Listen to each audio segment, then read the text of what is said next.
All right, chat, double the power when they come into play. Human Torch doubles up when it moves.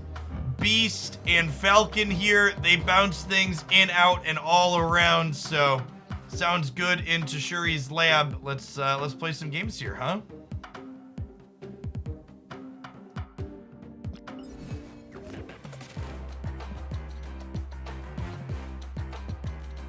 Thanks, Bear Z. Good to have you around still.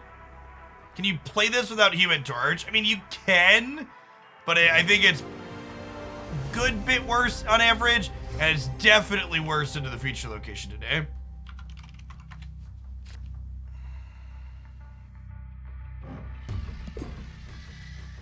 All right, are we... I think with that, we are waiting to play Angela there and then playing on all of our friends there, right? Yeah, Human Torch is a big payoff in this deck.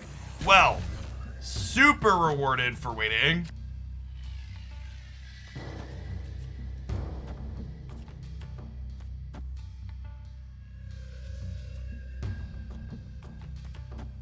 Do I just do this? Opponent snap.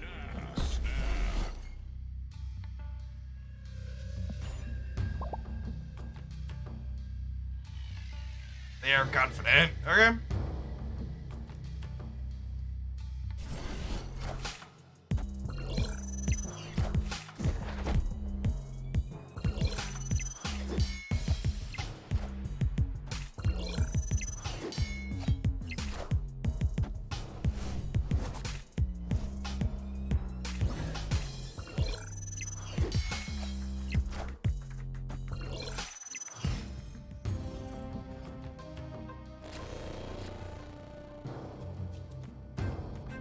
How cute the little baby Infinite is, chat. It's so little.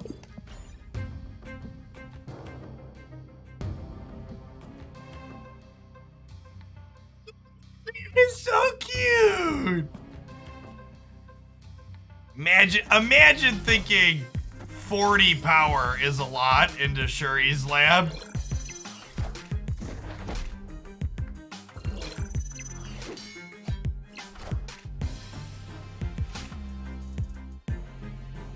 Okay.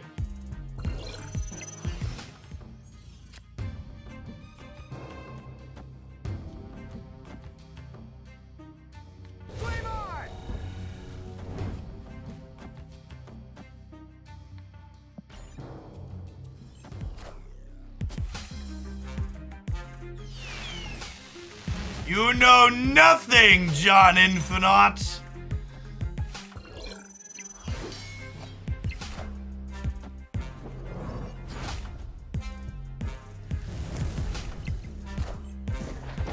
Alright, here's my 16 power Nightcrawler. It's gonna be 32 in a second.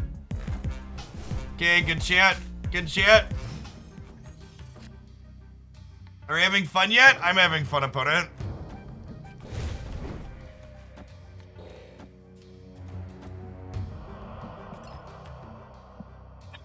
Is this rude? Is this rude or is it deserved?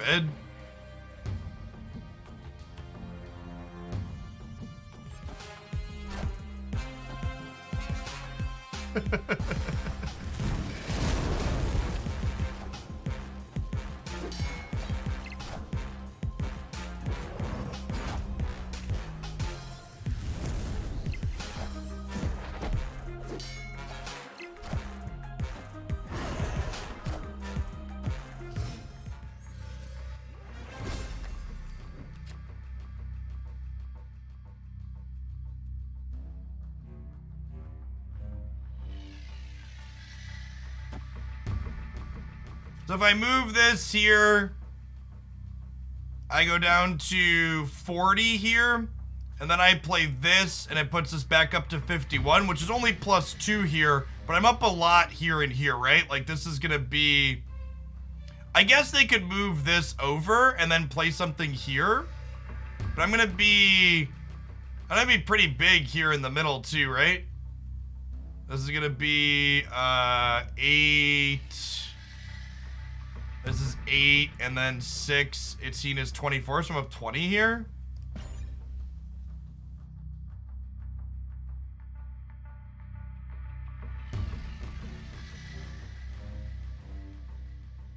What an insane first game.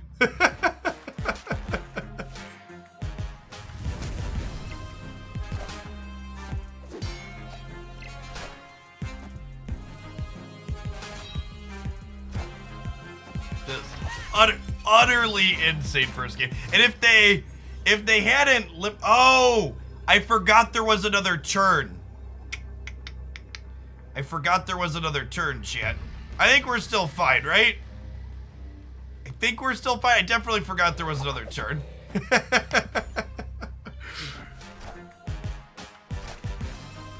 I'll find out, I guess. Oh my god, Killmonger. Oh my god. Wow, what a beating. I just completely forgot there was another turn. I was so into it. I am confident. Fuck off. They were so dead. What a chud. Like, if I just leave Nightcrawler here, they lose, right? Yeah, just BMing too, because I made one small mistake. I mean, Killmonger didn't do anything there, chat. If I play correctly, Killmonger doesn't matter. So, if Nightcrawler stays here and Chavez goes mid, we actually win all three, right? That's fine. I don't care about the cubes. It was a fun game, even if I made a mistake and forgot Limbo was there.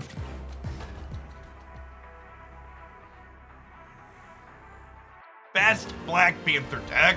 I don't know. Without refreshing, how many daily missions you get per day is 6.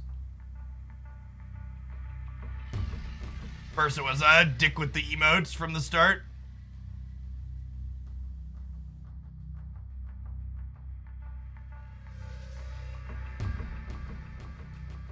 Yeah, the new feature location just adds so much great to the game. I think we'll Nightcrawler to the right here to start. Without an Angela, there's really no reason to hold it. Is the same person? No, the other person had a different, avatar.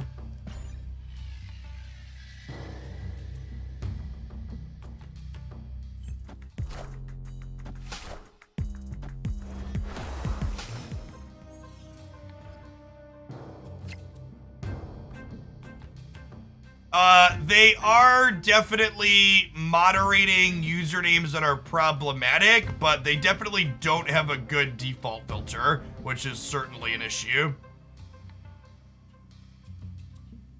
This is actually one of my favorite decks to play. I like this deck a lot.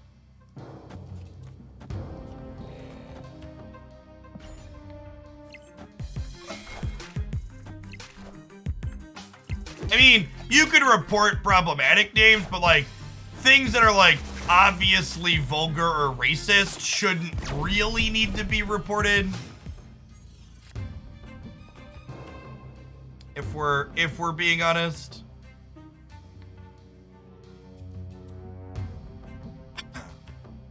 Yes, yeah, I did see. So they accidentally added a new location to the game. Is what happened. According to the data mine, the fight location was supposed to be happening next week. Spider-Man's I cost 1 always wins, so it would in fact cost only 1 in that instance.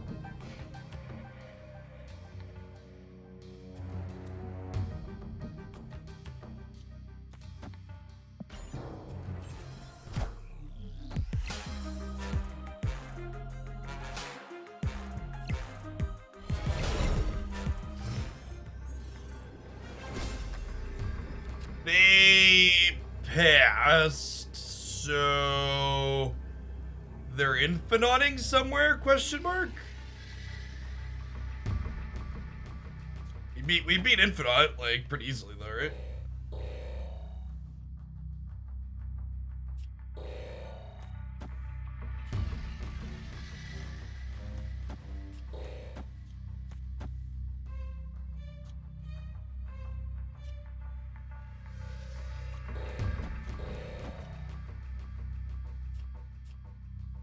All right, sequencing.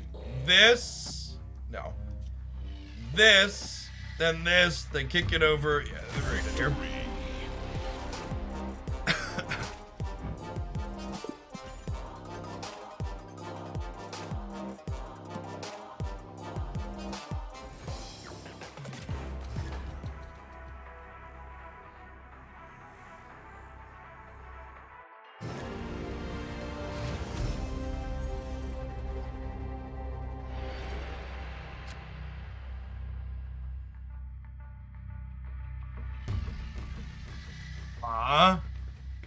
Getting Human Torch going ASAP has some appeal, but I also kind of want to wait for post-Angela.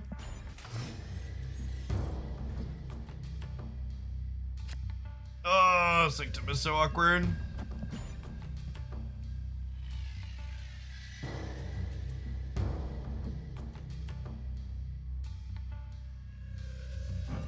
So Angela's the reason I didn't play anything on one. I'll like play out to her location. And then our hand here is actually pretty good. We get to go...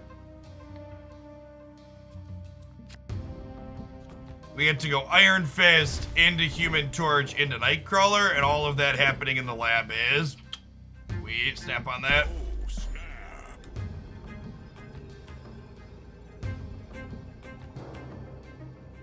Favorite collector? I actually really don't like any of the collector variants that are currently in the game. I think they're all kind of weird and bad.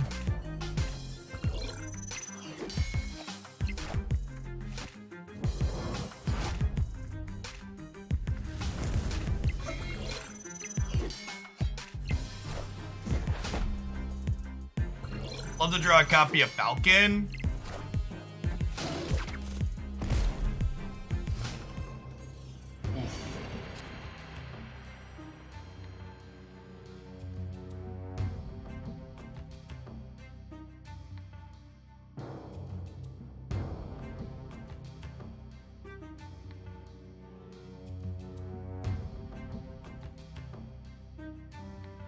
Yeah, I don't know if there was anything we could do to beat this Monger. We should have beaten the first Monger.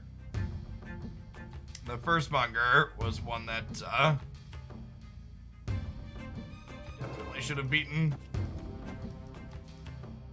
I guess we do this, and we're just hoping to draw Beast or Falcon at this point.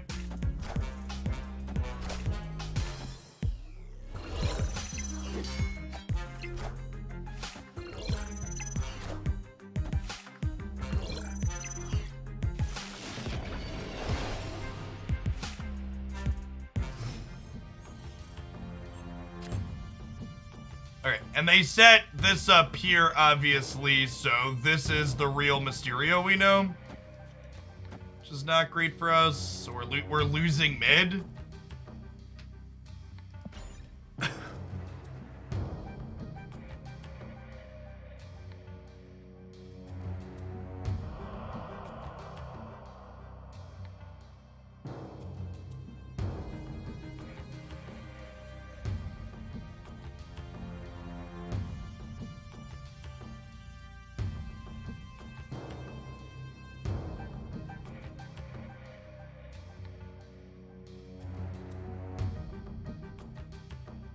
They like debating snapping here. They can Carnage or Deathlock here. They're obviously not venoming a -4 power hit though.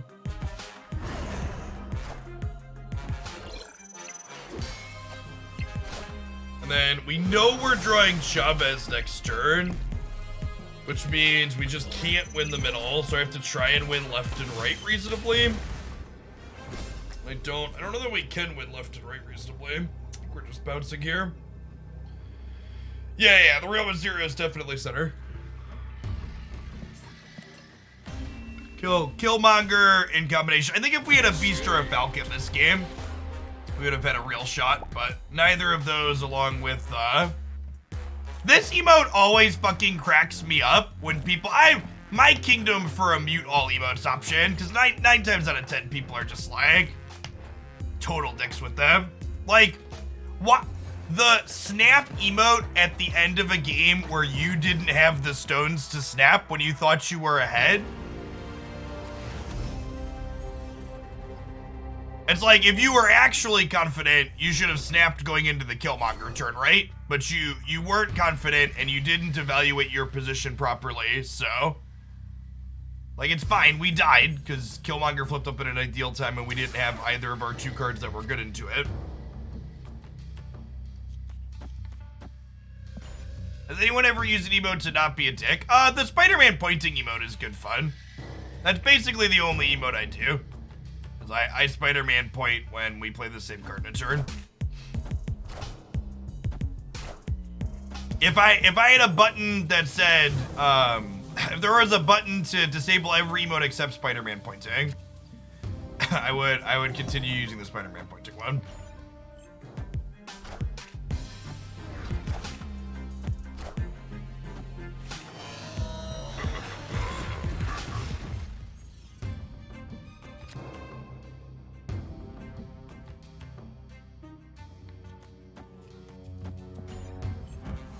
Oh, it keeps the cosmetic on the Hulk. Sweet.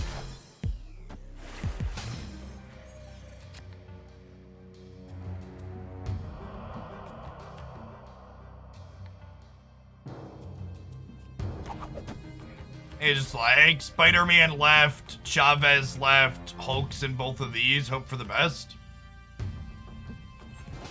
It's the part where we get Shang-Chi and cry.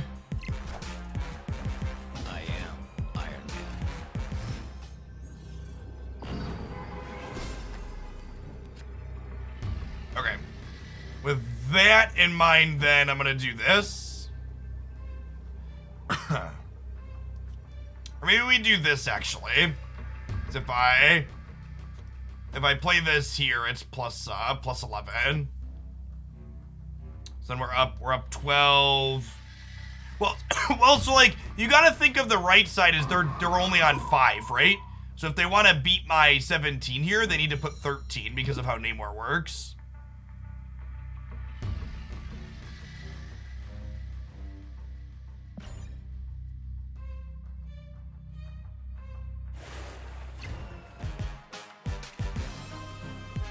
Alright, so definitely a bot.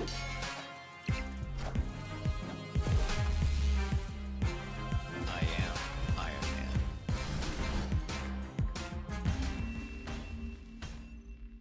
Victory. Has anyone inkified a pixel variant? Has anybody bought the premium white bordered lands?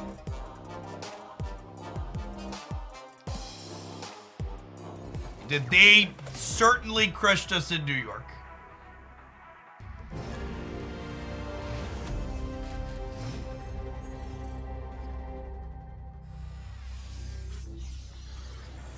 Extra energy to get to Angela on one here is great.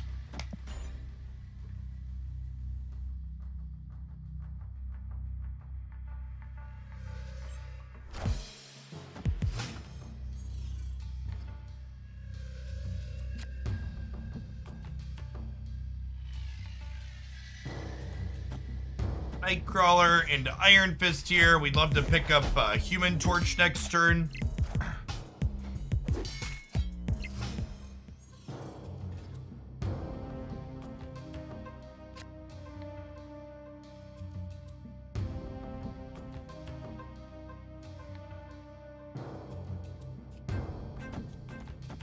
That's still pretty good for us though, right? Like, we do this, Hood ticks Angela to 7, we pick all of these up, and then we get to play Angela here for 14 and then play some more out after her.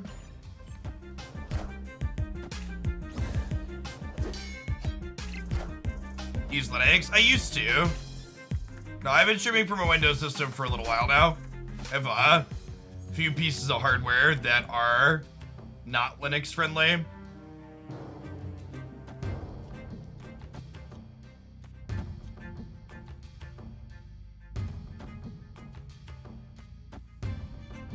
So all of these go, she gets bigger, double, double, double. Falcon puts them all back in my hand.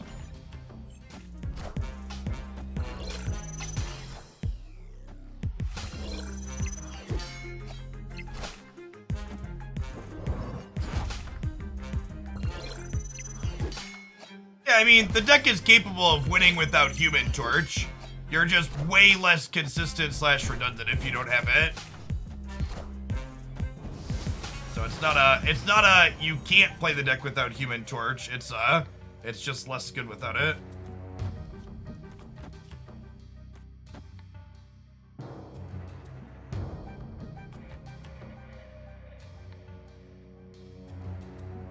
Huh? What's this Wong doing?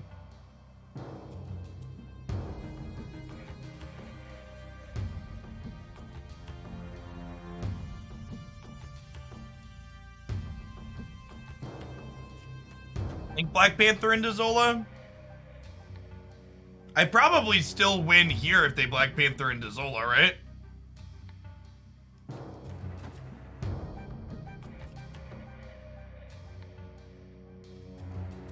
They're actually just leaving. Even if they like BP into Zola, we're still gonna win, right? Because of the lab.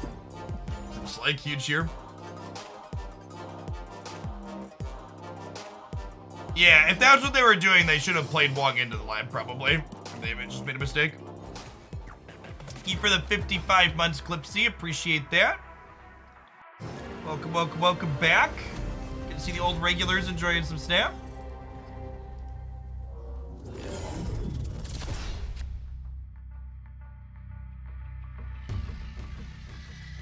Access.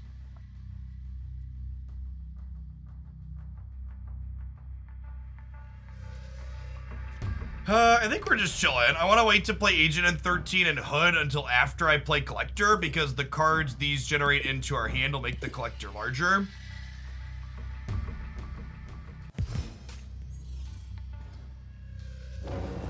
Think about locations revealing in a random order instead of always left, mid, right. I think it's fine that they all reveal in the same order. I think there's enough variance in the game with them as is. I think that would be unnecessary additional variance.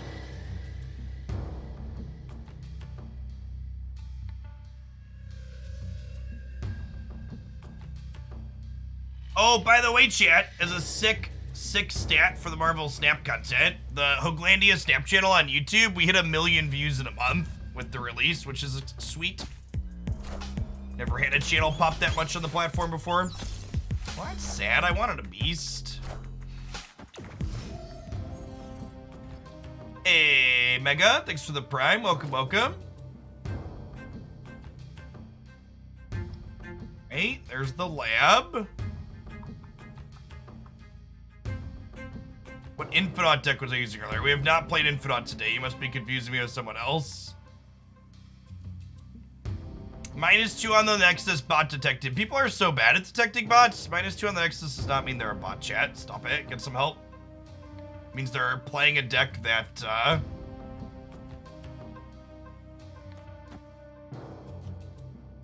what I'm searching for. Means they're playing a deck with Carnage in it, is what it means.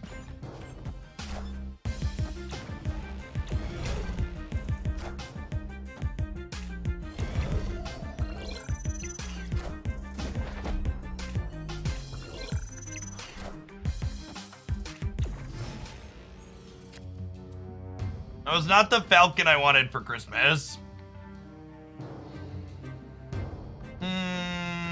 This is definitely a Killmonger deck, is the problem here. And they milled our beast and I don't have a Falcon is the issue here. If I had a Falcon or a beast, we could play into a Killmonger with priority. And if we didn't have priority, we'd also be okay, but we just have priority here. I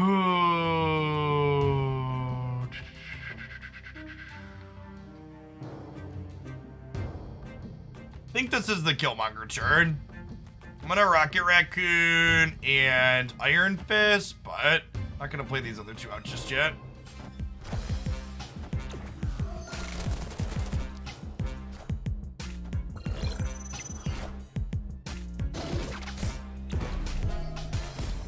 This could be winnable through this Killmonger here. We'll see.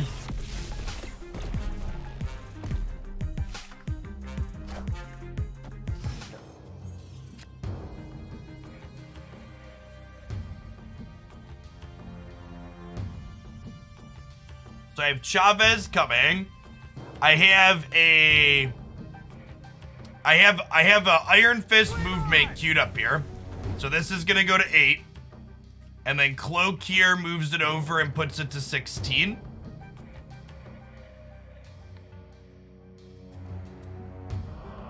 And then I think we just do... Oh, I can't play the demon too. Okay. Where's the demon going? We're just putting a 12 point on the demon for tiebreakers. I guess it's better to have a tiebreaker here, right? If we tie in the middle. So we'll have 7, 16 is 23. We're going to have 32 in the Nexus. That might be enough. So we demon right and move him after. Oh, that would have been better. Yeah. With the cloak, moving the demon over would be 12 instead of Chavez's 9. And then I play Chavez in the middle. Yeah, it's a good catch.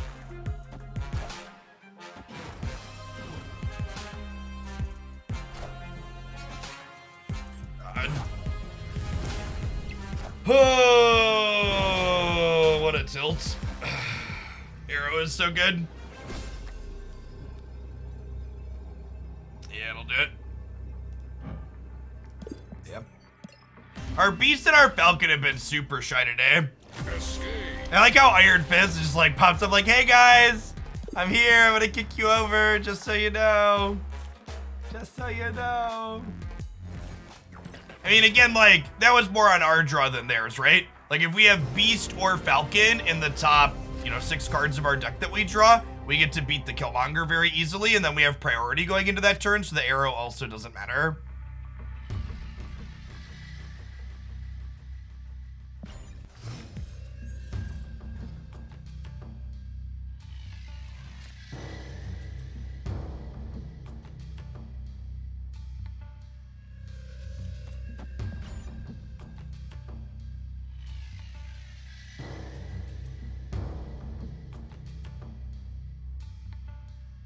So we'll play into Shuri's lab here. Let's pump some of our friends up, bring them back to our hand, do it again.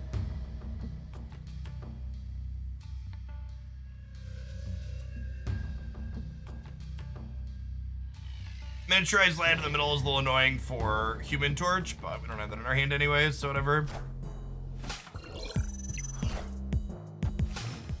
You have to literally be watching the screen when your opponent discards to know what they discarded. It's very, very not so good design. Very, very not so great design.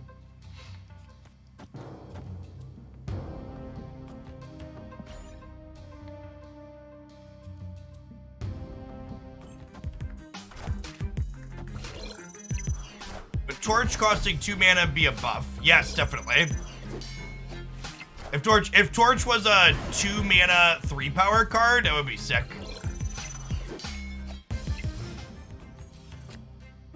Love to see it.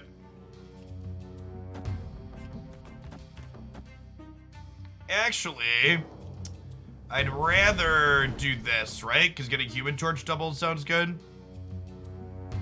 Make it Surge with Falcon. We're so... Ooh, that's true. That's true.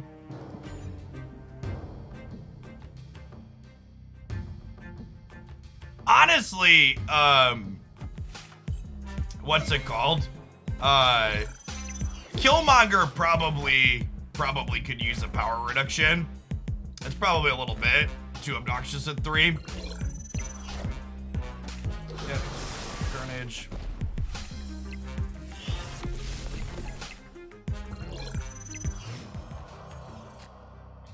So next turn is the last turn. We're drawing Chavez. So I gotta decide what are we doing in terms of sequencing. Am I falconing friends back to my hand here? I don't think so.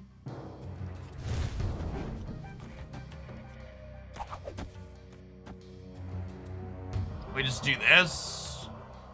And we're huge on the left. We can slide the Human Torch to the right. We can die to another Killmonger, so Twitch chat can keep saying it's busted.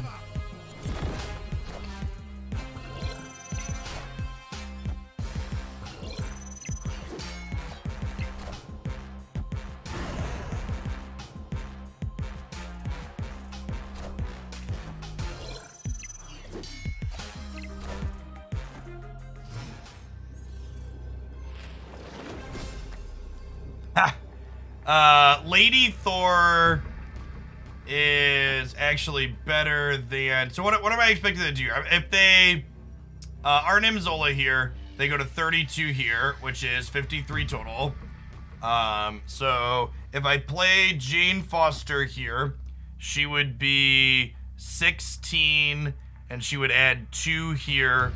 So that would be 38, 48. It's only 52. So I actually need to Chavez here. So it's 18. This is 54. So 54 here. 60? No, right? This will be 20, 22. And 8 is 40, 50, 54. And if they copy this over, they're 53. Okay, I think that's the line to beat Zola.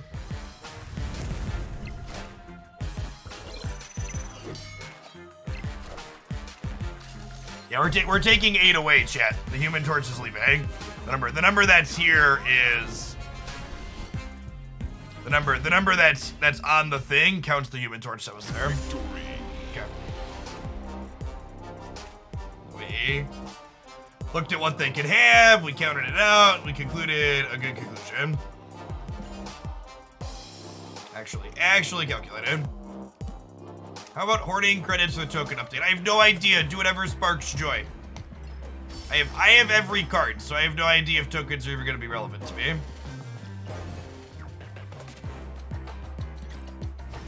I've also only been streaming Snap for like 20 minutes, Polywhirl. I do a sponsored segment on Wednesday mornings. So it's less about airspace and more about live time. We're at like 1,400 people when I changed over to what's it called? Moonbreaker. Alright, so with Angela, again, we're waiting to play Nightcrawler. So we'll drop her first, then we'll play this the following turn.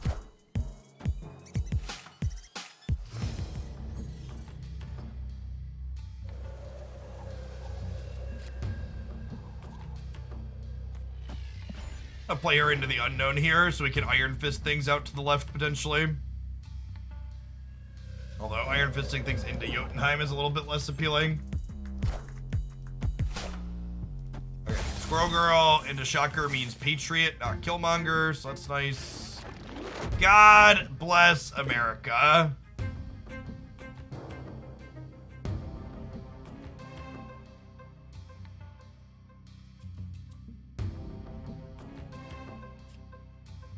That honestly might just be a retreat, right? Like I have no other payoffs here. All right, let's do this. Maybe we RNG something decent off of Agent, but they're not snapping, so.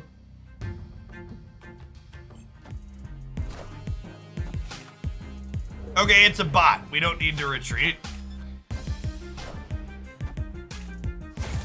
Gameplay can continue. We're playing against a bot. Well,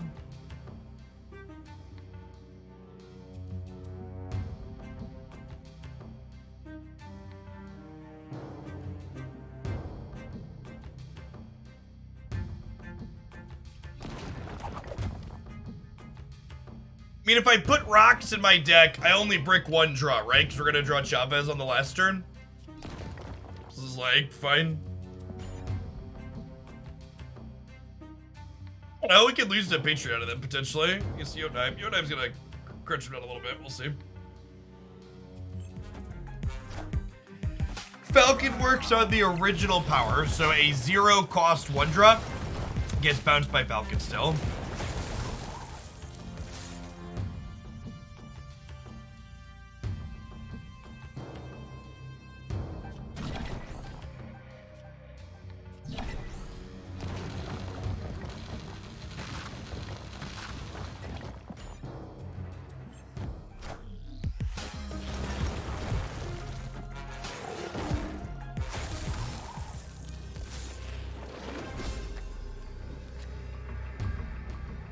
In mid by playing nothing. Okay, so what happens if they go Mystique into Patriot? Mystique into Patriot gives the mid +8, but they're gonna lose 4 more there, so that'll put them to 0.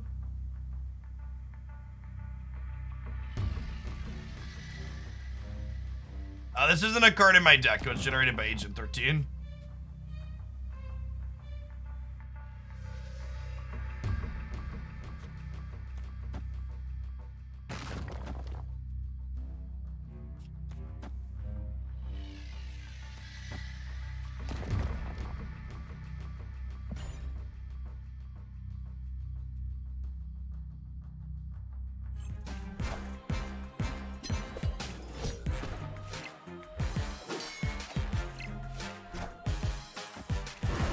Are boosters for variants more rare? No, you're just unlucky.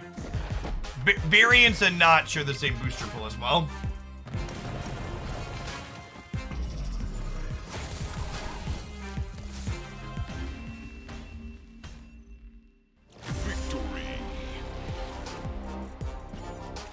Normally, I don't care about getting to Infinite, but there's just been so many bot matches outside of Infinite. I think that must be it, right? Because the pairing timer is longer in Infinite. I want to get back just so we can stop playing against all of these bots. Yeah, I think I'm putting on one here. You can't believe I won that. We wouldn't have won it against a human. It's the AI. It's not much of an accomplishment. I get to do title things. They're inside of loot boxes on the ladder track. Was like this going to Infinite last season? I don't think so, but it's also been a hot second. Anecdotes and all that.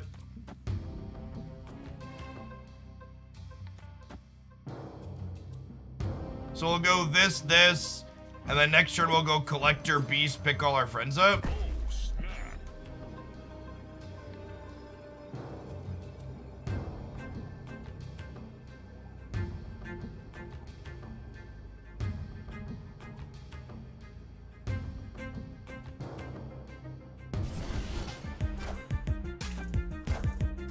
Hey, played a rock.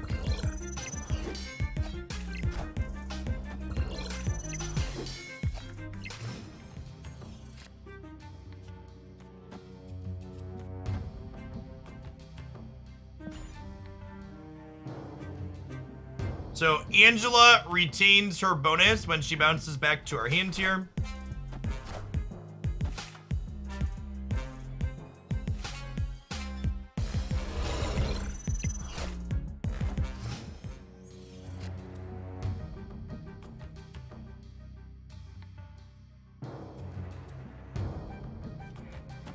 And our deck's actually good into Subterranea because we have Chavez, right? She's a card that plays, like, people complain about this location a lot, but like, Chavez and Domino and Quicksilver are cards that play around it. So we have a guaranteed 9-drop coming next turn.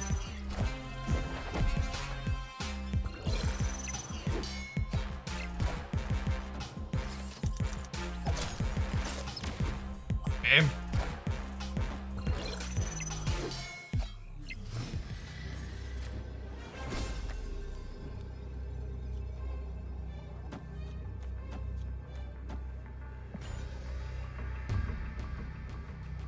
Spread out in a way that we don't lose the game strictly to a Killmonger. We'll have 7 here, 12 here, and then a metric load here.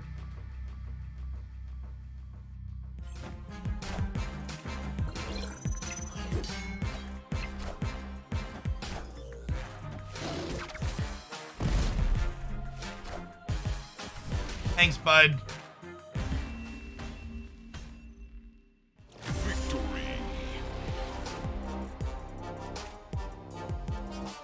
I think Bishop could be alright while I'm waiting for you in torch here. I've played a lot of this deck in a lot of different forms, and I do not think Bishop is good at it. He costs too much mana. Having your payoffs that get bigger be Angela and Collector to go in and go out is really important.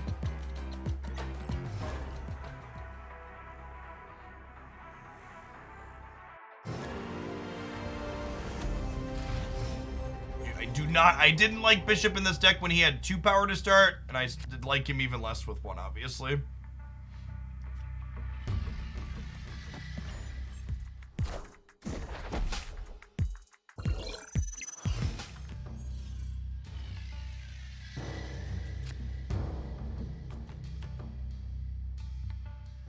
Is Black Panther the only new card? Yes, Marvel Snap releases cards 1 at a time. Currently, we get them through the season pass. Eventually, we'll get a new one every week. If you double hood, it is -4, because when you multiply a negative, you get a thing. You get a bigger negative. Smaller negative, technically. I guess is the right jargon there.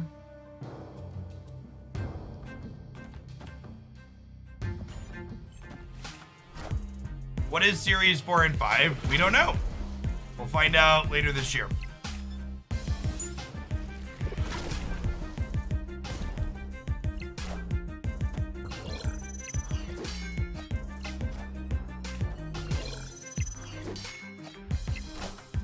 Yeah, I think this deck is fine with Korg and Iceman. You're just gonna retreat because you don't have payoffs more frequently. You just gotta be willing to accept that. If you're willing to accept, you need to retreat when you don't have payoffs more aggressively. This archetype is fine without the other cards. Getting Ego twice in the same day is supremely unlucky. Would strong recommend being luckier.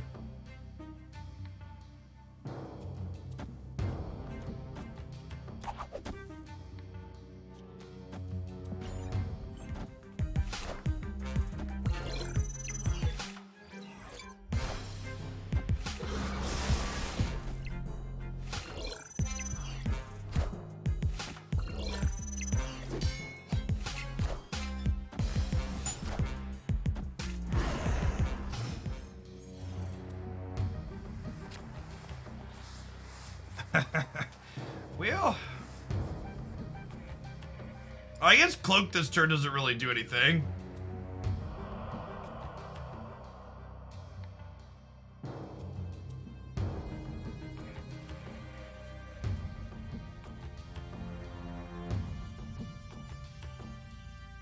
This game is so cluttered.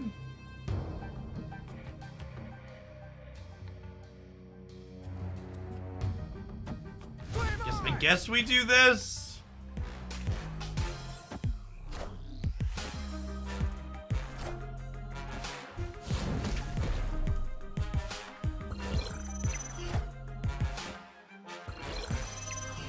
Yeah, games. People really like to cut Chavez from this deck when they take the deck list and play it. And these games have been a really good example of why you should not be cutting Chavez from this archetype. She is very, very important for consistency. Your games where you don't have Beast or Falcon are very bad. You just retreat for a cube. And you're statistically likely to have a Beast or a Falcon in most of your games. So the deck's plenty playable, but your power level is significantly lower when those two are not around.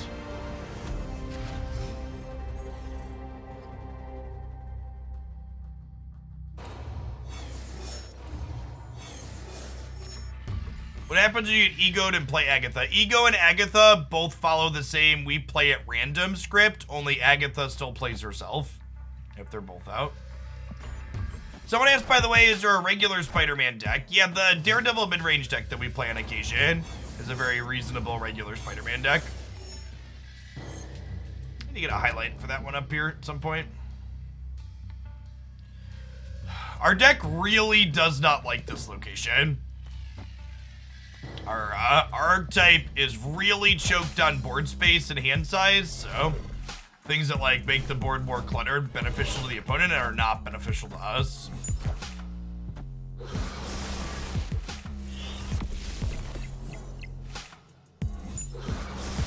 Chavez does the opposite of increased consistency. Domino. So Chavez increases consistency because for the first 5 turns, you're drawing from an 11 card deck. whereas Domino guaranteed takes up one of your first draws, meaning for your first 5 turns you're down a card. When I say Chavez increases consistency, I mean she makes it more likely that we draw Falcon or Beast before turn 6. If you want a breakdown on how those probabilities work out, I have a video up here talking about how Domino, Quicksilver, and Chavez impact things. Alright, I think I'm gonna do a pull build around. This deck is just not happy this morning. Escaped.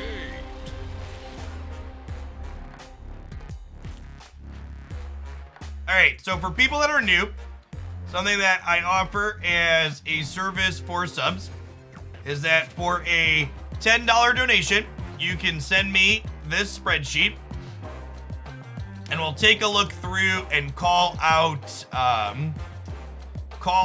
deck or decks that look like we can build them, and then we generally try and build and play one on stream.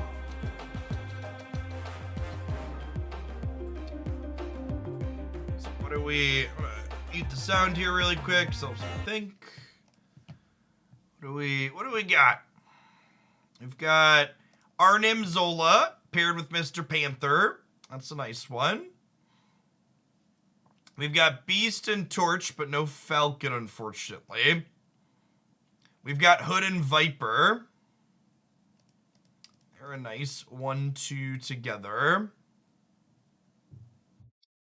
We have Quinjet, goes into the Dino deck. Himmelfish, thanks for the quarter of a year, welcome back. Yeah, this pool's kind of a tough one. We've got...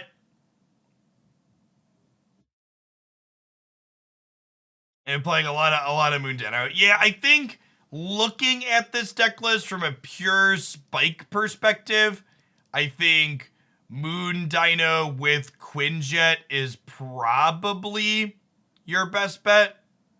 Yeah, and this is the early pool 3. This is collector tokens are going to help with this a lot.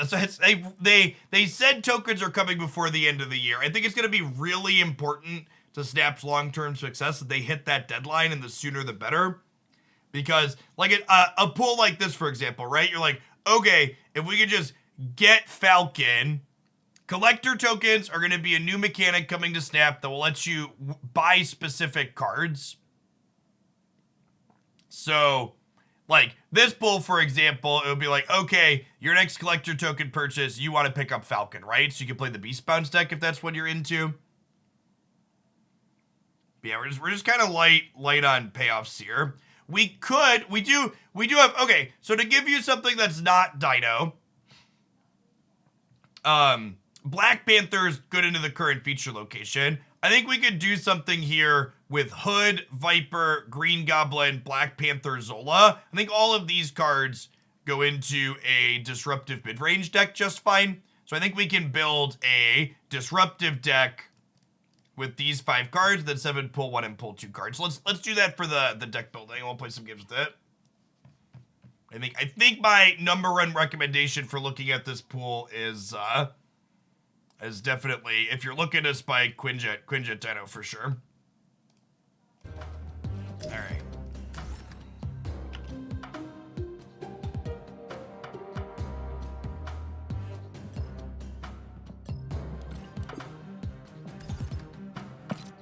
Yeah, Black Panther plus Zola is another good 1-2. This is something we've talked about before too, is when it comes to deck building in Marvel Snap, a lot of it comes down to looking for like packages of cards, right? And Black Panther plus Arnim Zola is a brand new package for the game. It's you can kind of slot these 2 cards into almost anything so long as it's not a deck that's flooding every location, and you can find some success and win some games with that powerful type of top end.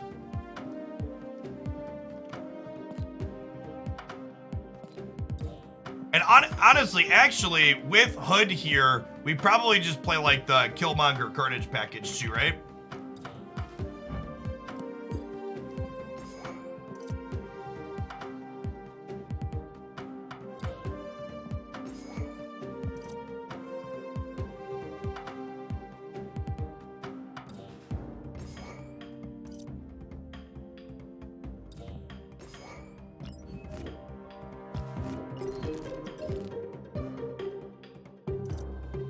can play Storm. I don't hate that. Storm's definitely good. Yeah, we don't have a ton of good fours here either. I buy that for $1. Play Storm and Jessica Jones. I like Storm Jones.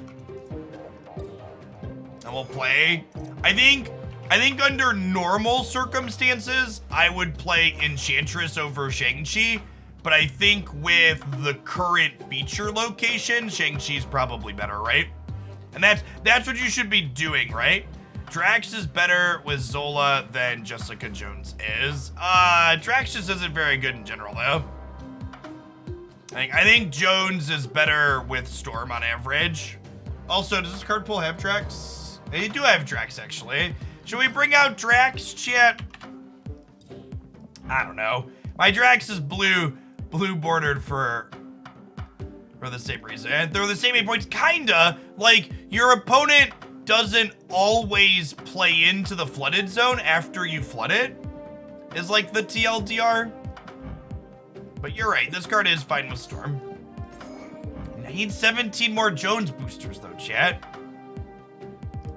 Yeah, and this is the thing that gives me pause is like Jones is better when you don't have Storm specifically, right?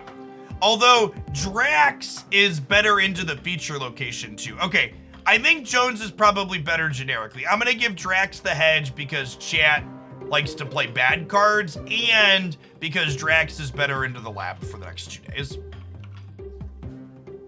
You can have your bad card with the justification that it's better into the feature.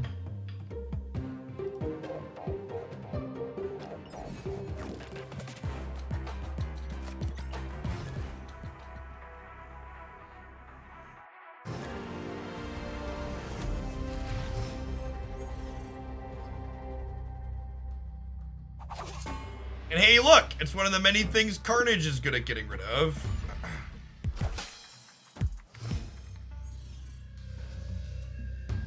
Drax is better into Storm. It's really not that much better into Storm. It's very comparable into Storm.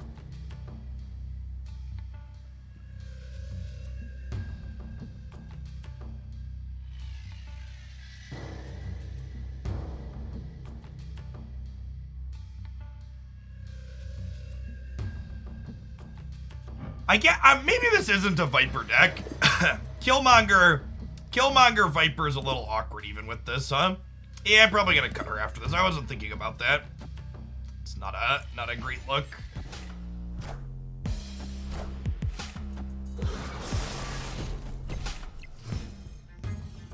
You have plenty of 2s. We can play a different 3 probably.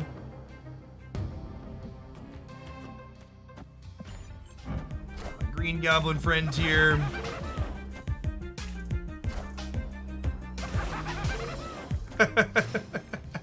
Well, this is one of the reasons why Viper is sweet though, is she does counterplay opposing goblins in a way that's great.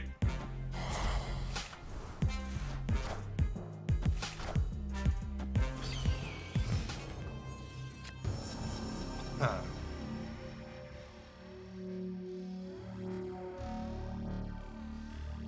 So if I Black Panther here, they can't Professor X either path. Honestly, I'd probably snap them. I think sending the Goblin back, probably. Yeah, the Warpath signifies they're a Destroyer deck.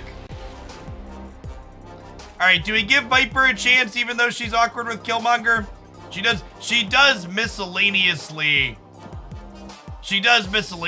just do stuff like that. We'll keep Viper. We're not always gonna have Killmonger. Yes, ties on things like Lady Sif are determined randomly, is accurate.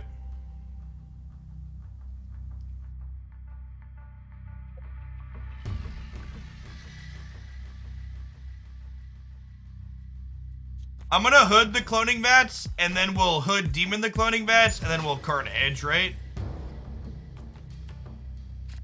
Sounds lovely. Oh, well now we'll hood Nova. We'll snap a lap on that one. Symbiotes love the vats, chat.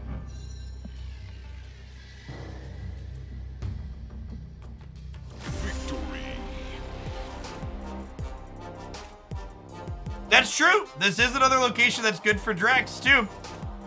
Man, chat is like full Draxim right now. He's not bad, Hogland.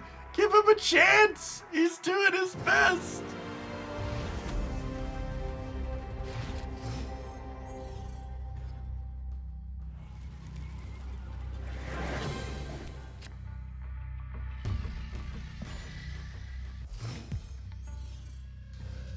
Got a luchador variant. I need him to be good. They have Nightcrawler in their Destroyer deck. Excuse me?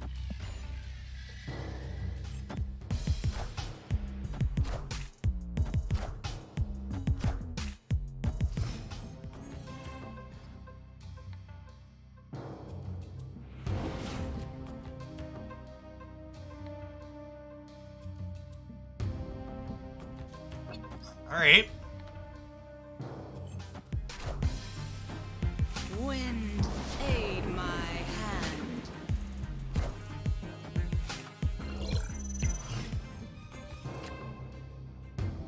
Wow, Cosmo into Shuri's lab. What did fun ever do to you, opponent?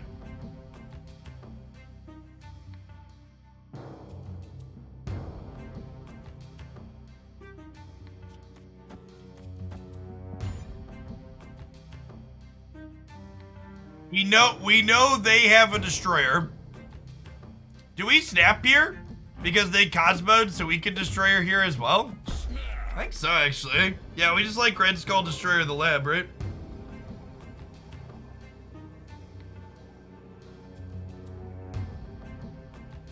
Like 30 into 32. Red Skull gives them +8, but that still leaves them at 22.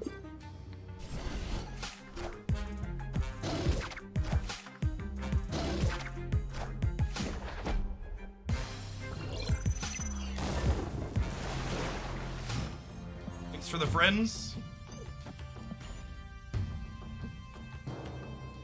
It's the equivalent to Grixis mid-range in this game. I don't know, it's hard to build decks that are too terrible in this game. So it's kind of difficult to call out like a fan favorite that's actually bad, like Grixis is.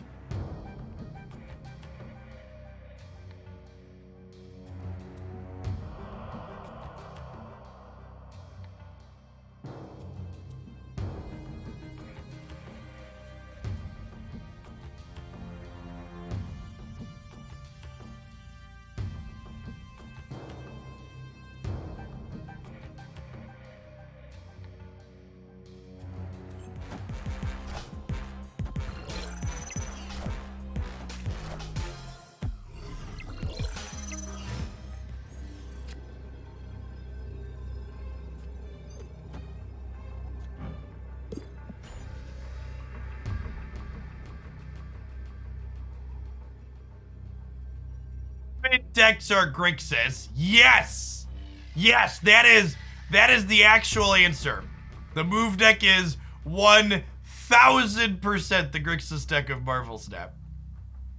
Not close. If you're not a Magic player, don't worry about that reference, but that is definitely true. Okay, I can explain it. Grixis is fucking terrible, and everybody loves to play it anyways. Because you kind of feel smart while you play it, and it plays a lot of cards that people like. Is Heimdall Nico Bolas?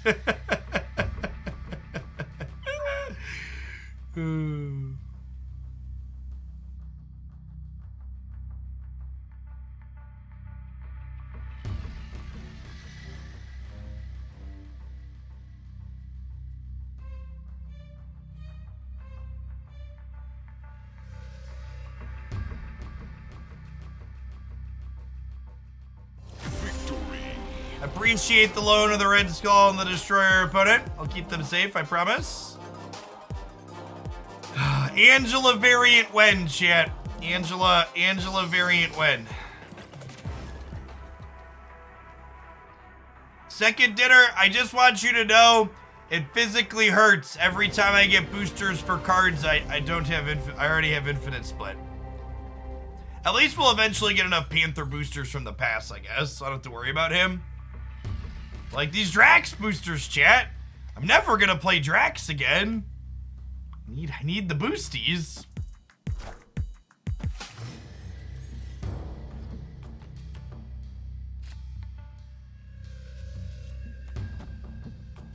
Did anyone explain to you how Destroyer was gonna win that game? My opponent had Cosmo on the right side, which stops on reveal effects from happening. Cosmo is a very powerful and good early card that you get inside of pull 1 or 2. One of those, pull 1 or 2. It's a very powerful disruptive effect.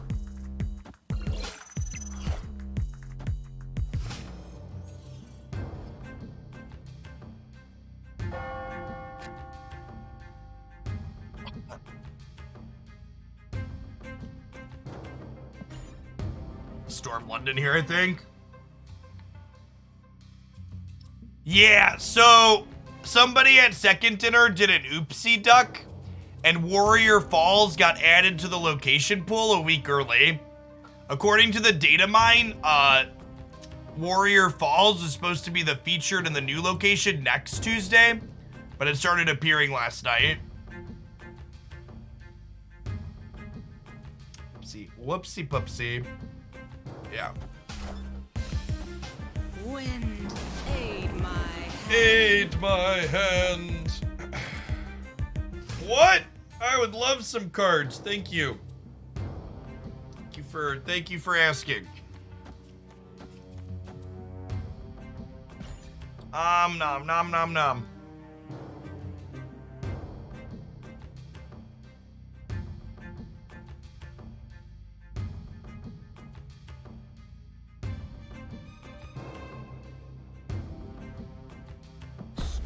Taking forever. I'm gonna snap them. Just give us a bunch of cards.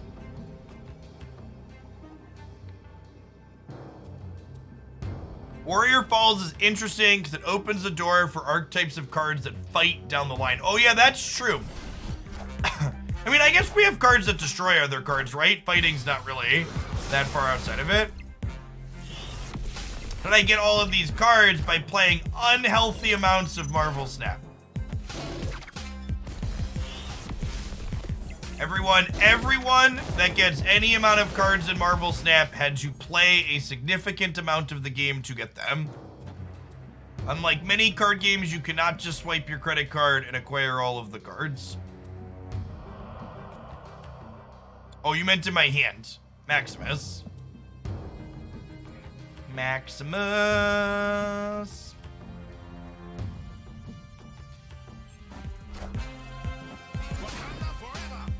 Wakanda forever.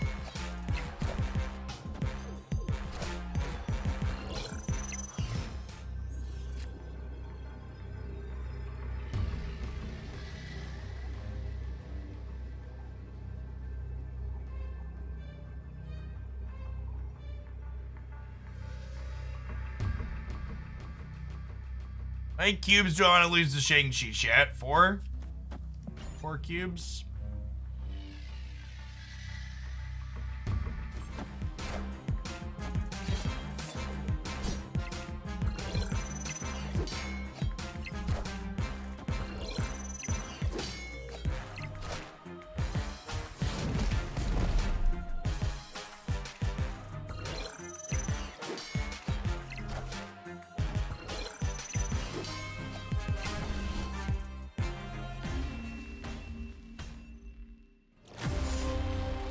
I go vote yesterday. Of course I went and voted yesterday.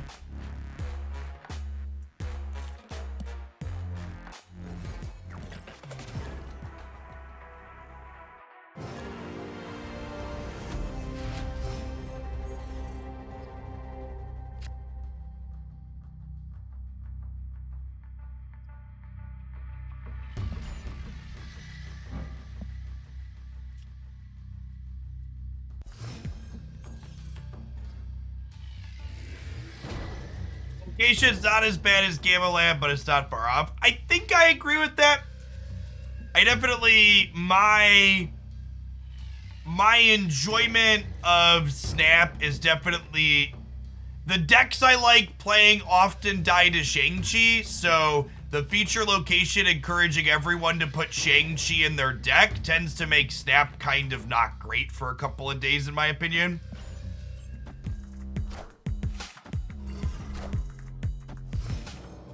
I will say this, if you look at my weekly schedule, it is not an accident that the 2 shortest Snap days I schedule each week are on Wednesday and Thursday when there's a feature location. That is on purpose. Sometimes they're fine and it's great, and other times they're like, I'm over this.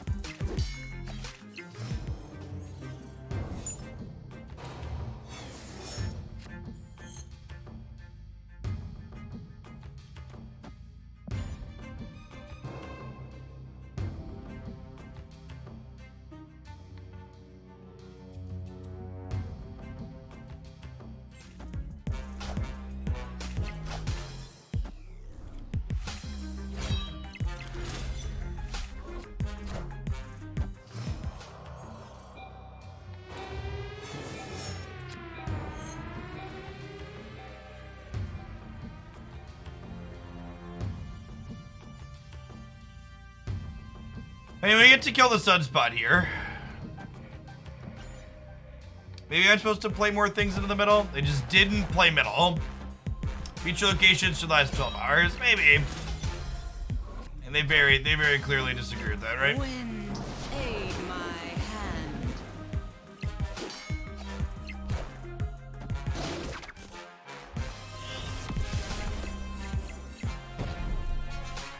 Yes, this is a bot.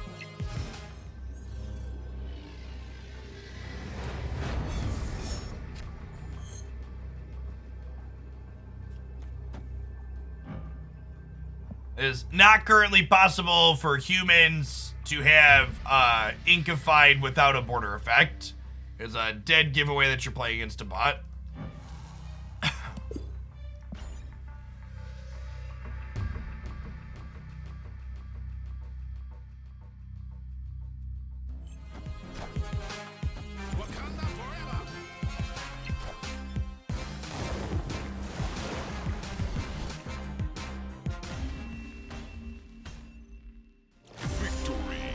My snap methodology against... I should snap more aggressively.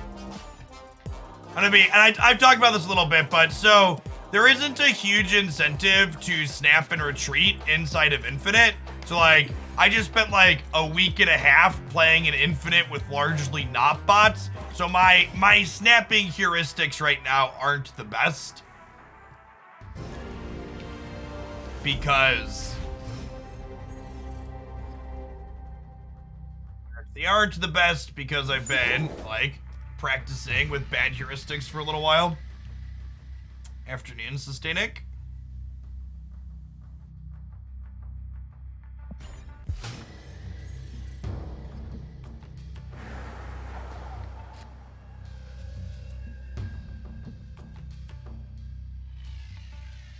Ongoing effects don't bother me.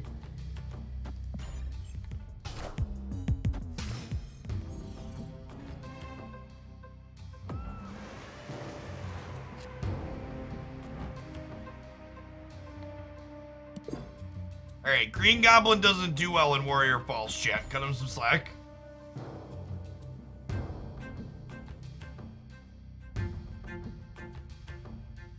Viper works well with Hood, yes, but also has other good utility, right? Like, Viper counters opposing Green Goblins and Hobgoblins. It's good with some of the miscellaneous locations that flip up and put bad cards on the board. It's good utility. Is there a stat checker on Marvel Snap? You mean like a place where you can see stats about how you've played? Not built into the client directly, no. I think I just Shang-Chi their monster on the right, and then we'll set up Black Panther and Zola for the last turn.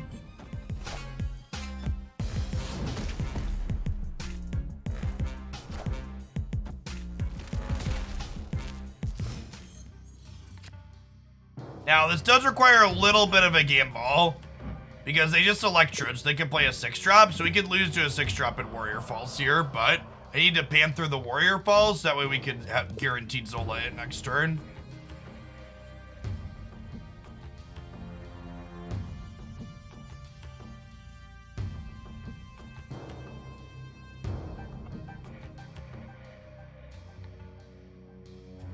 Cool, 2-deck with Agatha. Not good, but you could like, no, you really need you need Wave or a way to reanimate her are the best Agatha decks. You could kind of play one that like forces her to play on curve, I guess, with Quicksilver, Domino, and then some 3s, some 4s, some 5s, but definitely not great. Electro with Thor is definitely a choice, yeah. These both die then? No, they both live. Okay, sure.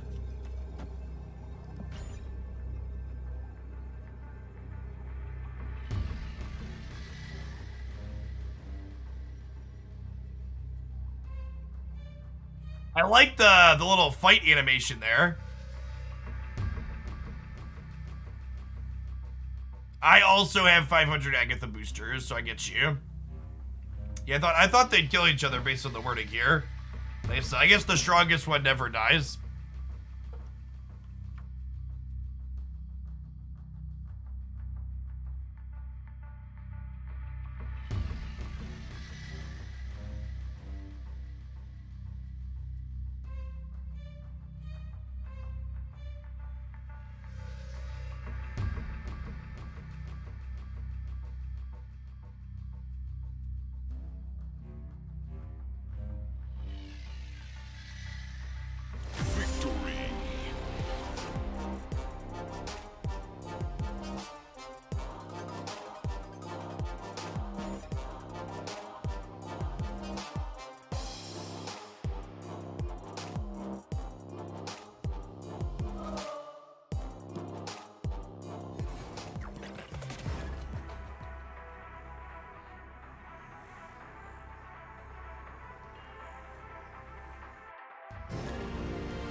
I forgot to unmute. Warrior Falls seems like it'll be a fine feature location. I agree with that. Sorry, I was standing up and then I was trying to message my wife because she's ignoring her Discord. This is probably a bot.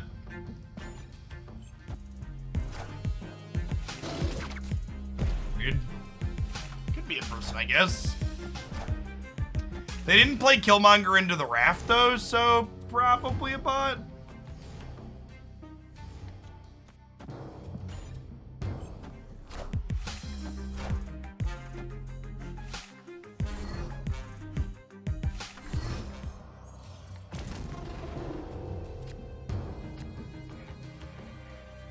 I don't actually know that I can win this game despite this likely being a bot though, so, you know. This is yet another spot where Drax was much worse than Jessica Jones.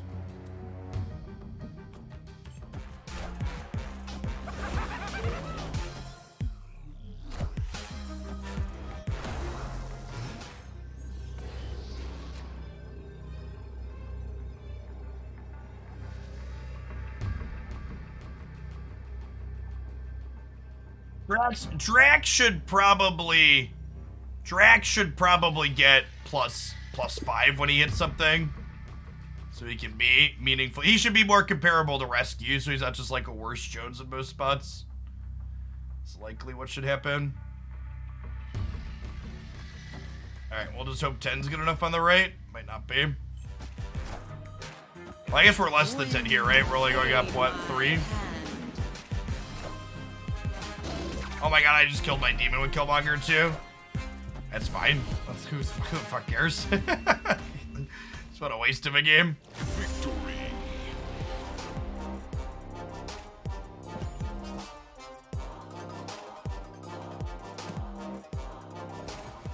Who's the bot after all? I'm the bot, chat. Me. I am the bot. We were out botting the bot. We're trying to confuse the AI into becoming sentient.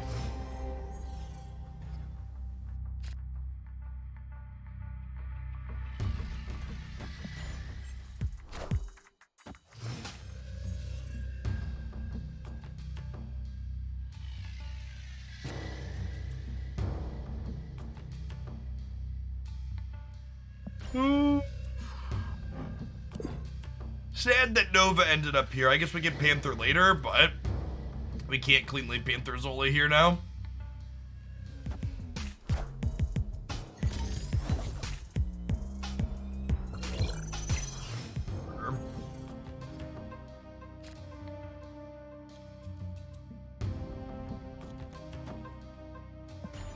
Let's bring Goblin here.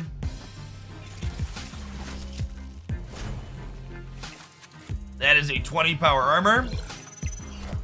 Titles are found randomly inside of caches later on the collection track.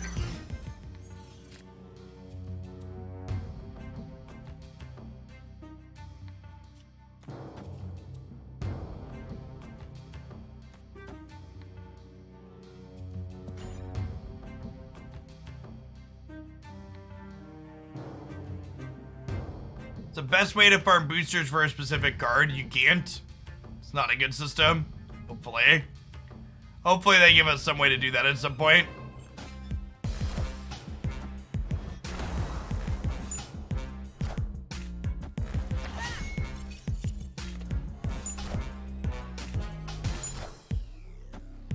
Have that card be Agatha. What's going on, Happen? Good to see you around again. Got you.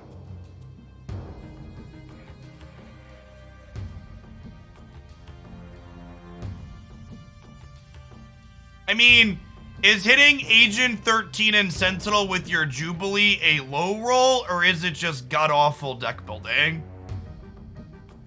You be the judge. I think we're dead here at this point.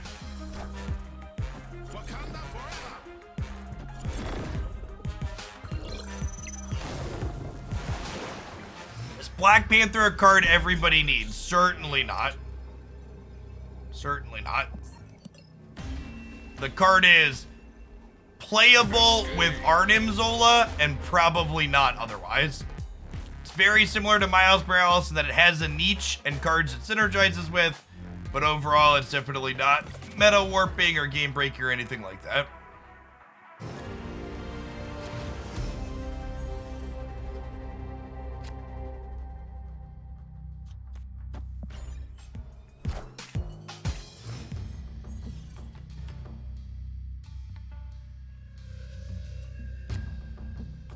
Arnim does not destroy things where Zola is, correct, or where armor is, correct. I'm playing this to the right because I might want to Panther into Zola in Shuri's lab on 5/6.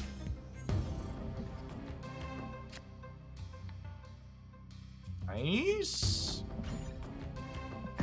Yes, that's very, very true. The battle pass is still incredible value to buy regardless of if you're interested in Black Panther or not. Remember, even if you don't intend to play with Black Panther now, once you get to pool 3, you're gonna eventually have to collect Black Panther even if you don't want it, right? It's gonna get there for free eventually. So buying the battle pass not only gets you over $10 worth of gold, it also effectively gets you 50 levels on the collection track because you get a card every 50 levels.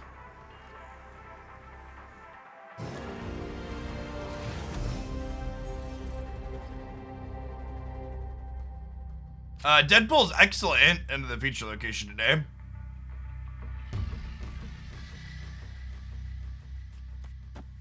Just slot it into a destroy shell.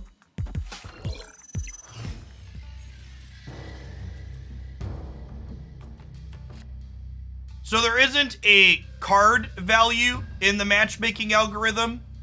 It's just collection level. So yeah, MMR, current rank, collection level are the things we are aware that matchmaking does.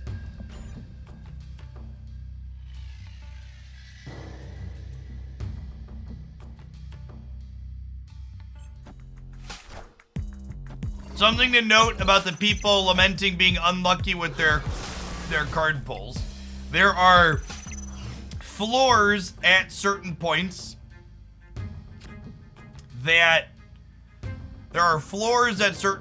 where you're guaranteed to pick back up and get cards by. I think we stormed the TVA here. Pull 3 is 1 card every 50 levels. So, it's complicated is the answer.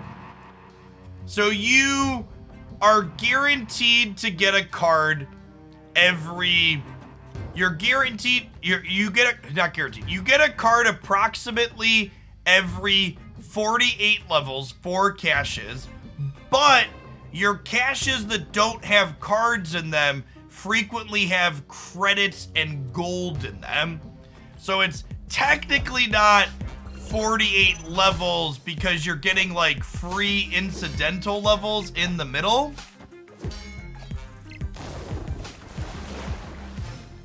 Hey, Wilker, thanks for the 3rd of a year. Glad you're having fun. Every 6 caches? No, it's every 12 levels. It's 25% chance to get a card. You get one every 12 levels. If you want to see a math breakdown, if you're new to the channel, I have a YouTube video here that breaks down how long it takes to get all the cards of the game, whether you're free to play or spending money, etc.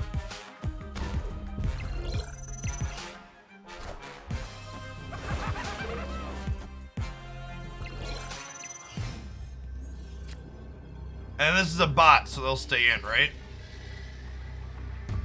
And give me some cubes.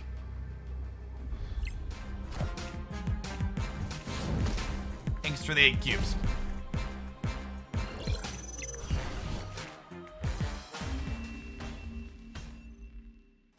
I do not have a working relationship with anyone at Second Dinner Chat. All of the information I have is the same information you have. Because as soon as I learn anything, there's a game update video on the YouTube channel. I'm not keeping secrets, chat. I'm here to farm your clicks. Please and thank you.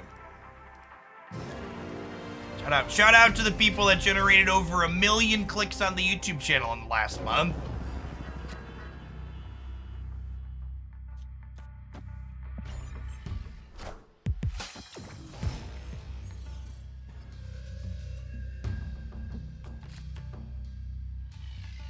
Have I played a non-Panther Zola deck yet? Do you mean Panther without Zola? No, I don't think Panther's competitive without Zola in the pull-through metagame.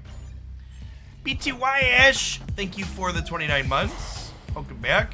Bots retreat sometimes, but it's hard to say exactly what makes that the case. And Second Dinner will add creator codes? Hopefully.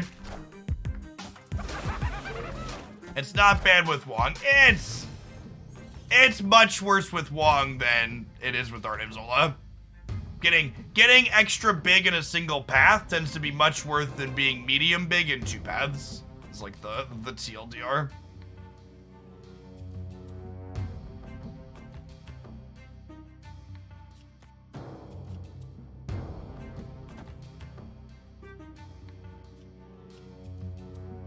Am I killing the hood to play my Killmonger?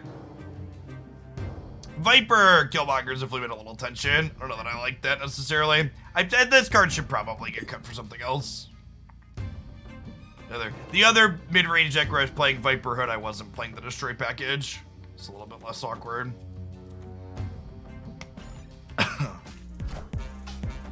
Hey, Predator. Thanks for the brand new Prime. Appreciate it. The person who asked, do I have time to do more collection builder rounds today? Yeah, I'm planning to stream for like another 3 hours or so. If there are any subs that want to do a donation to do a pool build around, I'm down to clown around. Who's the namesake fiend? That's the person whose collection we built this deck out of.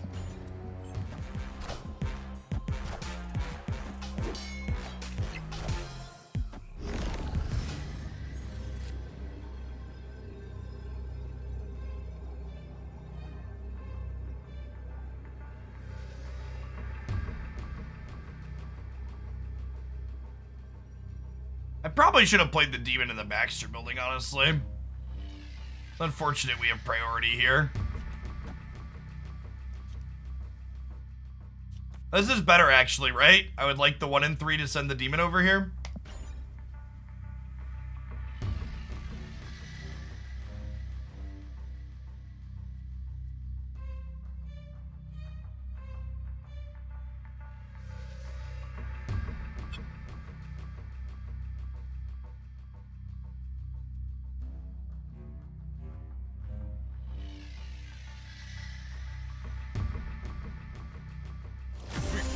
They must not have realized if they didn't win Baxter building, they weren't winning here, because we're tied with their Professor G's.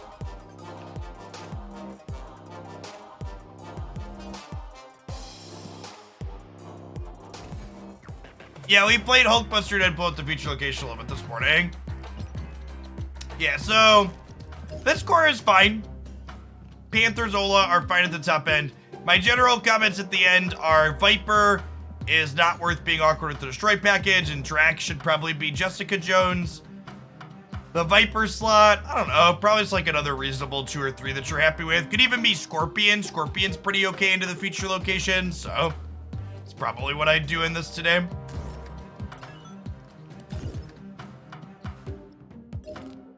A couple more with the Deadpool deck.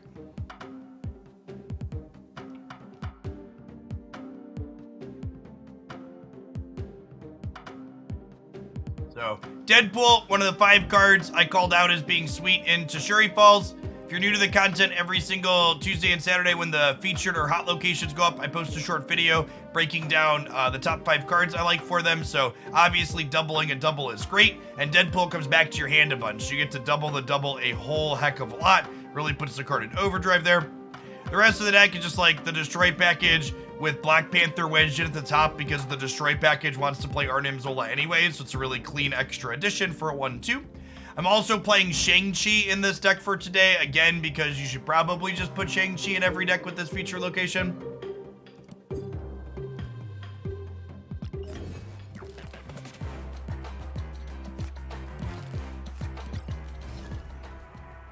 Yeah, thank you for the submission, Kind Fiend.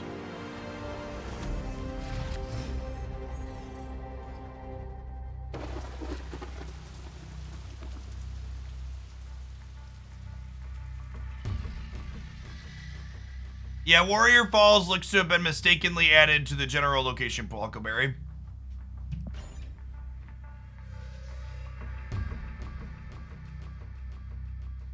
Yeah, I think outside of the feature location for this deck, you probably cut Shang-Chi for Taskmaster. And he's the one that had to give to fit everything in.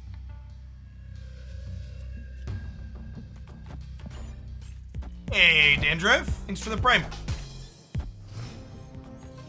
Shoot the sport.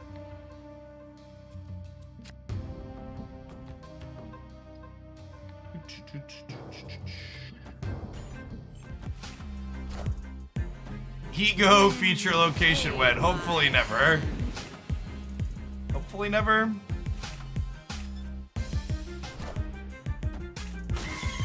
Little windy, chat. 1 or a 2 drop. I'll take a 3 drop. Alright, so Venom gets a little bit of indigestion here. But we fill the raft, so that's nice. April Fool's Day feature location. Yeah, that sounds fine.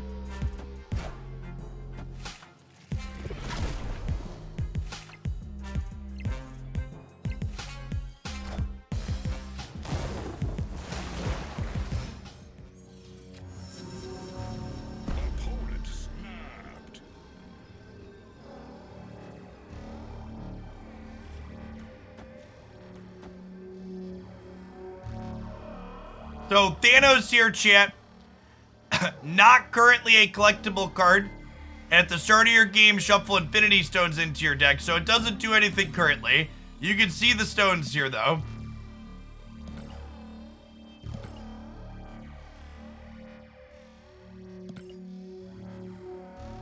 They all draw a card. You've played all 6 stones Thanos has, plus 10 power.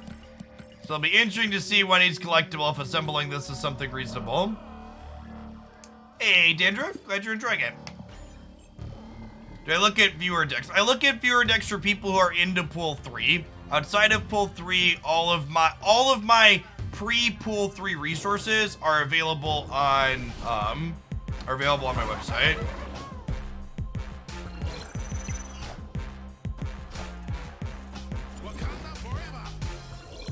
Wakanda forever.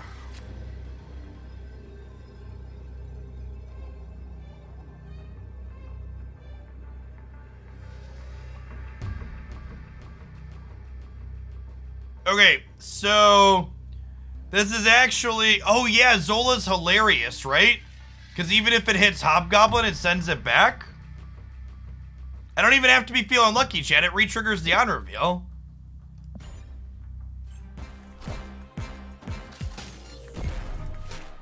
We either get 2 32 power cats or we send 16 back. Got me. I have no queue for viewer deck reviews at the moment. Keep in mind there is a feature location going on though. So I'll point out what I think a standard deck would be, but it'll probably, whatever we build and actually play, will be skewed a bit for whatever today's feature is. Is there a minimum Pool 3 cards for a build around? Generally, I recommend that you have at least 10 or so, but also keep in mind, depending on what's available in your collection, depending on what's available in your collection, and the answer might just be, you need to just play the Pool 2 decks. So there needs to be something there for me to work with. I do try my best. Oh, you did. You totally did, Chaos. I missed that there wasn't a link in it. Oh, you put it through the submission form.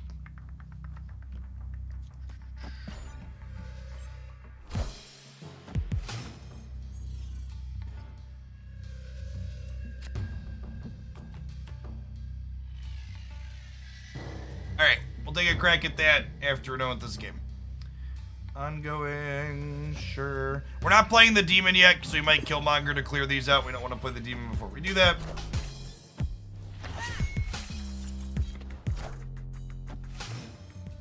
Thanks for the poke, Chaos Delta. That was a little while ago. I apologize, I missed that.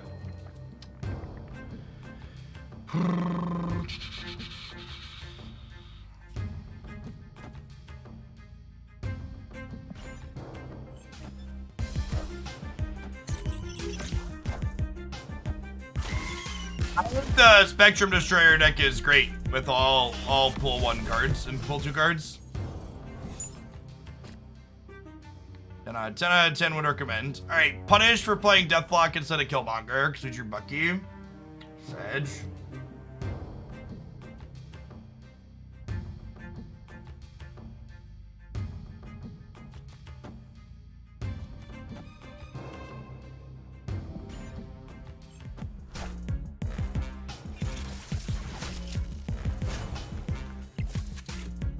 I don't, James, because it changes every patch.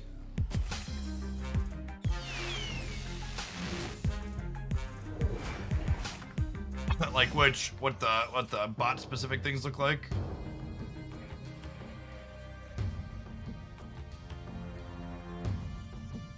Victory.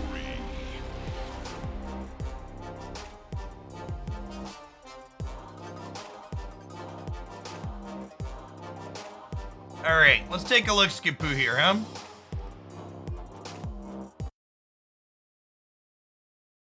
Got Chaos's collection here.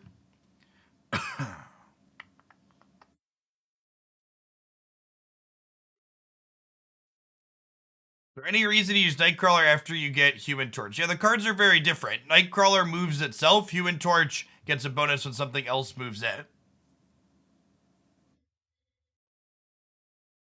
This pool is pretty stacked. What are things to call out? So again, when you're looking at your card pool, you want to look for packages that you have that you can play with. So one package that jumps out at me right away is we have Lockjaw, Wasp, Thor, Jane Foster. We also have Rescue plus Captain Marvel and Arrow here as well for that kind of mid-rangey shell. We have Juggernaut. Oh, we're missing Polaris. Let's see. Looking for move cards to go with Miles. We're missing... Oh, you're missing Thor. Okay, so that one's not there. Got it. Rescue Marvel with Arrow are definitely the big ones that jump out at me. We do have Death and Wave. So Death Wave is definitely a possibility with this list. We have Hela and Ghost Rider. We're missing Hellcow, but I don't think Hellcow is like a strict requirement for this deck. Oh, we do have Ronan and Maximus. That package is a little bit better with Mystique, but I do think it's playable without it. So what are the big ones? So I think the big ones that jump out to me are definitely the Ghost Rider, Hela, Reanimator deck, but notably, I don't think that deck is particularly great today. We do have Mr. Negative, but we're missing Psylocke. So, yeah. Yeah, and this is, that kind of pool 3 grind where you hit into it.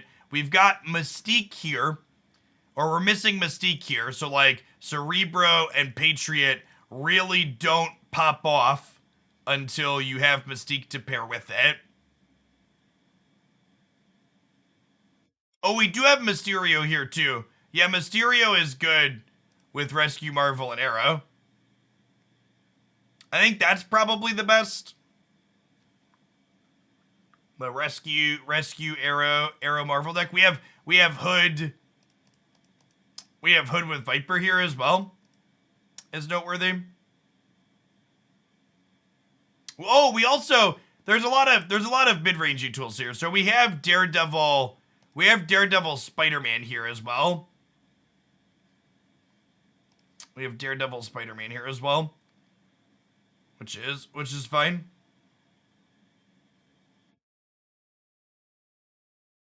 I need to update my my verbiage on that stuff. Chat, if you're a sub and you want to do a pull 3 build around, just go ahead and donate with your link in the description, and we'll get to it. I have time for at least 2 more after this one.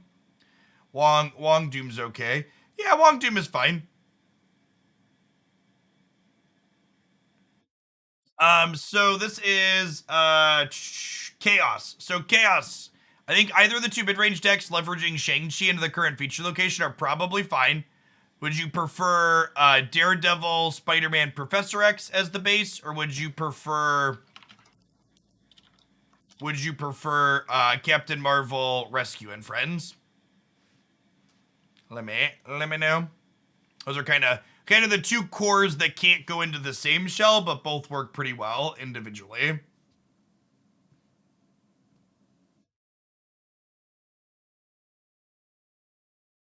Arrow, Marvel, and Friends. Okay, let's play with Miss Marvel, huh?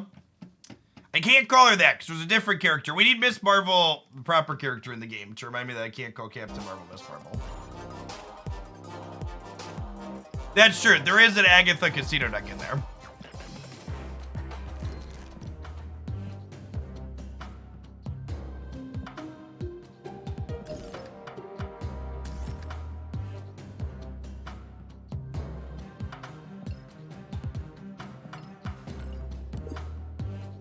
I do enjoy an excuse to play my my Captain Marvel variant.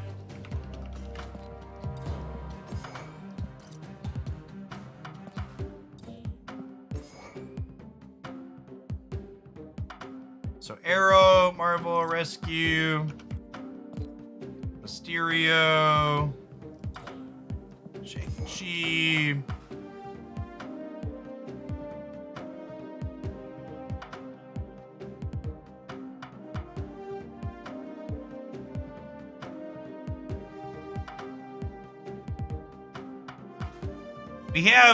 We have Hood, so he just probably slot the Destroy package into the bottom end.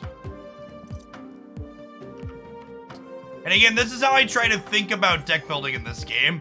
I like think which of the groups of cards that synergize together can we fit in together that don't overlap in a poor way. So like Rescue, Captain Marvel, this is a top end package. So then once I slot in a top end package, I'm looking for, okay, what are things that fill in the bottom end of my curve that also kind of synergize together or are just generically good cards. And they have Green Goblin in their pool here too, which is another great one for this. Works well with Angela.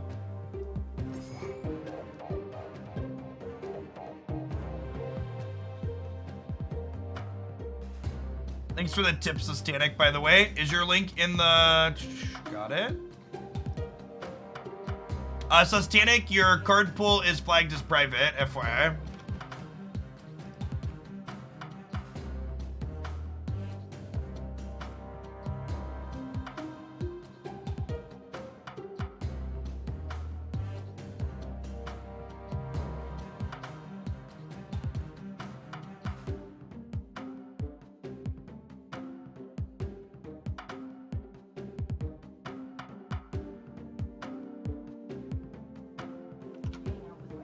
Alright, sorry chat, I had to talk to the boss for a second. You weren't invited to the conversation. Killmonger is good.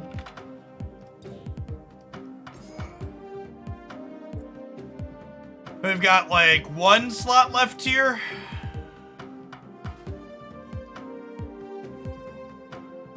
One slot left here. I don't think Storm is good in this deck. Like, I don't really want to slot Dr. Doom in at the top end. We have Dr. Doom. I don't really want Dr. Doom at the top end. Yeah, we could just play Enchantress as the final interactive bit. We could play Scorpion as another 2. This is not a Bucky deck. You need 2 ways to crack Bucky open, and we only have 1 way to crack Bucky open. This isn't a Chavez deck either, chat.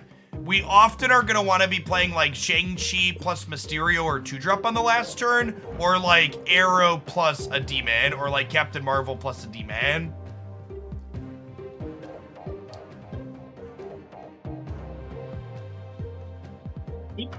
You could play Daredevil as just a generically good card. It's like fine with Arrow. I'm gonna slot Enchantress in. Enchantress has a lot of utility. On a non-feature location day, Enchantress is very good.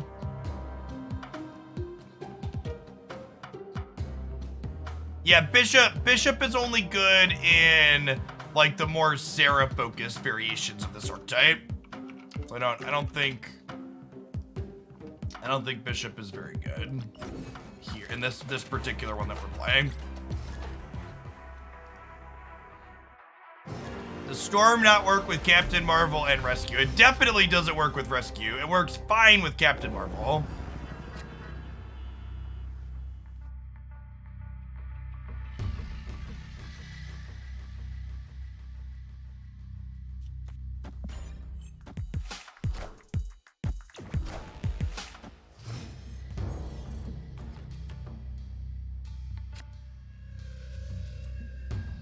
Okay, well, Sanctum can technically get picked up by Marvel, but if we're winning Baxter building, we won't need to do that.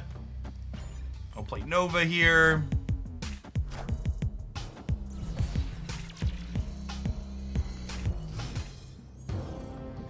Alright, well, let's make sure they don't draw with Mr. Warlock again here, huh?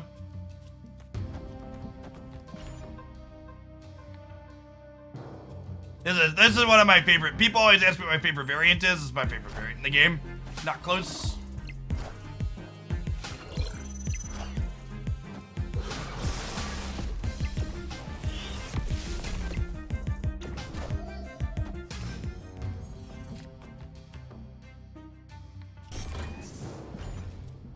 Would Jessica Jones be a good replacement for Rescue? Not really. Actually, Jones is really bad in this deck because you can't play Mysterio the turn after you play Jones.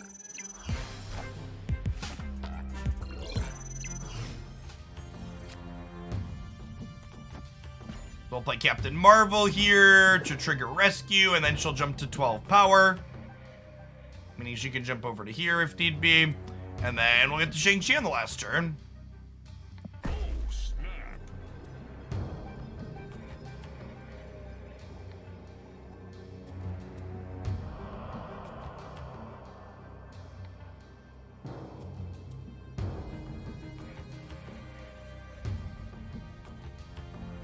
You play Magic in this deck instead of Arrow. I really don't think this is a good Magic deck. Arrow's a really powerful card. I think she's pretty important in these decks are looking to be disruptive. Does Marvel take Baxter's building into account? She does, yeah. So what Marvel does basically at the end of the game, the game simulates, if Marvel is here, do you win? If Marvel is here, do you win? If Marvel is here, do you win? It checks all 3 locations with all the modifiers.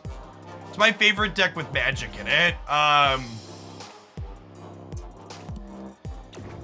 That is my favorite deck with Magic in it. Probably one of the Cerebro variations I can play her.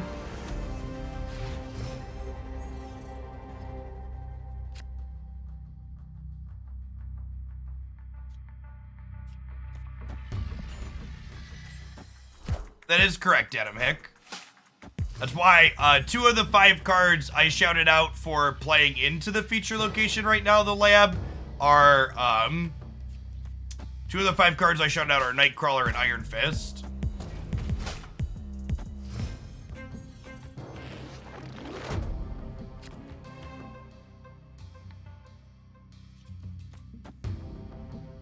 Well, I guess we're playing these here.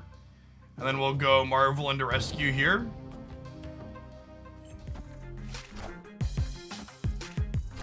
Or not.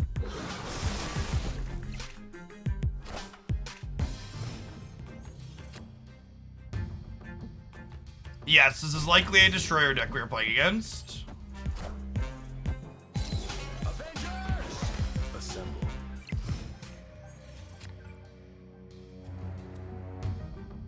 Okay, how do we feel about Enchantress here now? Think I'm into it? Think I'm into it.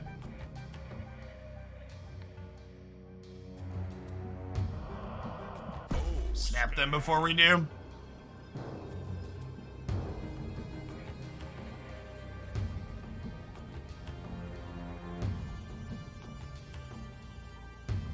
One of the things too to keep in mind if you're not someone that watches my regular stuff on the YouTube channel, I'm not about wasting your time. So like, there's not a big long 20-minute video when these feature locations drop. I believe my video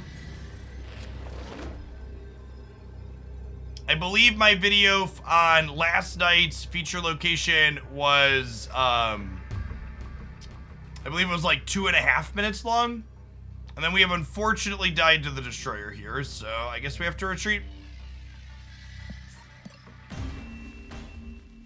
We do not have priority, which means that the Destroyer flips up after our Shang-Chi does. Our name is glowing in gold here, so if they Destroyer mid, our Shang-Chi will flip, then their Destroyer will flip, and we will die.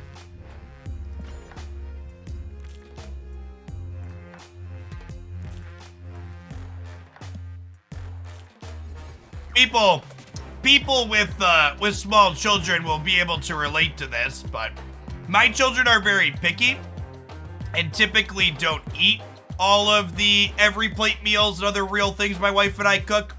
But we always get the 4-person servings because most everything cooks well leftovers. So I've got I made coconut chickpea curry for dinner last night, chat. I even cooked it all by myself. Christy didn't help at all.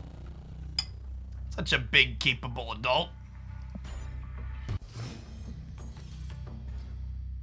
Every plates are great, chat. They're so easy, even I can cook them.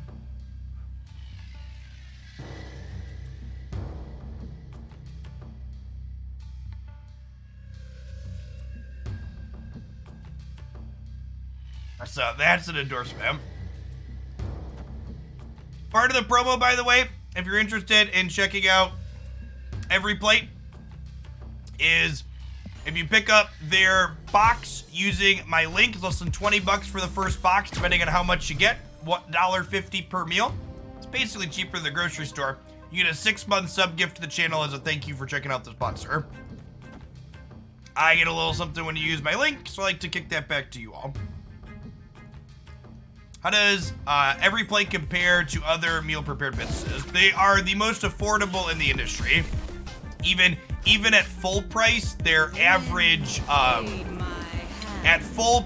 their average meal costs about $5 per serving, as opposed to the 8 to 10 a lot of other places charge. I think we're just have to double gamba in the danger room because of Big House here.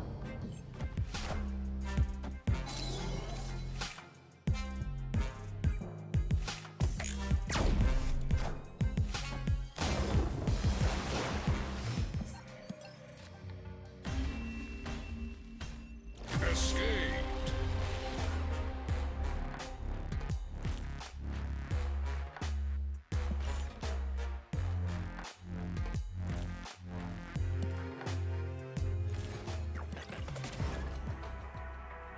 The best thing about the meal services too, if you've never used one, is like, my wife and I always like the idea of cooking more, but we're so, like, it's like choice paralysis when you like go online and try and find things to actually cook or like look through a cookbook.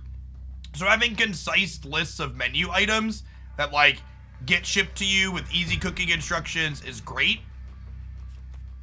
And we always go like on again, off again. Like we sign up and we get it for a few months and we collect a bunch of recipes and we like pull out the recipe cards for the ones we like and then we make them again ourselves too. Does Mysterio work on lab? It doesn't actually. It's a little anti-synergy with this today.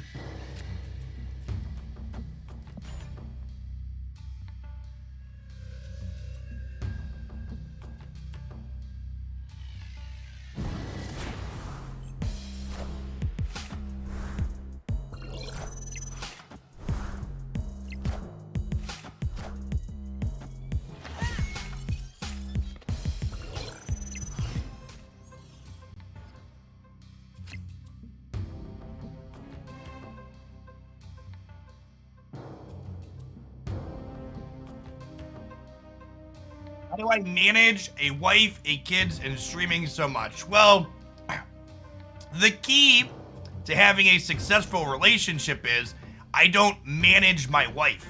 She's an adult and we are part of a partnership together. And we communicate and talk to each other to make sure we have time to do the things we need to do.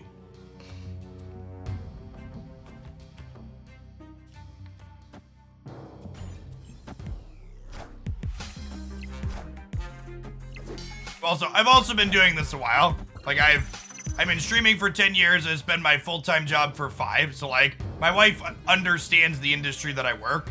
She understands this job has ebbs and flows, and sometimes when things are up, it's worth working more to lean into them being up. And other times when it's down, I work a little bit less.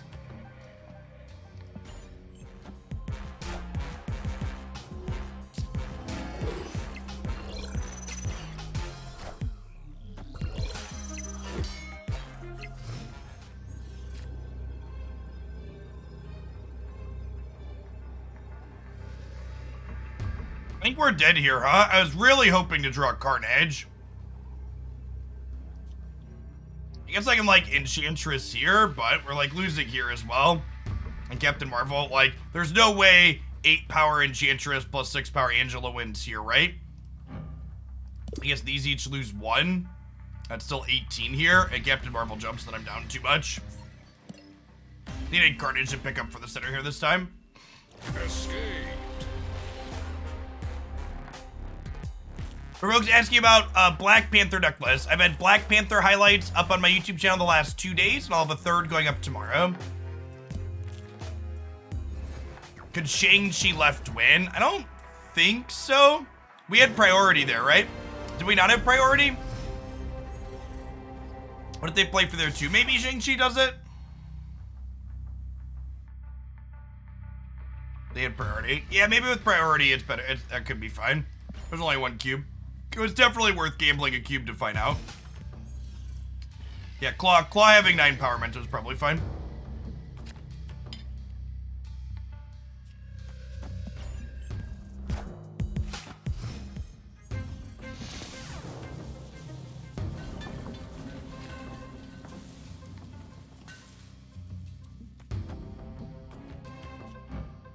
Mysterio is gas on this board. So the clones count as cards. So one of them is going to be +5 in Nidavellir, and the other one's going to turn into a Hulk here.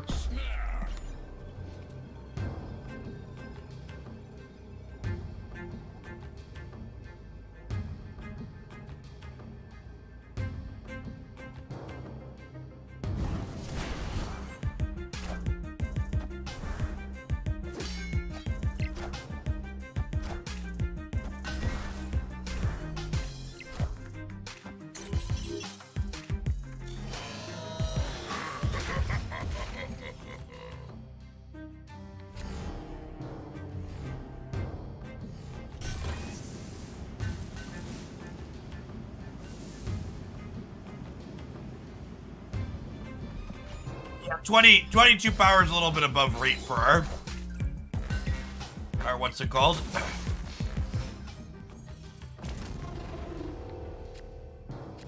Mention so rough for us here.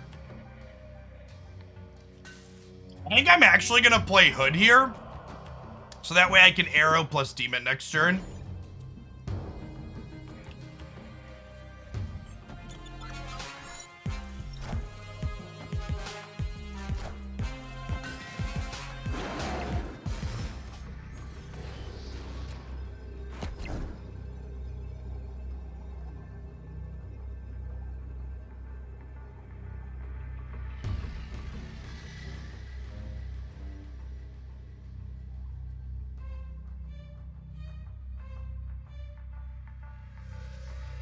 We're +5 here.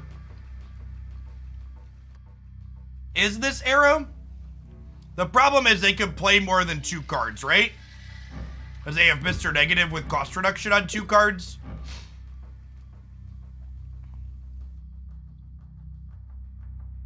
Oh, no, wait. This was Mr. Negative. So they have 1 Mr. Negative card. Yeah, it could be right to just Shang-Chi Demon here. And then hope that one of these 2 holds. I think that's probably the line. Arrow Demon left? No, if there's an Iron Man, we probably lose with Arrow Demon left. I think this is my best line. This could play out a few different ways, but I think this is ideal.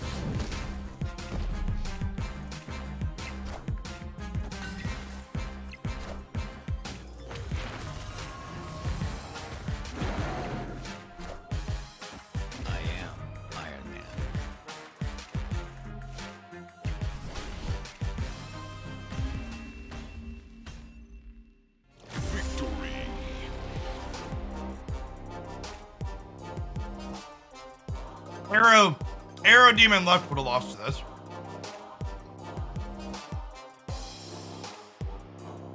I think it's either like Arrow right, Demon mid, or Shang-Chi Demon right. I think are the two pure mutations that we likely win from this.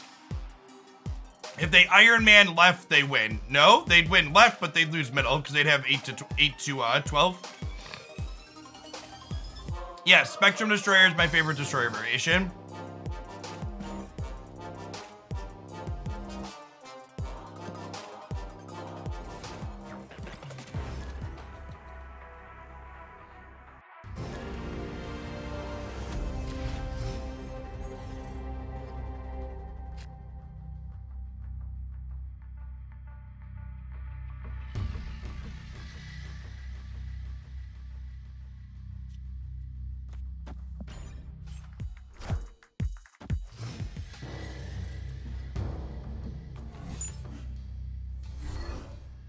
I think that's an accurate statement, Urguli.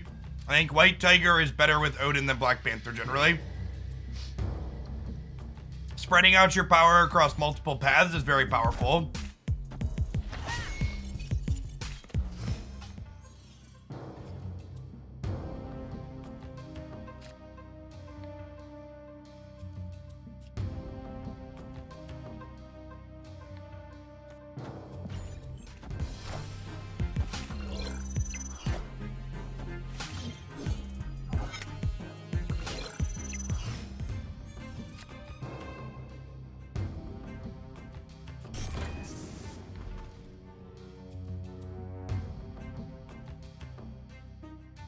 Did your opponent emote you charging for it?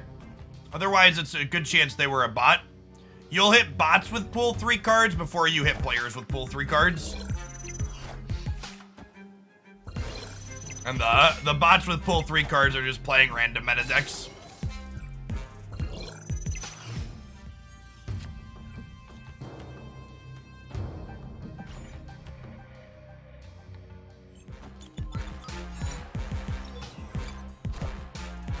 Wakanda forever.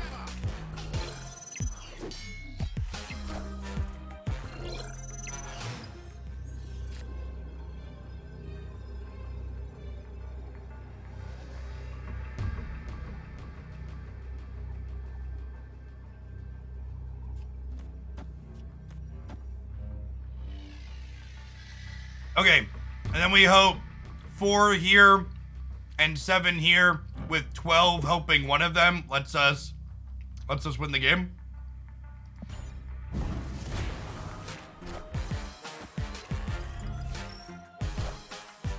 Hey, thanks, Soul.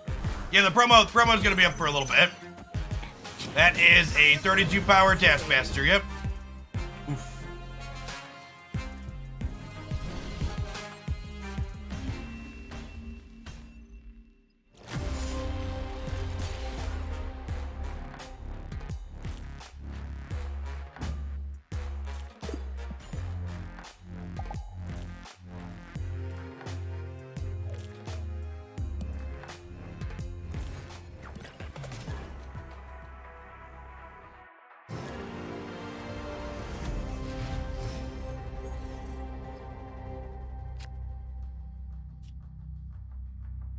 I think I'm gonna save the Am I gonna save the Nova?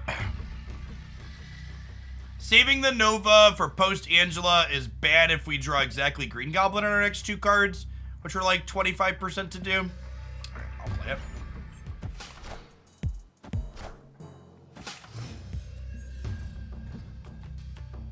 Captain Marvel actually doesn't take into account the real Mysterio, which is kind of awkward.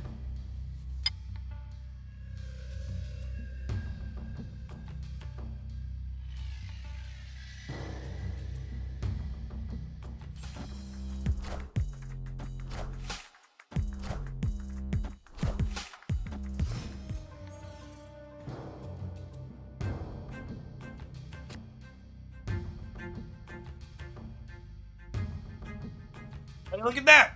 I drew the Green Goblin, rewarded for playing the Nova. Cow, thanks for the 2.5 years, appreciate that. Welcome, welcome, welcome back.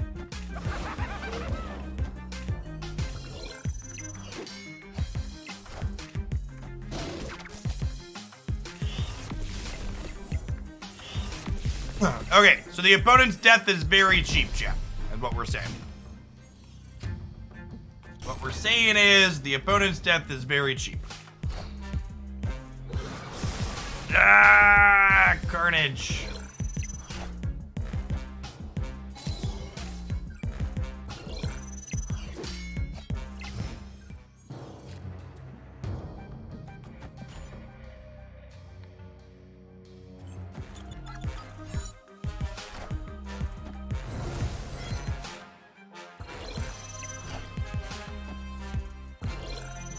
Okay, so they're not the death deck.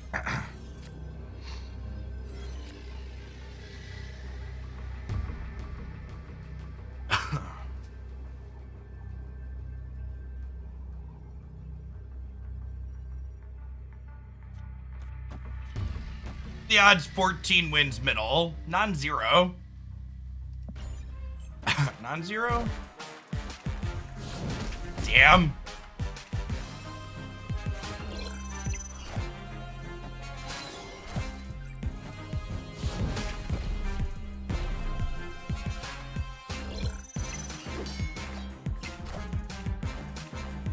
Shang-Chi's really short out. Yeah, I've talked about this before, but feature locations like the one we have right now are a little bit dry because they're basically just like the current feature location is so common, it's almost wrong to play into it because everybody just puts Shang-Chi in every deck. It's like there's just a way to turn it off. And even your decks that are looking to enable it should also probably just be playing Shang-Chi.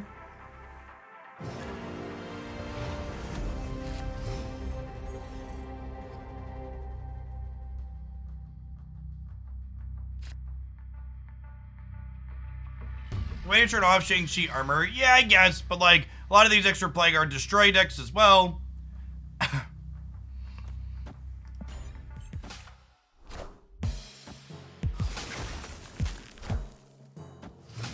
Lower the option to ban cards or locations. No, that sounds silly.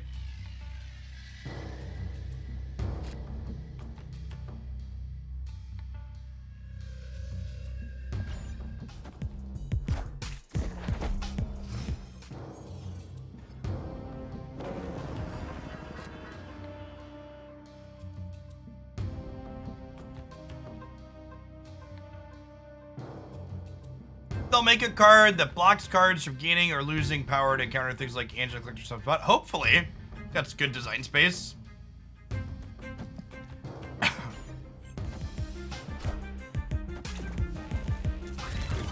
Okay, so this looks like our opponent is likely playing the Cerebro 2 deck. So Enchantress can get lined up here on the last turn, which will be nice. Rescue's a little bit of a...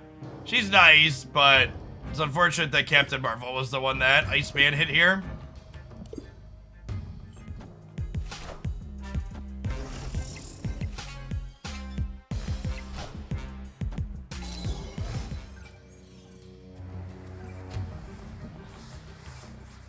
Opponent snapped.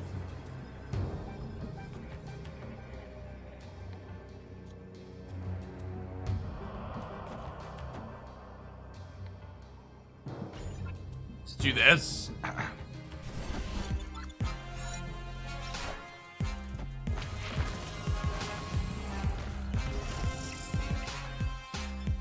And there's Cerebro and Mystique. Obviously get split up here.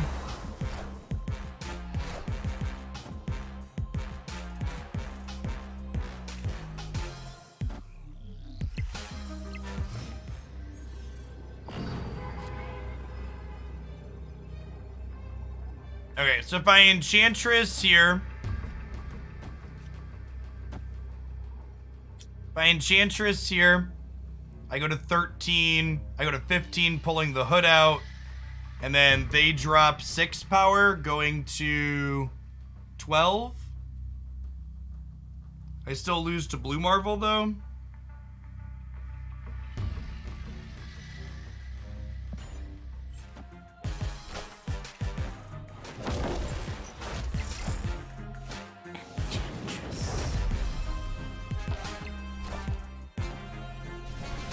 And even if I demon here, we just lose the mid to Blue Marvel, right?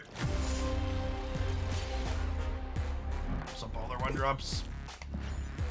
The not being able to Captain Marvel on 5 was super detrimental there. Really needed to be able to do that. Iceman always getting the most important card on our curve.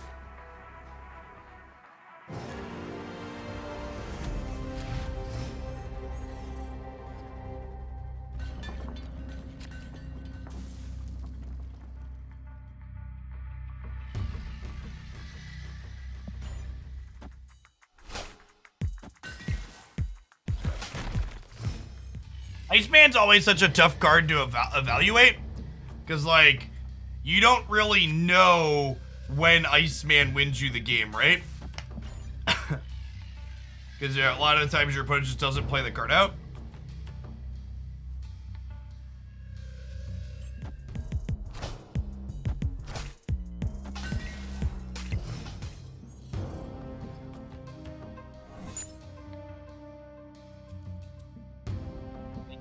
Horg into Psylocke. What do you have going on over there, opponent? What are you doing?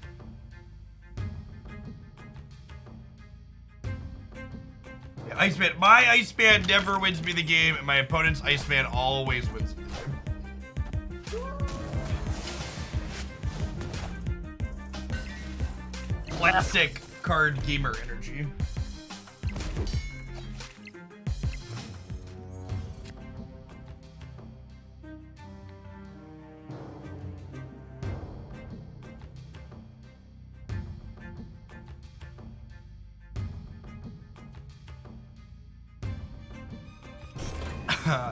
Mysterio is not great with Bar Sinister. Hey, Dingy, thanks for the prime, appreciate it.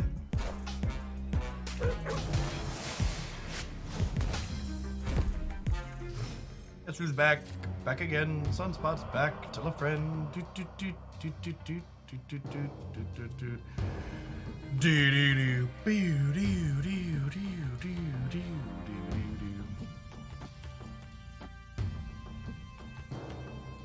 I think we just do this, and then next year we can like Mysterio plus Shang-Chi. Actually, what we're supposed to do here is we do this. Let's do this into this, right? Because the Mysterio will populate and then Carnage will eat it and it'll be slightly bigger.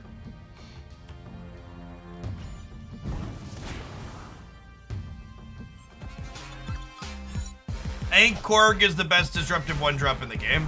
Could rock mid as well. It's the same difference, right? Because the Mysterio fills.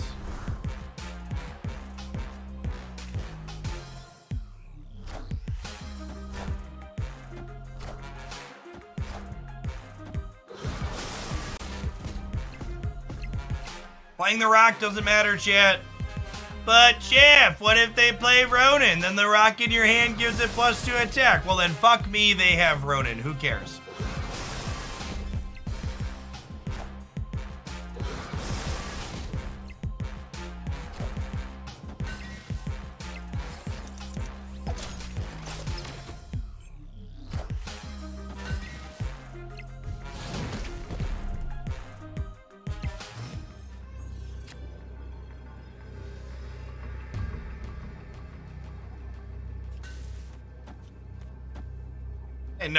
I know Doc Ock was a samurai. Little seppuku action over there.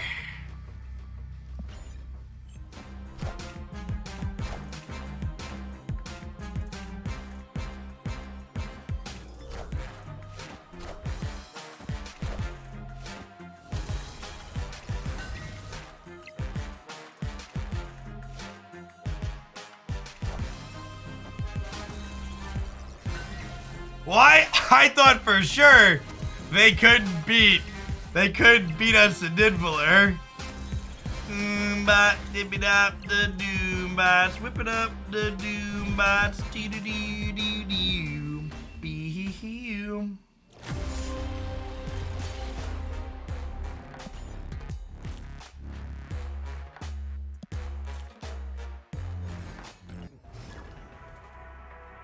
It's a shame our Green Goblin was real shy that match. Otherwise, we'd have put him in a trash cannon.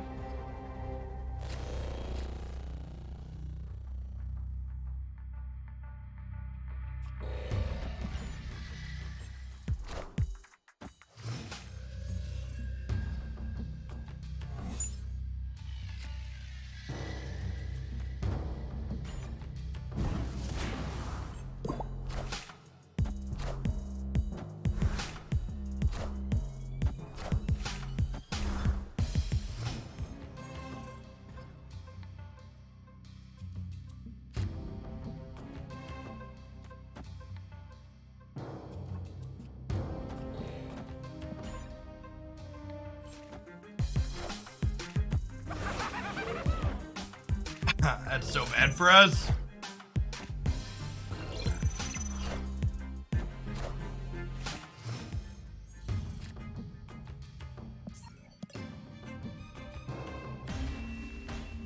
Escaped.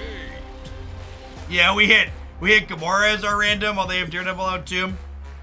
Big.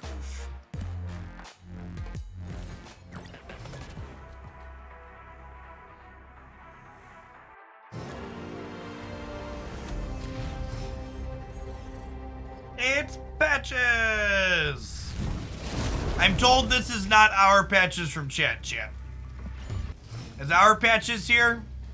Confirm or deny. They're an imposter patches.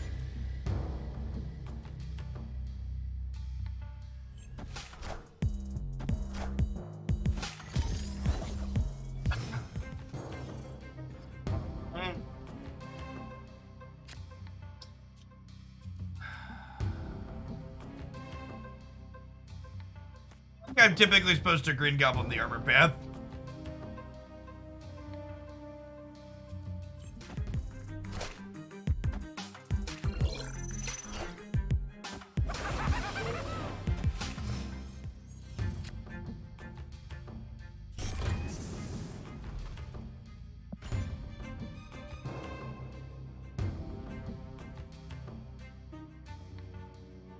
So I think this is a rescue here. And then we'll Mysterio here, Carnage here. Well, I guess we don't get to Carnage the lab, huh?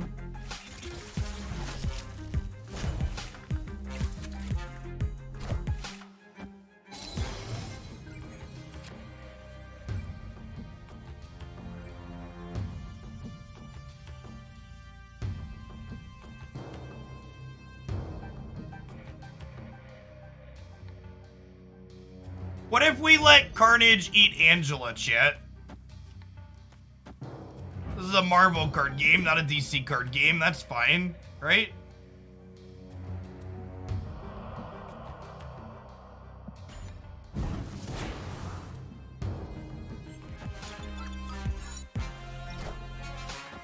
I am Iron Man. Now, something to note here is that when we Enchantress DC chat, all of their ongoing cards are gonna get +3 there. Is an important thing to note.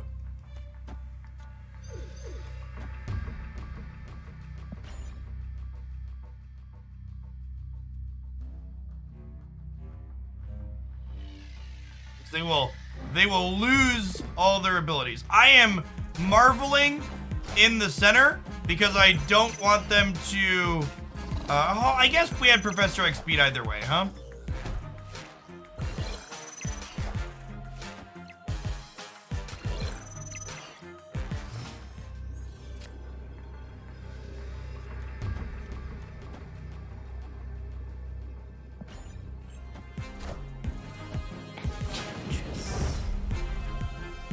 They won't, however, get a Spectrum bonus, though, so that's nice.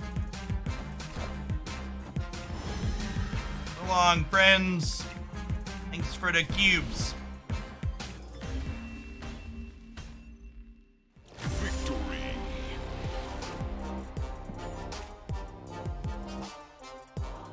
Bum, bum, bum, bum, bum.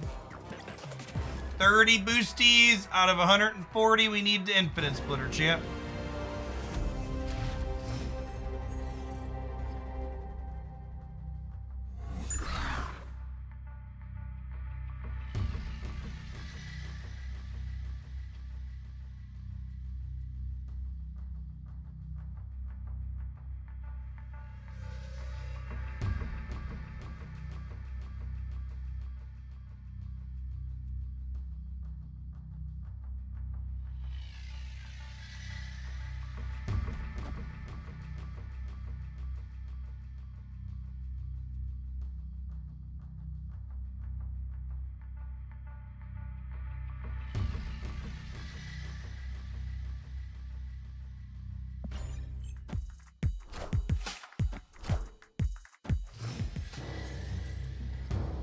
Personal Matthew, if you're still here, I fixed the issue with you not being able to post. Twitch had restricted your account for some reason on top of the ban that I'd already undone. How long has this game been out for? This game released to the general public about 3 weeks ago now. And a 5-month closed beta before that, though. How much money have I spent on Marvel Snap? I spent the maximum amount of money they would let me spend on credits every single day until I had a full collection. And if you want to know how much money that is, you have to go click on this YouTube video here. And if you're thinking, but Jeff, why can't you just give me a number? It's because I want your click if you want an answer. Damn it, Bobby. Carnage was hungry and now he's just got to starve? Why would you leave my Carnage to starve? He was such a hungry boy, chat. Opponent snapped. All he's eaten today is Angela, and there's almost no meat on her bones. That doesn't look very filling.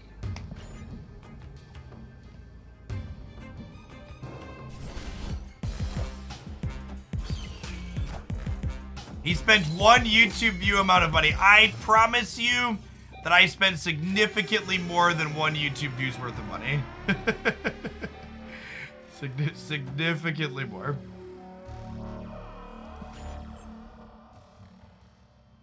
Yeah, that's the, how much money? Jeff, check the link to help me get some of it back.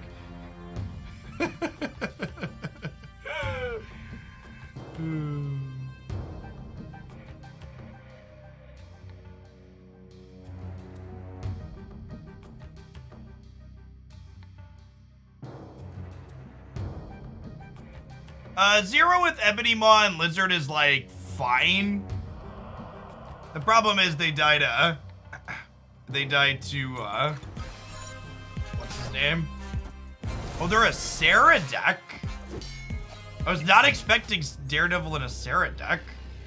Weird. Okay, so we're winning the right even if Captain Marvel jumps. So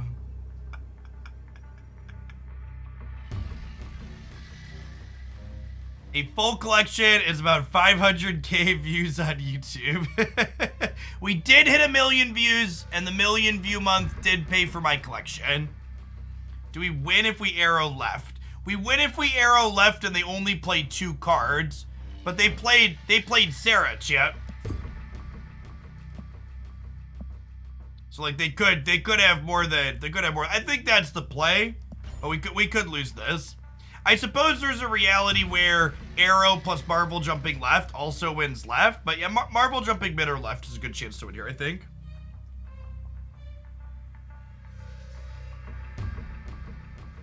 Victory.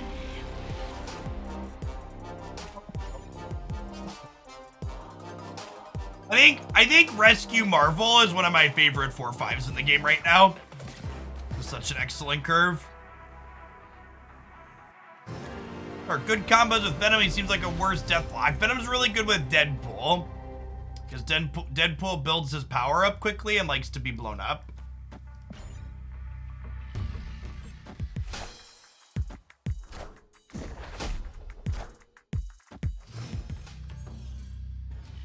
Usually infinite in the snap seasons. I am, and there isn't. Infinite also isn't really like this crazy accomplishment either, though. Like, the number one thing, and this is true of Marvel Snap, and it's true of every other game, chat. Your ladder rank is not an accurate measure of your skill in whatever game you are playing. Ladder systems in modern video games are explicitly not designed to measure skill. They are designed to encourage you to play the game more. They are purely an engagement driver. They are there to help your number go up. They measure games played. You have to be somewhat skillful to get to the top of any given ladder system. Is definitely true. But getting to the very top of it doesn't mean that you're better than any other given person. Like you can't get to the top of the ladder if you're bad. But at the same time, getting there doesn't mean you're good. If that makes sense.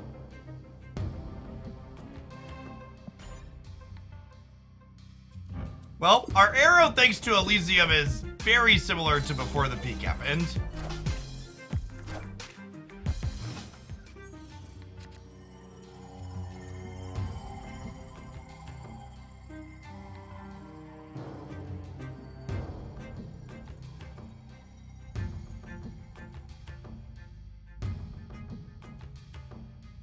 Some ladder systems do what? Measure your skill? How does whatever ladder system you think is measuring your skill not differentiate out volume of games played from that? Please explain.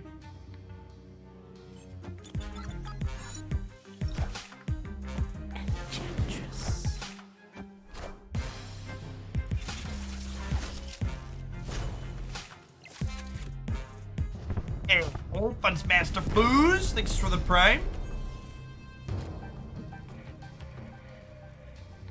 Again, to the person I just banned in my chat, you should listen to the words that come out of my mouth if you're gonna choose to criticize me. I did not say a bad player could get to the top of the ladder. I simply said a top of the ladder does not dictate how good you are as a player. You certainly have to have an understanding of a game to climb up the ladder in it to whatever the top rank is. But being number 1 versus being 1001 is not a meaningful measure of the skill gap between those two players with those two ratings. Yes, and the Marvel Snap ladder is probably worse than most at measuring skill because of the inclusion of bots, is super accurate.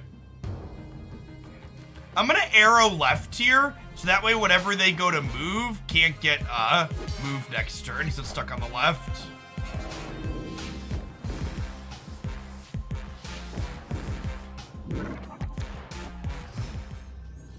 Yeah, some ladders are harder than others, but again, it comes down to all things equal, volume of play is one of the most important metrics that goes into them. Is again the crux of the argument slash thing. Victory.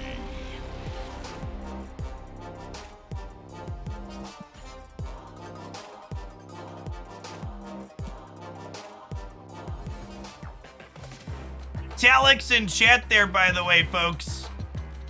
I'm planning to stream for another like 2, maybe 3 hours. There's someone that often streams Marvel Snap in the evenings. Excellent content creator. I lurk there often. Should give them a follow if you're not. You're looking for more stuff. Take my money, friendo. Had to get a computer so Android overlords don't get their upcharge. God bless your heart. Good to see you snapping. Game's a lot of fun. All the poker minds have a huge advantage in this game. It's like poker, the TCG. All right, so I don't want to play Hood left because Wakandan Embassy is a nice location to play Angela out with 3 cards after her. So I think we'll just Hood mid. Why is Arrow in this deck? Arrow is probably one of the most powerful disruptive cards in Marvel Snap. Getting to dictate where your opponent's cards play out in the final pivotal turns of the game is an incredibly powerful disruptive mechanic. Glad they got you sorted, Jellybean. Hela and Apocalypse do not interact profitably at all, unfortunately. Our hand's actually pretty set thanks to Nova Roma. We can, like, play this Weird World game out, no problem. I think we do this. We'll put the real Mysterio over here.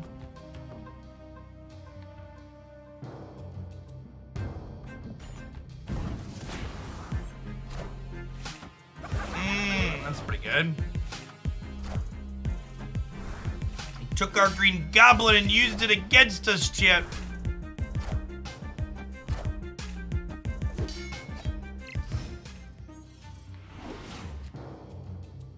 Forge is actually a sweet draw for us here because it gives me a cheap card to play next turn. So I could go Rescue here into Forge, into Carnage, clear middle, which is nice.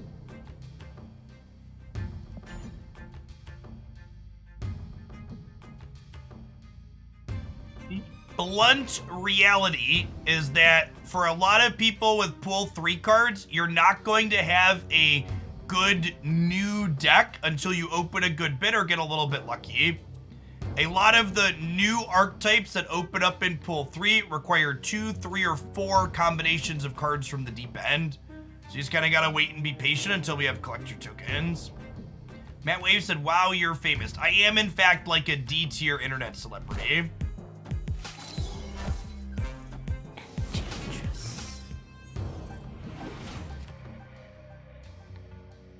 Zero and Red Skull enough.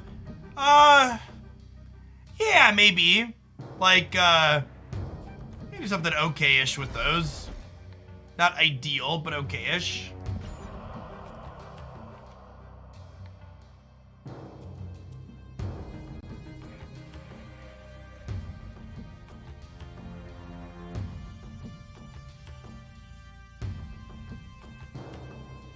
My destroy, and so sometimes there are a handful of pool 3 cards that instantly open up and play right away. Destroyer, Death are good ones, Quinjet, Mystique, etc.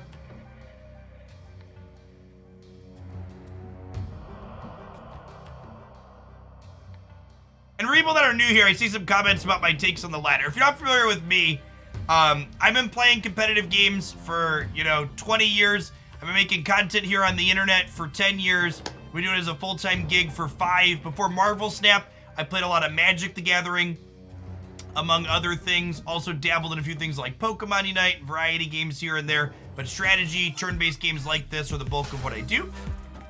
And Marvel Snap, speaking of the bulk of what I do, Marvel Snap is it. Yeah, this game is great. We're in it. We're in it for the long haul. You killed my demon, so I can play something left. That's so kind of you.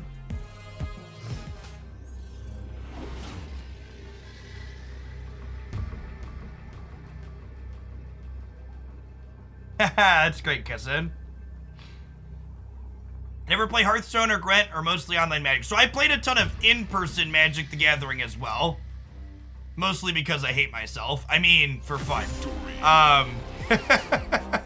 I played a good bit of Hearthstone at one point back in the day, 4 or 5 years ago. And then I played a ton of digital Magic, obviously. Before I started doing content full-time, actually, a fun when God closes a door, he opens a window type story. The reason why I actually started making more online content was I'd always been doing a little bit of it for a long time, but about 6 years ago, I finished second in the Star City Games Player Championship race for Player of the Year, which was an independent Magic the Gathering circuit. I played tournaments like 35 out of 52 weekends that year, and I came up this short in the last tournament of the year to miss the title. And I was like, well, that's disappointing, and I'm not doing that again. Let's try something new. So I started focusing on streaming more, and then it just kind of took off. All right, with Angela, do I want to fight over Mojo World? With Angela Mysterio Demon, we can probably fight for Mojo World. Probably good. Was that year Owling Mine? Yeah, Owling Mine was the first full year I did content. Nah, I couldn't get into Team Fortress 2. TFT is like super impenetrable. It is not new player friendly at all. I tried it at one point and very quickly bounced off of it.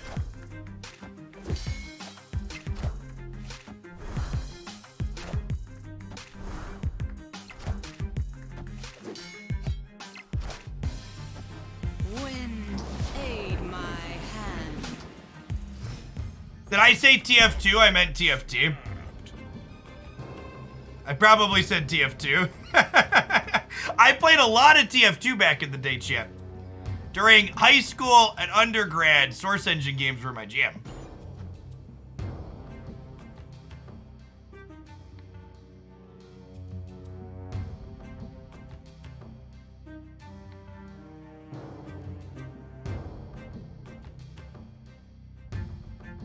I find auto battlers kind of dry overall, though.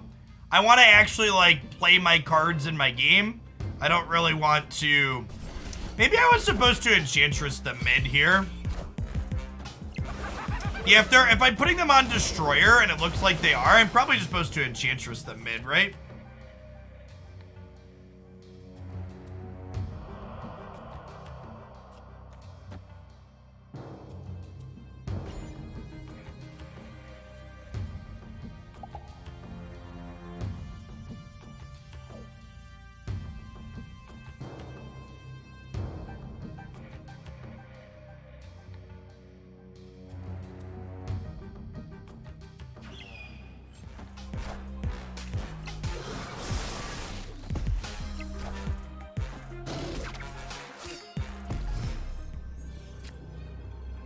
Killmonger?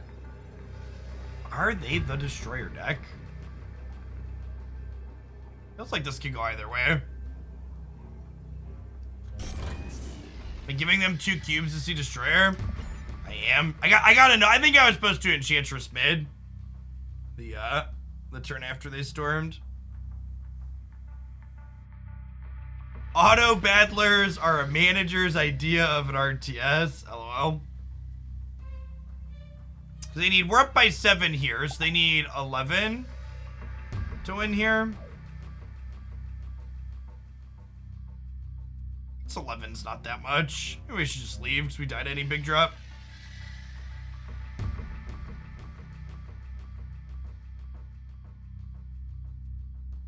I can't tell if they're griefing me or not here. Honestly, I might just leave because they're taking too long. That's their goal, though. Okay, they are in fact just griefing us. Got it.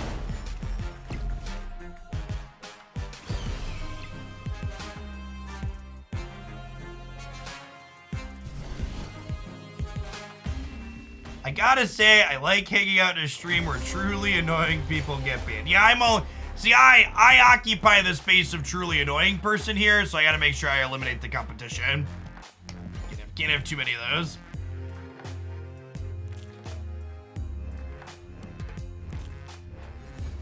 I think playing Destroyer in a traditional Destroy list is an incredible mistake.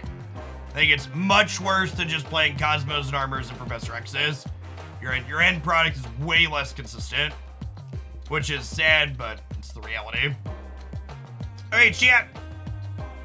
We got another pool 3 build around to take a look at here. Let's pull up a card list and see what we have going on. You can't fire me, I quit. Okay, let's look for some packages here. Man, whose pool is this? This is Sustanic's pool, right? Are you still here? This pool is really good for how few pool 3 cards you have.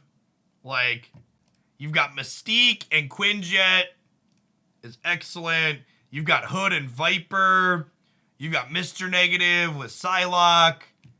You got Green Goblin. You've got Arrow. Yeah, I feel this is an above average pool. This is, as someone who's been looking at a lot of people's pool 3 pulls, this might be the most stacked pool 3 I've seen for how few cards you have. Oh my gosh, you have Cerebro and Patriot with Mystique. Chat, if you want to know how unlucky I am, I feel for you at home. You know what my last 2 Marvel Snap cards were, chat? They were Green Goblin and Mystique. This was the very last. This was the second to last. So I feel you. I understand what you're going through, okay? My pool was not this good. And I play a lot of Green Goblin. Green Goblin is one of my favorite cards in the game, and Mystique is one of the best enablers in the game. What collection level was I when I finished? Go over here and sit on Grandpa's lap and let me tell you about the good old days. We had to walk up the hill in the snow both ways, and I didn't finish my collection until collection level 4100. Now, thankfully for all of you at home, Second Dinner made it quicker and easier to finish your collection, so you finish around 3,000 now. In the original collection level track, you didn't finish your collection until like 4,500. And by the time they changed it to make it lower, I was already halfway there, so I didn't finish till 4,100. Kids these days have got it so easy. I don't even know. All right, what are we doing here? So, unfortunately, I don't know that Patriot and Cerebro especially, is just like not particularly good into the feature location right now. No, the titles replaced variants and avatars in the collection level track. You are still the same odds to get cards.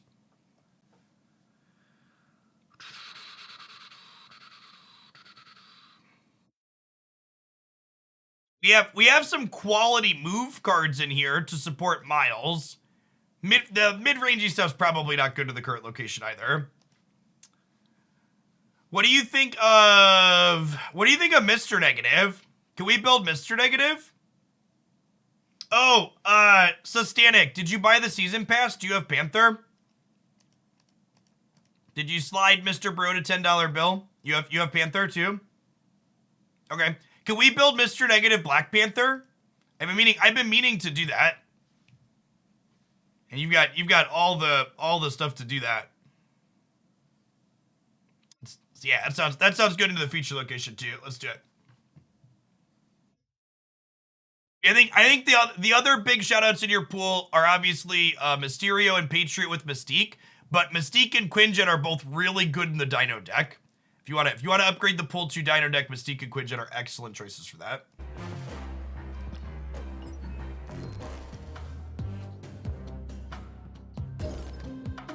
Oh, they do have Taskmaster. Taskmaster is just free with Mr. Negative, and then it sets its power to whatever you played. All right, chat, so this always blows people's minds, so I like to point it out once per day. You see how when I search up Mr. Negative, I get exactly one copy of Mr. Negative that appears here? If you unclick all variants, it doesn't show you 7 copies of every card. And you can choose which one of your multiple copies it shows when you click that off by going into this here and favoriting your favorite. So if you want to cruise your collection easier when deck building, just take a second and go through and favorite your favorite version of each card and then unclick all variants.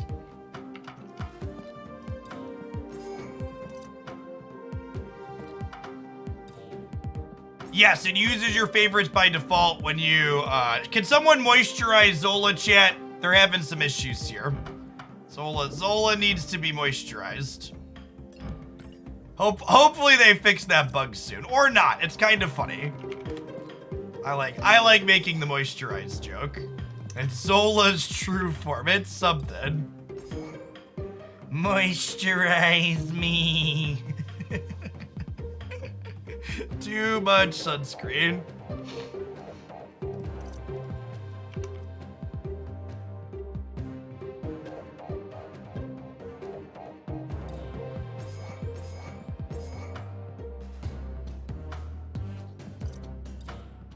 All right, what other cheap cards do we want here?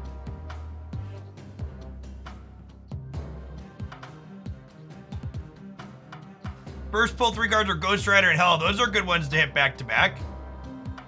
Yeah, the pool had Black Panther in it. Do we have Magic? Well, that's a good question. We don't have Magic, but I don't think that's a deal breaker. Ironheart's okay. Morph's a pull 2 card, right? Morph's actually probably kind of funny today. I don't hate Morph.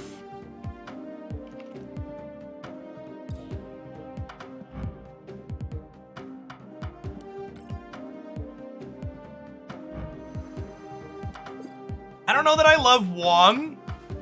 Do we want a Tiger? So the problem with White Tiger is White Tiger is awkward with Arnim Zola because it clutters the board. Is part of the issue. It's the same reason I don't really like Leader in this archetype, because the board just gets gummed up way too much.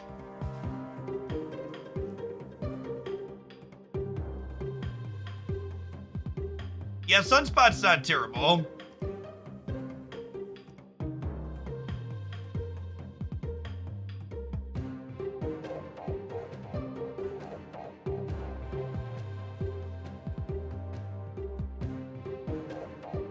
Yeah, I don't know that I like the Wong Tiger Gap. In my experience, it just gets too cluttered. Yeah, I mean, they do have Venom in their pool. We could fill out the last few cards with Wong Tiger Venom. Is not awful. I really don't love Jubilee with Arnim Zola and Taskmaster.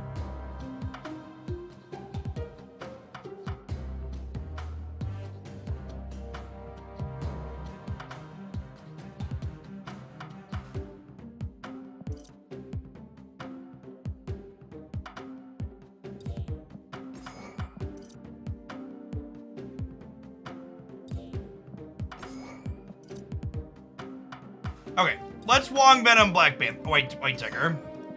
Let's do that.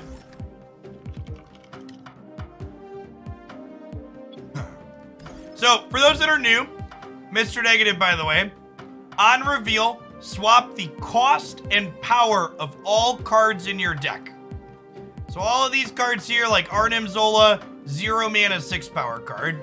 Iron Man, 0 mana 5 power card, etc. Rogue could be good. Rogue she's a fine card.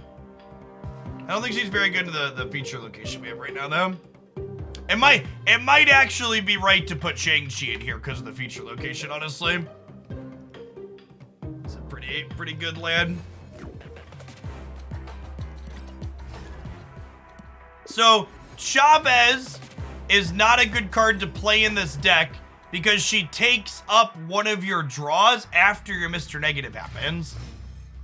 Sometimes you only get 2 draws after you play Mr. Negative out. Didn't I change decks? All right, I'm gonna give up a cube here. I messed up. Escape. Weird.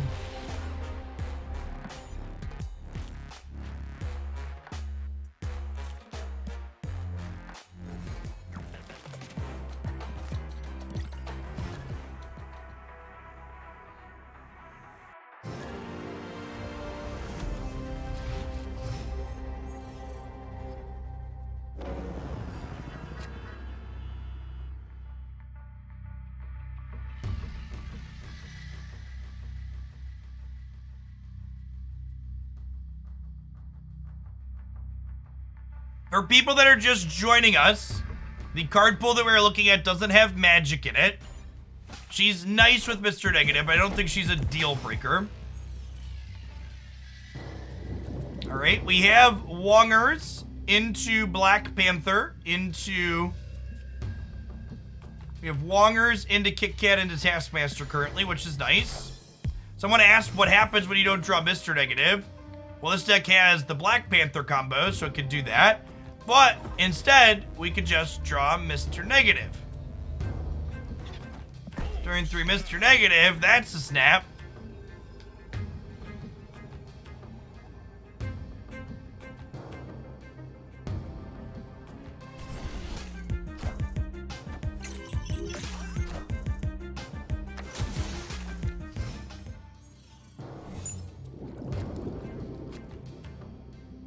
What a lovely piece of candy.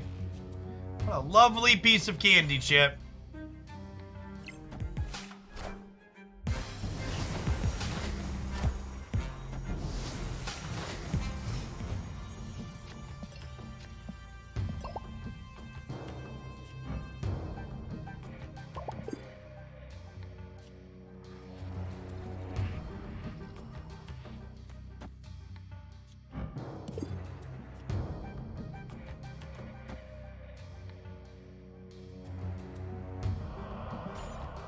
I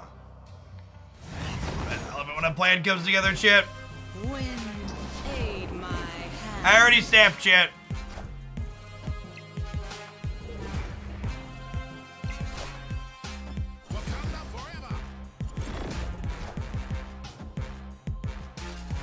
Oh my god, we hit them in the right order, too.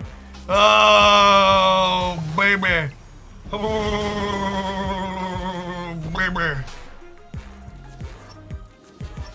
I would like 2 64 power cats, please. Wakanda forever.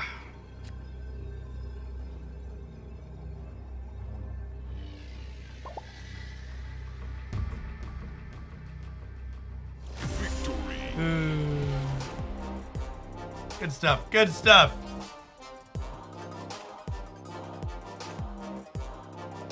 We're writing that one down.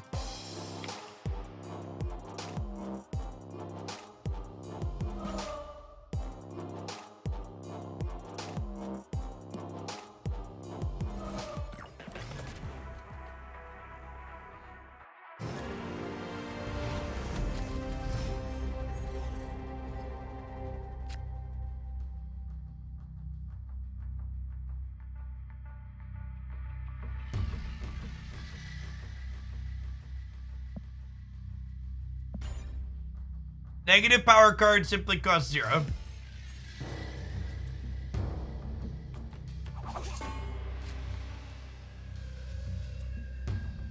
Okay, I mean, this is just like a long Panther Zola game, right? We just like hope that wins through here.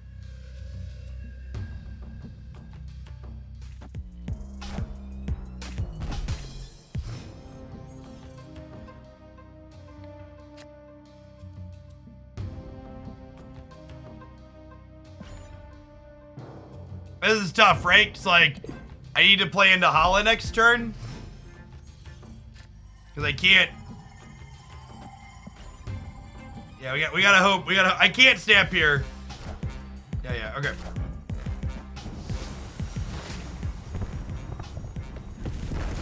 We can also, like, just get Cosmo'd here, chat.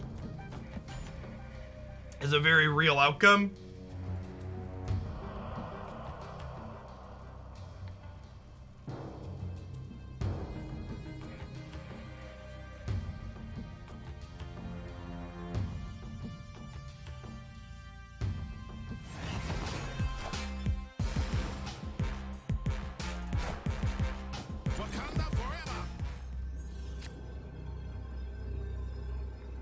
Arrow is such a good card. I can't believe they didn't snap me there. Appreciate the mercy. Escaped. Your opponent has fun in their name. Why would they Cosmo you? You want me to 50-50 the Zola?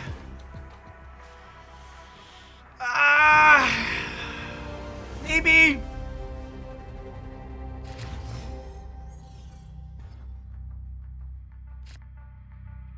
Jan, I'm more risk averse than most of you.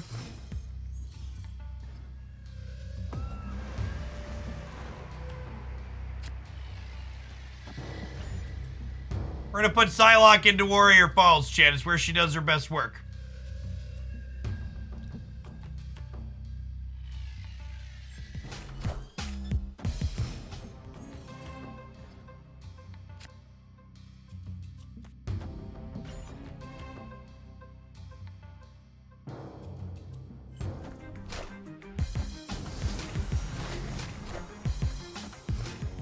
I think most people are less risk adverse when they're making plays that don't affect them. That's true.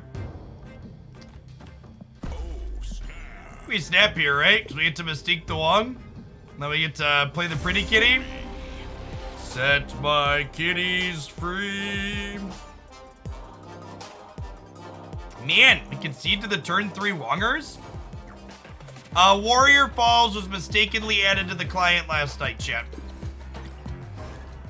I'm interested to see if they still make it the feature location next week.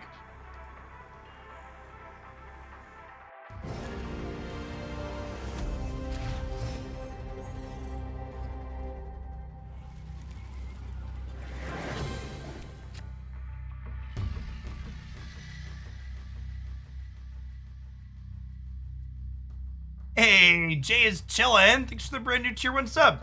So we're chillin' here in Hoaglandia. Okay, chat, so this is a bot because no human being has split claw enough to have monochromatic, and humans can't have Inkify with no border effect. It looks really clean, though.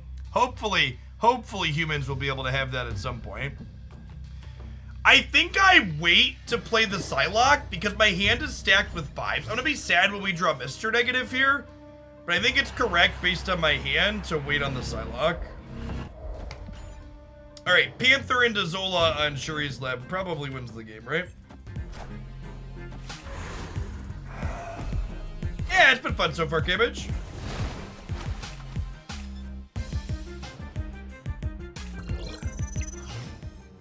You should always take a 50-50 over a guaranteed loss. I don't know. I don't agree with that. I think from a pure this sample size goes to infinity perspective, sure, that makes sense. But you gotta remember, in Marvel Snap, your sample size is not going to infinity. I actually don't have any pool builder outs in the queue at the moment. In fact, I was actually just going to update the command. So In Magic, people used to send me too many terrible things. Oh my gosh, is this a human? Is this a human being with this claw? What a tilter. It's either a human or it's a cheating bot. One of the two. I guess we're dead, huh? I'm gonna update the submit to command. Escape.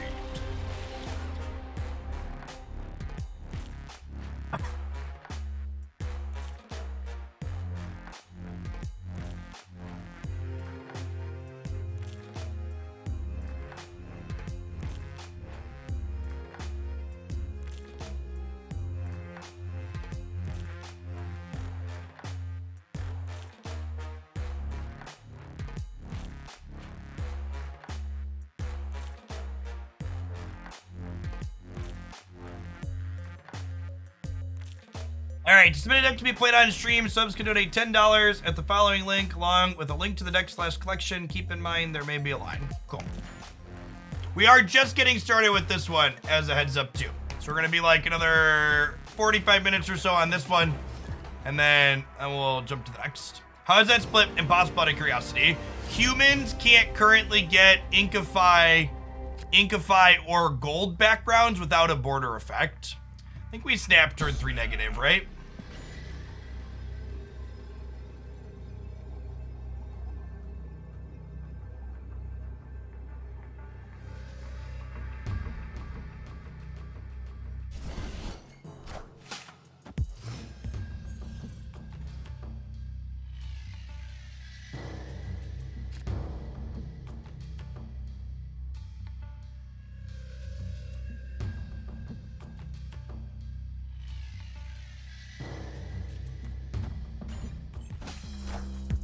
We Wong the Shuri's lab? Wong the Shuri's lab surely must be win more, right? Doesn't mean I don't want to do it though, chat.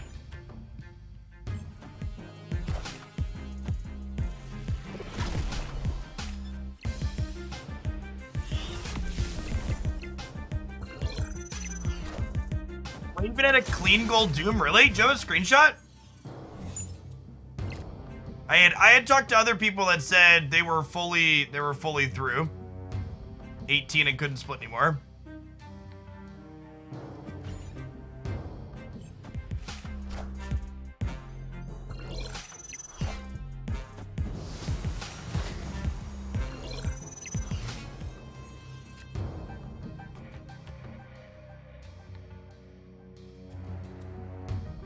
Hey, thanks, Cooking Panda. We'll get yours up next. Well, foo.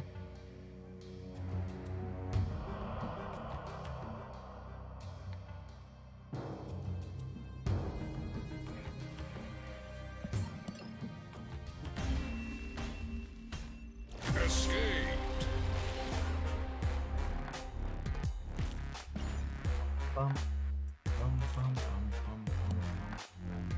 We had negative though, yeah. We were just down right. And we're down mid.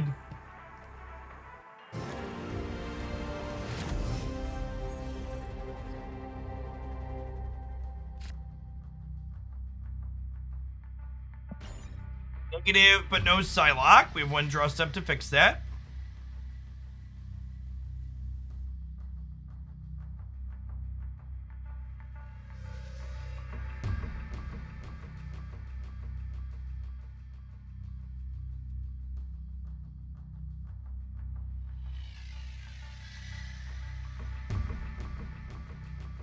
This deck's not terrible into the Space Throne because we have Black Panther in theory that could cheat over there.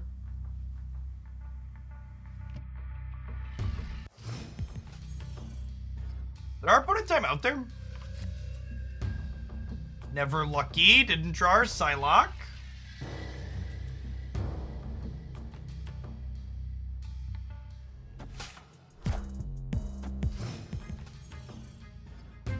Yeah, I do, Vinny.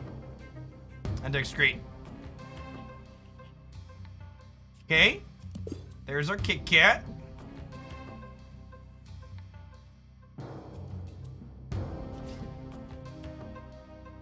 am I supposed to play Venom here for 1 power? I don't know. Maybe.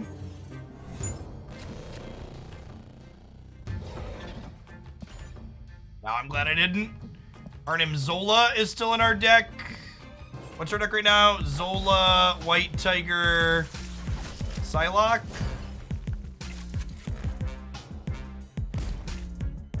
Wow! Put the Hulkbuster on it and got it killed.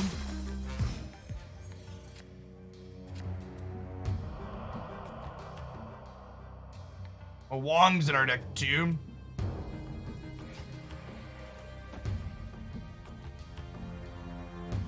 Hey, Beasto, thanks for the tip.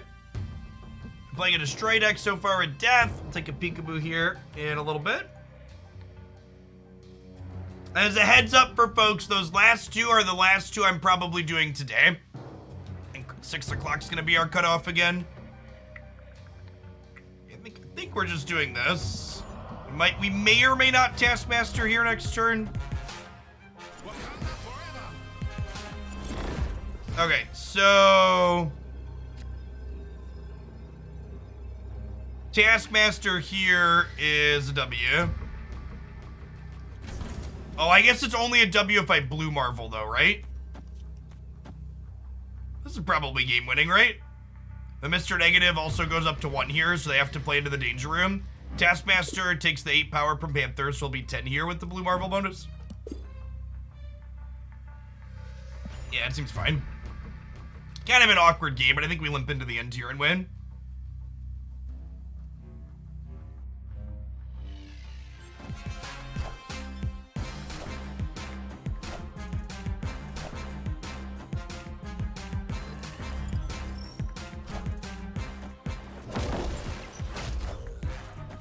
Higher, further, faster, baby. Yeah, clean game. Like I said, I don't think anybody's calling a snap there, but we'll walk right on in. Free Taskmaster, looking clean there.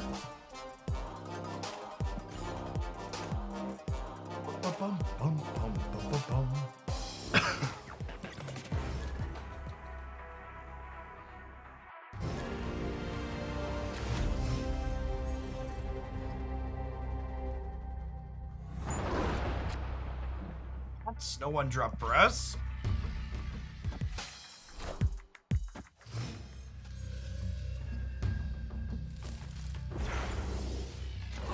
You can always type exclamation point rank in chat to find my current rank if you're new here.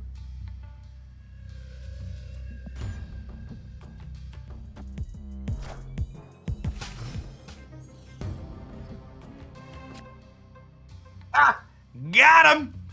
Alright, so we're not playing Mystique out as a naked guard. She likes her. She likes her outfit.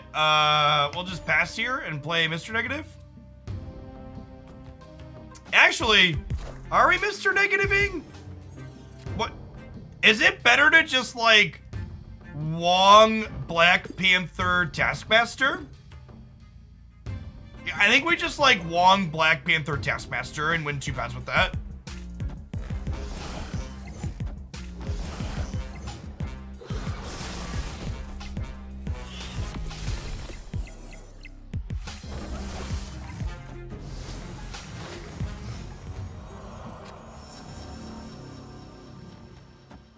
Well, if my body is ready to be Cosmo'd here. Opponent snapped.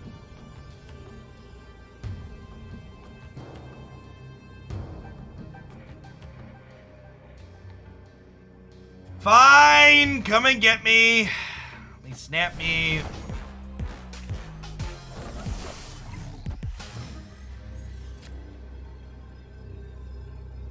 I mean, did they really need Daredevil to do that there? Someone was complaining in chat the other day that this combo was too strong. It's really could not be more fine. There's so much counterplay. It's obviously very linear, but so much counterplay.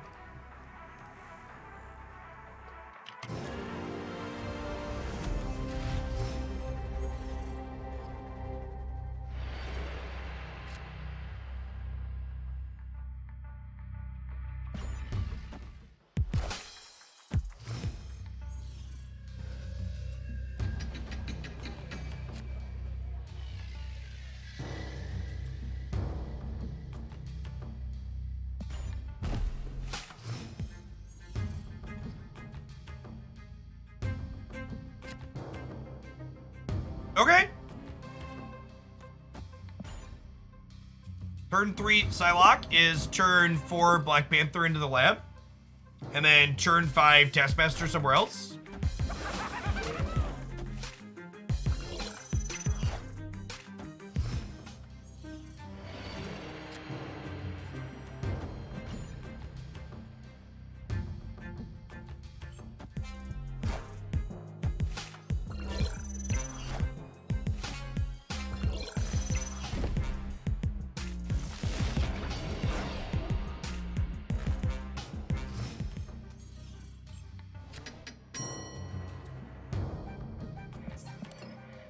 How many cubes? Escape. How many cubes is Cosmo going to take from us today, chat? How many cubes? Cosmo knows a sucker is born every minute. Eventually, chat, I can give away enough cubes that these players will be infinite and will stop queuing into them, right? That's how this works?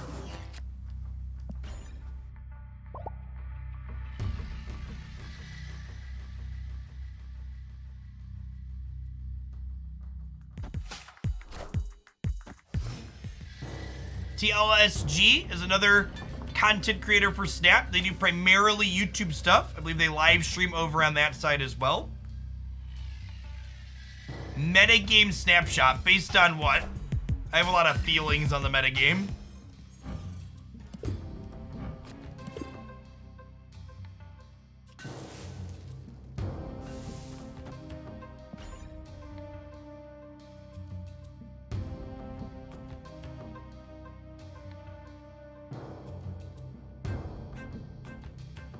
There was an unannounced change to Marvel Snap mission refreshes. You can now refresh extra times if you have not refreshed other times recently. You can bank up to 10 refreshes now, is the change, I believe. Does this work how I want it to work? This works how I want it to work, right?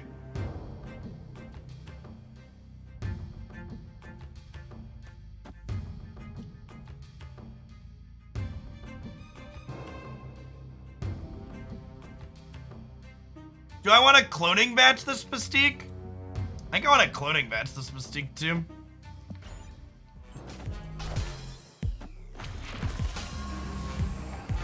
I am Iron Man.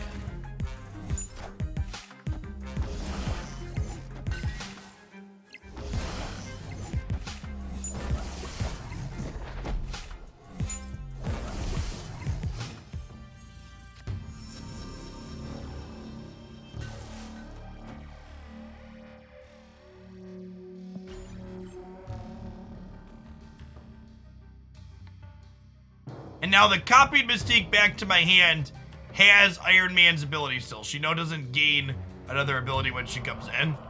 So we have an extra Iron Man in the tank here to play out.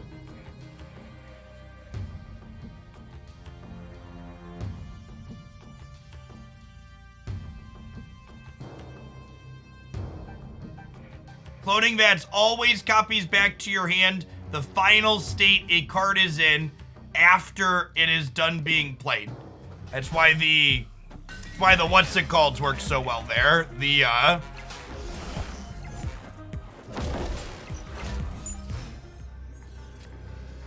symbiotes, yeah. So this adds 6, and then we multiply by 4, right? No, that can't be right. We double.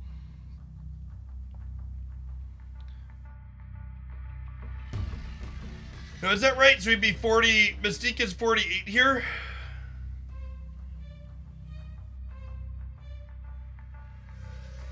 It'll be 48. Meaning they have to play. They get 10 for free going to 44. And their Mysterio could be the real one there. That is close. I'll stay in for a flip here, depending on where they play to. They could play here, or they could play here. Yeah, we're playing Kingpin. The question is, The question is, do I put Kingpin mid to hedge them playing for this path, or do I put Kingpin right to hedge them playing for this path? And they're on the same coin flip on the other side, right?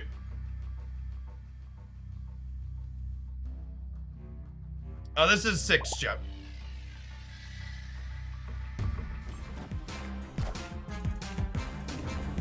Oh, they got it.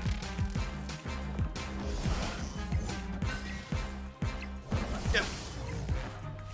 I am Iron Man. We lost to 50-50. And they were on the exact same 50-50 we were, right? We're like, okay, they gotta play to the location I don't. We gotta play to the location that they do. Close game. There's a lot of games that step like that where it ends up like it's all just about who ends up dropping to which path. If I play Kingpin here and they end up playing Magneto here and the opposite, we lose as well. So.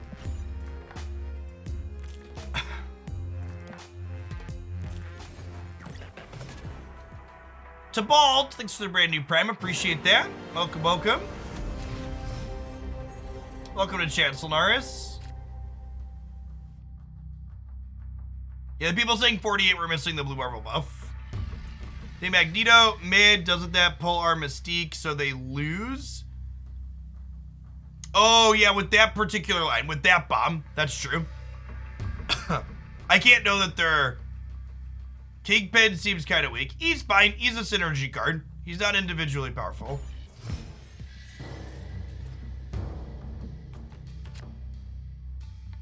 Yeah, we can't know Magneto's their bomb there.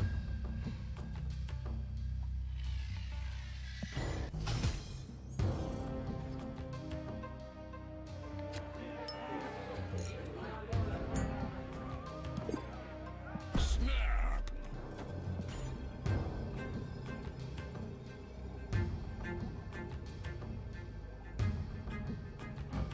Mr. Negative drinks for free at the bar, Chip. I am Iron Man.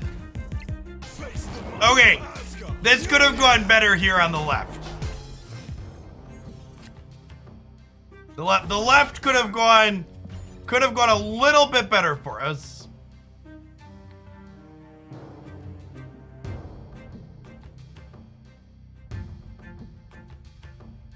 I have some, how do you say it, regrets. Regrets.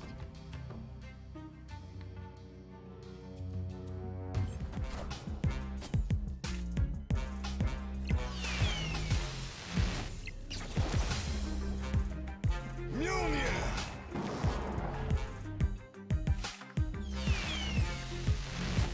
Mjolnir. To me. Okay. Okay, so you're saying there's a chance.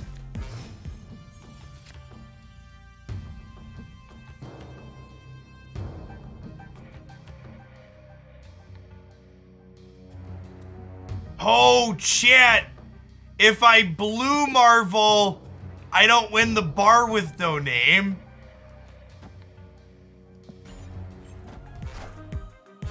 Wakanda forever.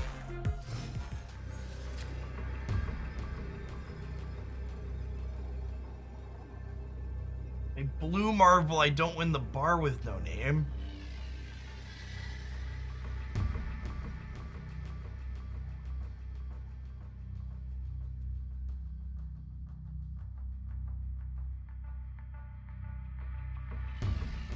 I just Taskmaster, right? And we accept that we die to the hammer?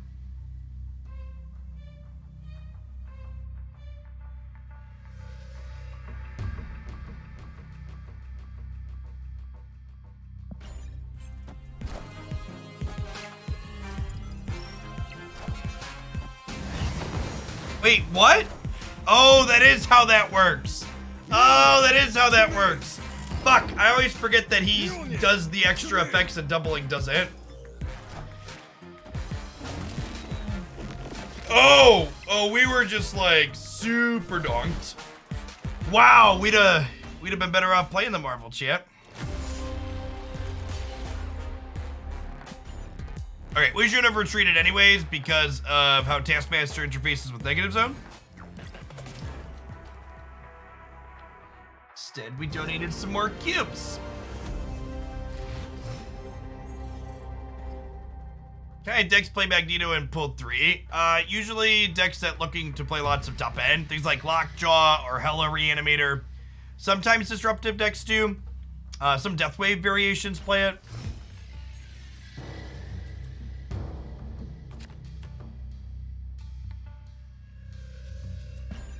We are basically running a cube charity here today, chat.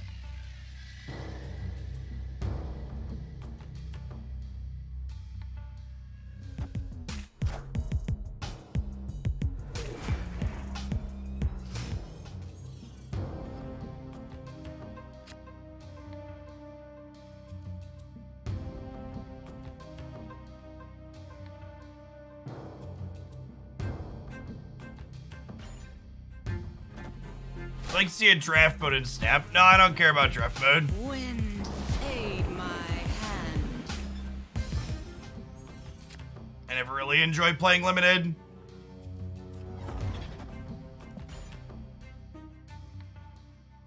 Alright, so this is Cerebro 2 here from the opponent.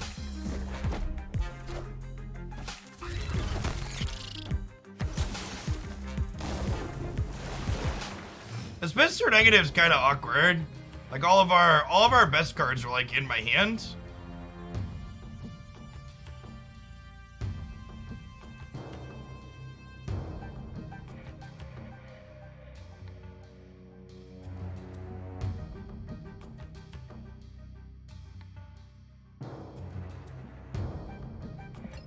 I guess I could draw White Tiger, right?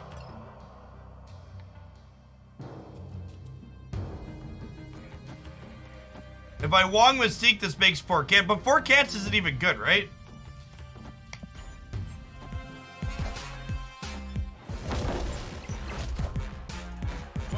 Oh, wait! They can't double Cerebro, chat. Because of Crimson Cosmos. Yeah, we beat single Cerebro here, right? We'll play a Venom for tiebreakers. Yeah. We're good.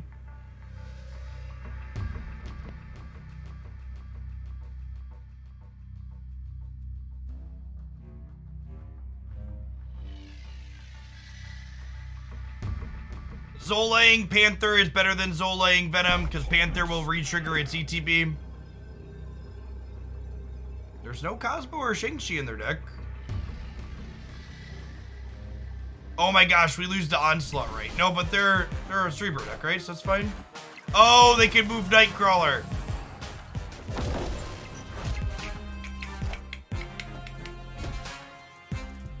Yeah. Oh my gosh. We lose with Mr. Negative's -1. Real Claude, thanks for the brand new Prime. Welcome, welcome.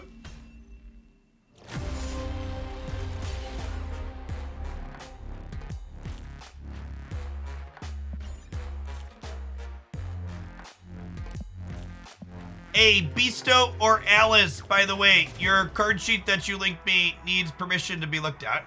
If you can't make that public, thank you. Yeah, we don't lost the breaker anyways.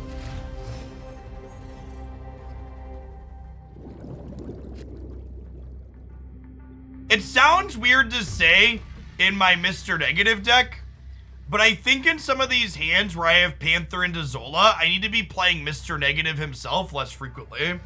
Mr. Negative used to be 3 cost? No, he used to be 4 power. Always a 4 cost.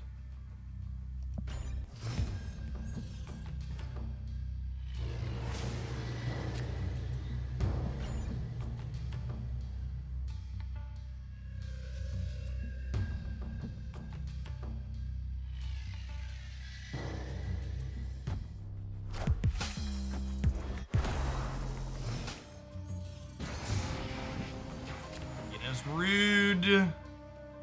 Atalanta's ruder. Every time I click the retreat button and then decide not to, I have immediate regrets because the audio is bugged for the rest of the game now.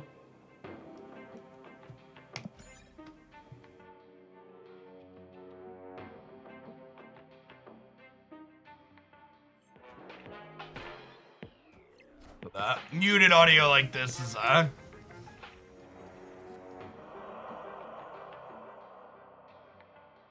It never fails to make me chuckle when card gamers imply that, or say outright, that there's too much location variance in this game. Chat, Marvel Snap would fucking suck with less location variance. Wind. Location variance is a big part of what makes Marvel Snap a good game. Like a very significant amount of what makes Marvel Snap a good game is location variance. Victory. I promise you, the reason why you're struggling to rank up, I promise you, the reason why you're struggling to rank up isn't because there's too much variance. It's because you're bad. It's because you're not snapping or retreating correctly, most likely. Oh my god, the audio didn't fix itself. All right, I'll have to restart here in a second. Sedge.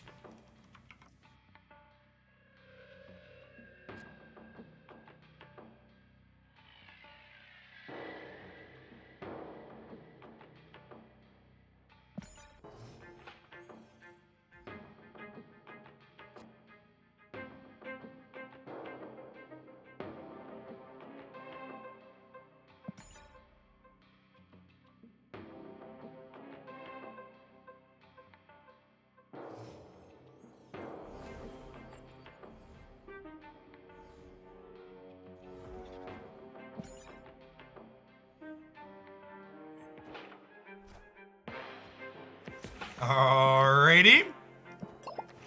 So one emote I use, chat.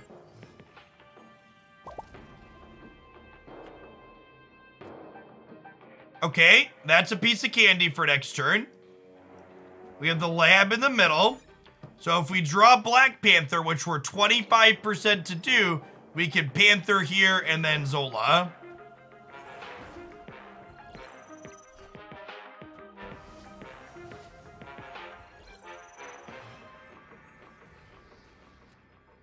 There's my pretty kitty. Yes, you are.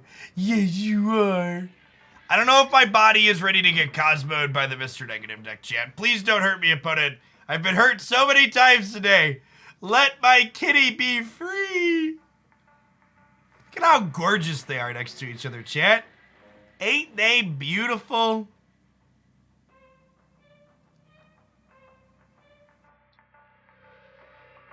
Snap? It's not that I'm snapping because I'm a coward.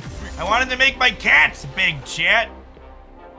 I didn't even get to do it. They wouldn't even give me one cube. They were like, no, I'm leaving. All right. This is your fair warning that I'm making my face large so I can restart the client. Thanks everybody for hanging out this afternoon, by the way. I've had a bunch of people coming in all day. Appreciate it. For folks that are new to my content, welcome. I'm Jeff Hoagland. I stream full-time here on Twitch. I make content on YouTube. I'm cripplingly addicted to Marvel Snap, as some of you might be able to relate to. We're doing it here 5, 6, 7 days a week. I've got a Snap YouTube channel where I post daily deck highlights, other game news updates, such as every week when the feature and hot locations are out. I post a quick top 5 video talking about cards from pools 1, 2, and 3 that are sweet to play into the location. I've been here on Twitch for the better part of a decade, doing full-time content for the last 5 years. In a former life, before I started doing that, I've got a couple of degrees in mathematics and spent some time teaching and spent some time doing software development. Very analytically minded. Streaming on Twitch in a lot of ways is like teaching math, chat. Except when someone in chat is a fucking idiot, I get to call them a fucking idiot. It's a big difference. You only get to call your students a fucking idiot on your last day as you walk out the door.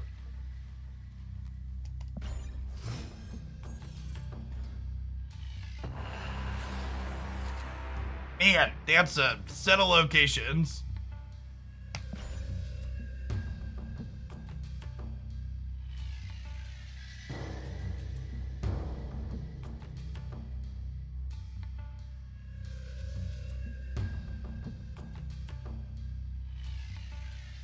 How old am I? I will be 32 in January. But the more relevant thing is I have 3 children, and every child adds a minimum of 5 years.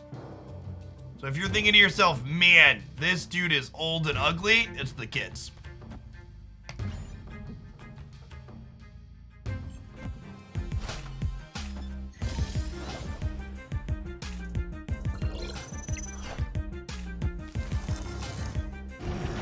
Woohoo! Woo! Look at him go, chat! And they talk shit about my boy Morph. Look at him. Look at him in all his glory. Glory, glory, hallelujah. Giant Morph is blowing through ya. What a Chad Morph, chat. You wish you were half as cool as that Morph. What do we think of Wongers into Mystique my Wongers into Spew Cats everywhere? Is that the line? I think that's the line, right?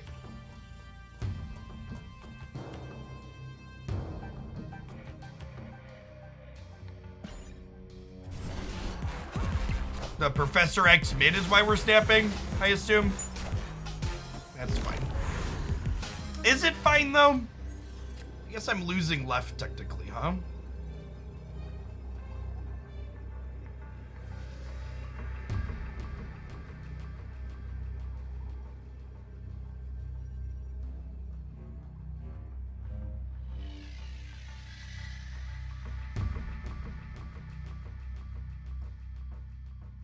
So if I Mystique here, we tie their Destroyer, right? And then I Black Panther here, and we win the tiebreaker. And if they Destroyer here, we win because my cat is huge. I'm gonna put this here for good measure.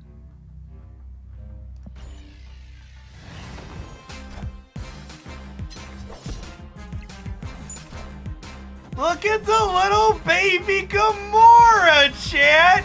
She's so little. Who's a good little Gamora? Yes, you are. Yes, you are.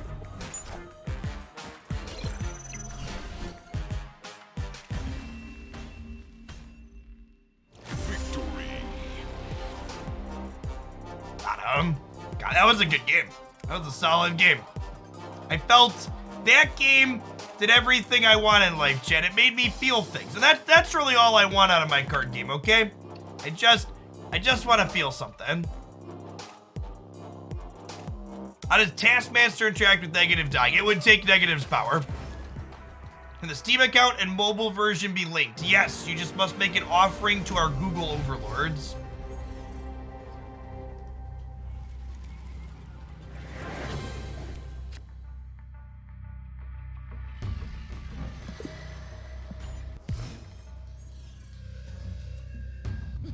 This land can never be fully known.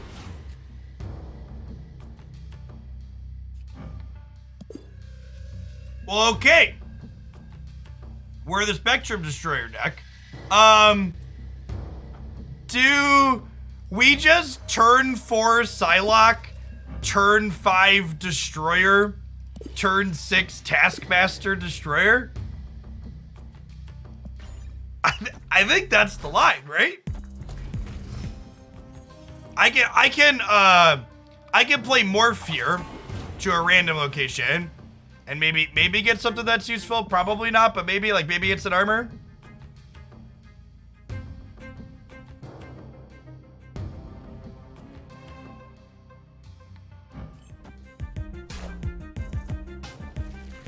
Oh, honey.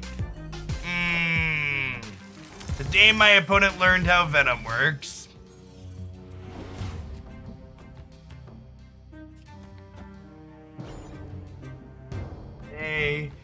Hey, Venom only gets power from things he actually gets to digest, chat. He's a picky boy.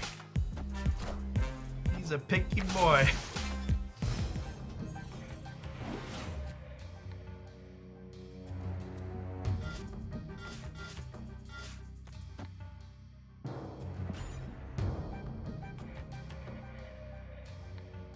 Oh, I probably shouldn't contest the 2 power path. Should probably destroyer here. The negative armor does look like yes. You're not wrong.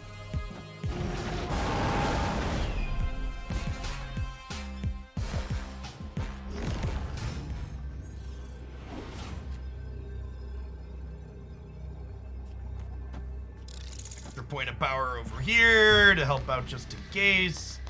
We'll be plus 15. We'll be plus 17.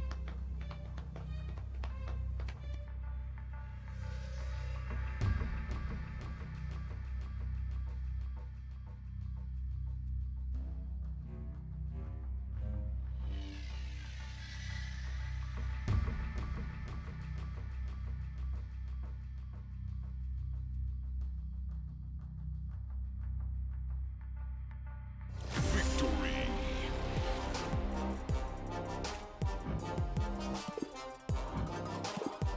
No, chat, they don't have Destroyer. This Destroyer, we drew off of Weird World. Spectrum is the card Daily Bugle made. They don't have Destroyer.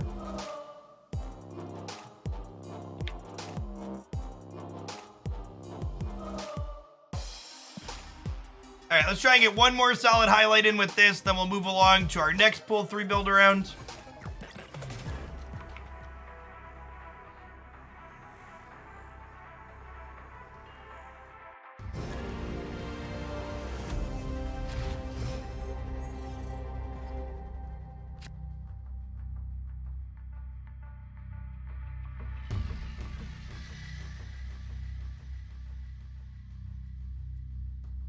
I'm curious. I'm going to run a poll. There's a lot of you in here, so I assume the answer to this question is yes or indifferent, but I'm curious, how does chat feel about watching Pool 3 build-arounds versus watching me play just regular decks that I'm putting together? It's unscientific. There's 2,000 people in here. Let me know.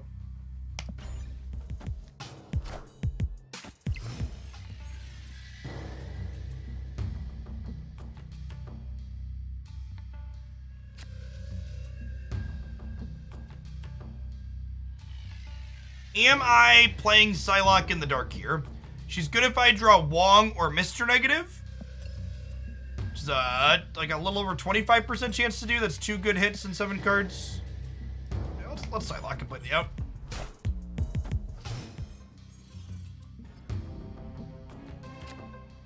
A mix. Okay, we've been hitting a mix most days. Variety's good. Cool.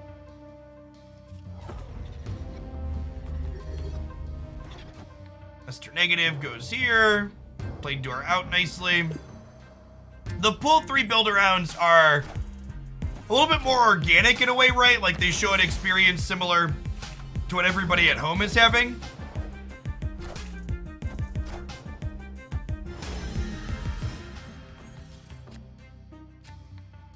Okay. That could be fun. I have no idea what deck they're playing, so this morph could really go either way.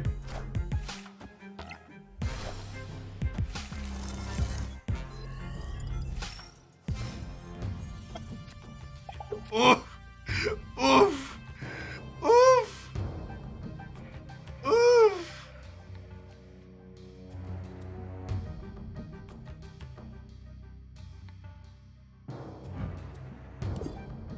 Well, we know what they're about to play.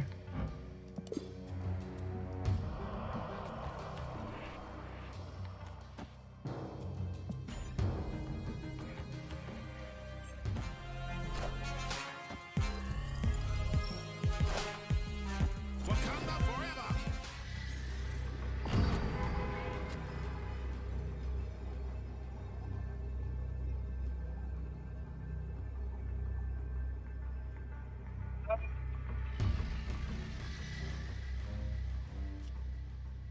I think we Taskmaster here to copy the 10, and then we Zola, and then we'll Mystique in the middle. I can't pull other things into New York, otherwise Zola risks copying them.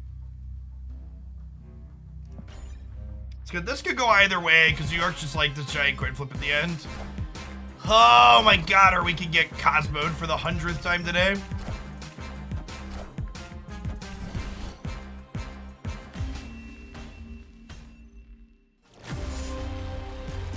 Welcome to chat, Iron Chef. Alright. Mostly yes, largely indifferent, some prefer normal. We'll keep doing a mix.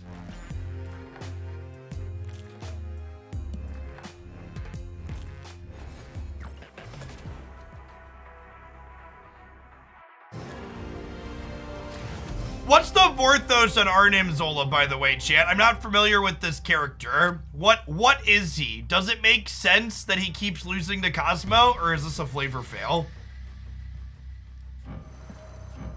I've probably been Cosmo'd too many times to do this, but I'm gonna Psylocke Mr. Negative. Oh, snap. Arnim Zola is a Nazi scientist. Oh, so Cosmo really is a good boy when he shuts him down. All right. I'm on the wrong side of history, champ.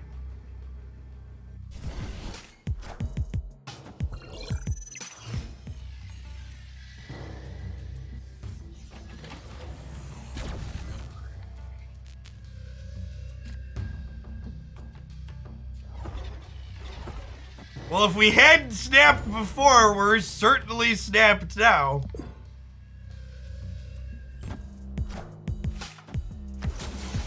We'll turn to Mr. Negative. Piece of candy, if you would.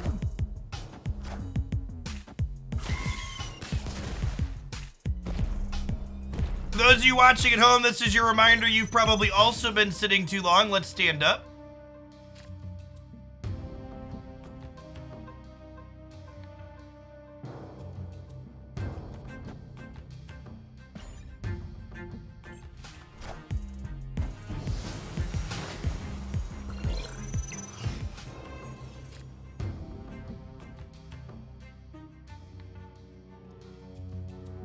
Do I want Mystique to copy Wong?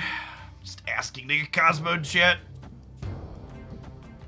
I could save her to copy Iron Man. It's gonna go either way.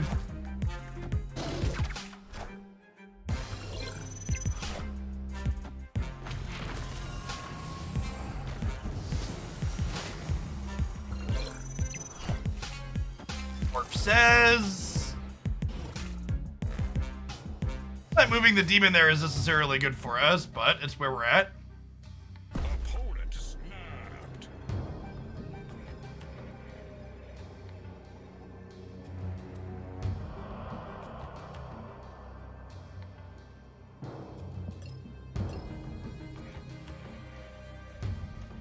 We're about to get doggoed. Taskmaster into Venom's a really big Venom here.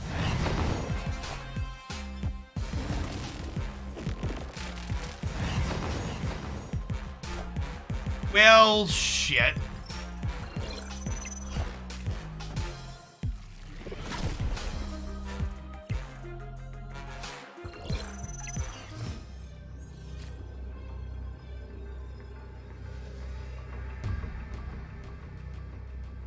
Where is the real Mysterio? They could be +5 over here. And the problem is, like, there's no reason for them to play here, so they're gonna go here anyways, right? I think we just gotta leave, unfortunately. Escape. I was Magneto first, because my opponent had priority. Their name was highlighted in gold, and they were currently winning on board.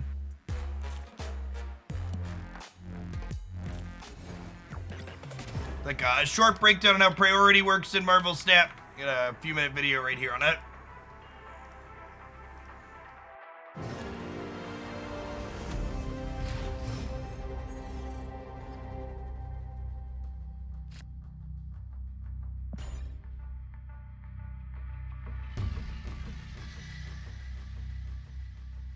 This might be one of those games where it's wrong to negative. We'll see. If we draw Psylocke, we'll negative. But this might be a Wong Panther. All right, we can have our cake and eat it too. I think this is a bot. Unless they change some of the cosmetics, I'm not sure that you can get these border sparkles with no animated on the background.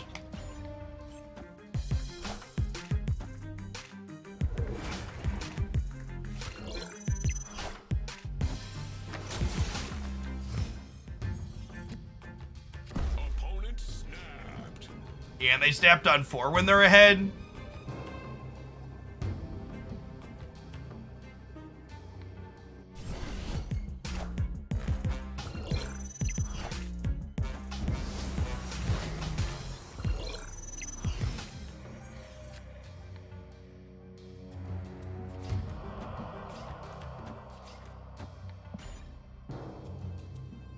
Maybe I'm supposed to wait on the Taskmaster, but I want to get like Professor X or something, and this Taskmaster's gonna be huge.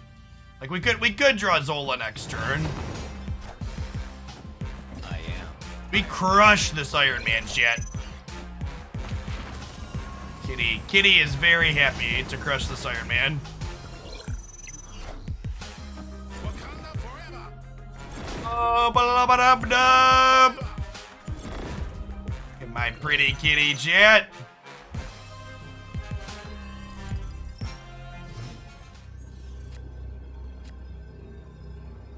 Cats meow. Cats in the cradle and the silver spoon. Little Black Panther howled at the moon.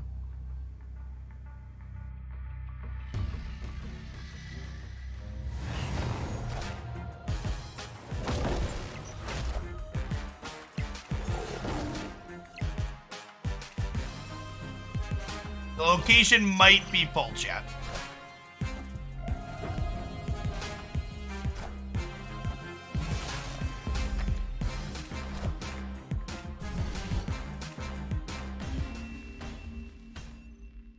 Victory.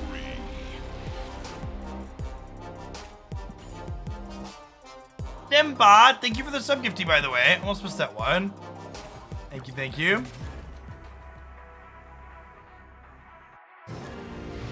Does Mystique copy Wong twice? She does not. Only one ongoing ability per card.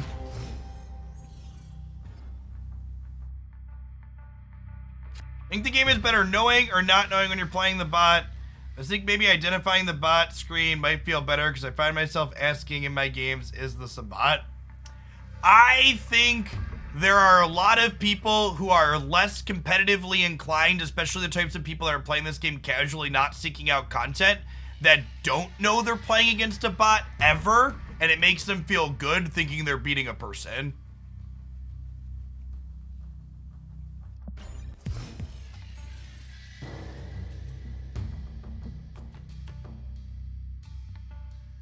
So I think for the more competitively minded, we would prefer to know that it's a bot, but I think there's something of value to be said for the average layman playing Snap.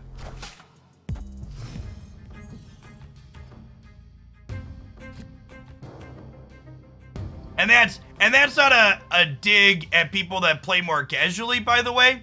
Just for what it's worth, every single person watching this game right now, you are more into Snap than the average person playing Snap.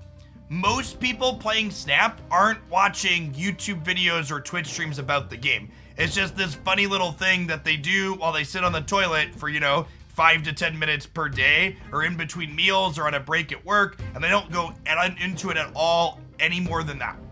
Most people play games very casually, and there's nothing wrong with that. I think it's just very easy to forget, I think, when you're in a space like Twitch or YouTube comments that like, hey, this isn't what everybody does with their games.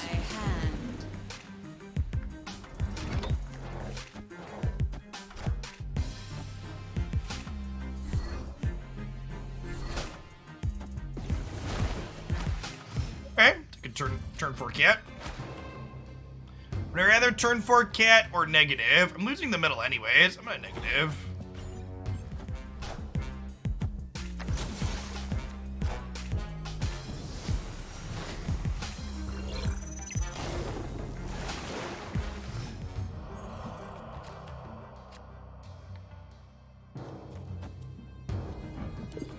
Depending on what they plan to do with Wong, this white tiger could maybe win the flooded.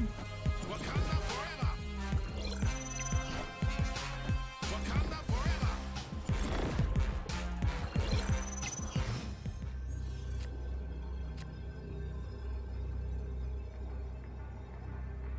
Do we pay a cube to see the Zola chat? Opponent snapped. Not paying 3 cubes to see the Zola. Could have had 1, big. Got greedy. I was gonna limp in and give you your Zola cube. I was gonna let you make a big kitty. I understand the desire to make a big cat, chat. Colleen wing boosters. Money in the bank, chat. Taking it straight downtown.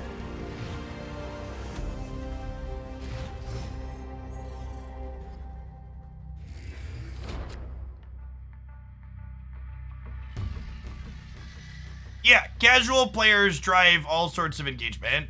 The reason why Magic the Gathering has survived for 30 plus years has nothing to do with the competitive pro scene, despite what pros with heads up their asses would tell you otherwise. Magic has thrived for 30 years because of its ability to infiltrate, you know, kitchen tables across the world.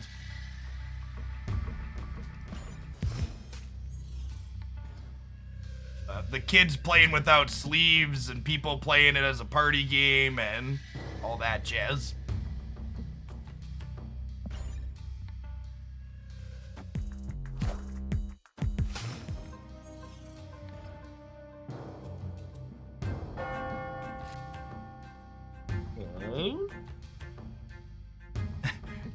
Can we win the game by playing Panther on 5 and then Arnim Zola on 6? Find out next time on Dragon Ball Z.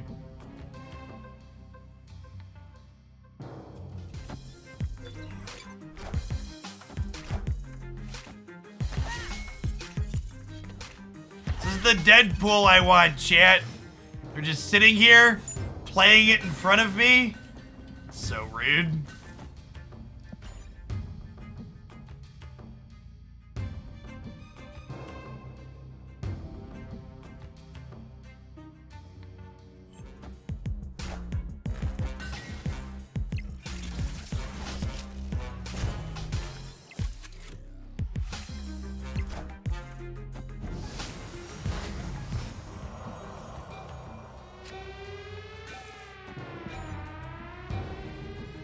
Doki artichoke. I don't know if my heart can handle getting Cosmoed again, chat. Please, opponent, mercy. Mercy, I've been such a good boy. Set my kitty free. Alright. They are also a cat connoisseur. Wakanda forever! Wakanda forever! Wakanda forever!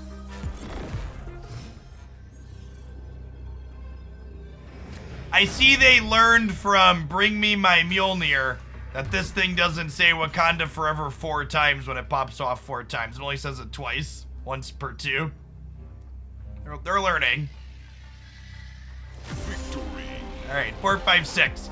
And honestly, games like this make me think this is probably a good version of Mr. Negative, right? Because one of the questions people always ask about Mr. Negative is, well, what does the deck do when you don't draw Mr. Negative? And the fact that this is just a 4, 5, 6 that can win the game on its own when you don't draw your key card if you're not disrupted is, like, really strong.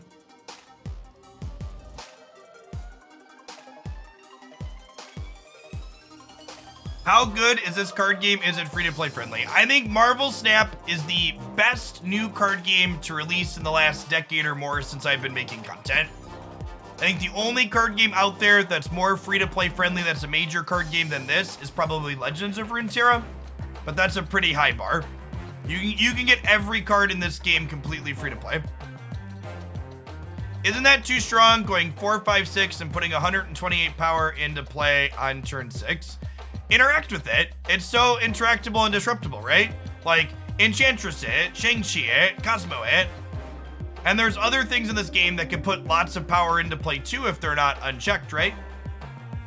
So be disruptive or be more linear. Yeah, Rogue it, Armor it. Yeah, Armor is another counterpiece too. Professor X it. You could even disrupt it with Storm, right? Debris disrupts it, Viper disrupts it, Storm disrupts it. Yeah, it's super telegraphed and it's super linear, and I think it's super fine because of that. Okay, we got our next build around. Beasto or Alice, by the way, this is your final ping. You're going to be the build around after this, assuming you're in chat and can give me access to your card sheet. All right, for those just coming in, something that I do for my Twitch subs. For a $10 donation, we'll take a peek at your card pool here, your list of pulled 3 cards. I'll point out what decks I think look like we can build with that card pool, and then we'll pick one of them and try and play some games with it. Let's see if we've got anything here worth poking on. They are, Claire. Thanks for the 15 months. Appreciate it. All right. This might be a harder one. So we've got Viper and Hood. We have Death. Death works with Hood. We're missing Venom. As far as memes go, we do have Agatha and Hela here is a full meme. Small Town Magic, thanks for the Prime. And Kasaki, thanks for the Prime. We have Daredevil can pair with Professor X. We have Panther, but we're missing Wongers and Zola, so can't do a ton with him just yet. What's going on, Snozzles? Thanks for the Prime, appreciate it.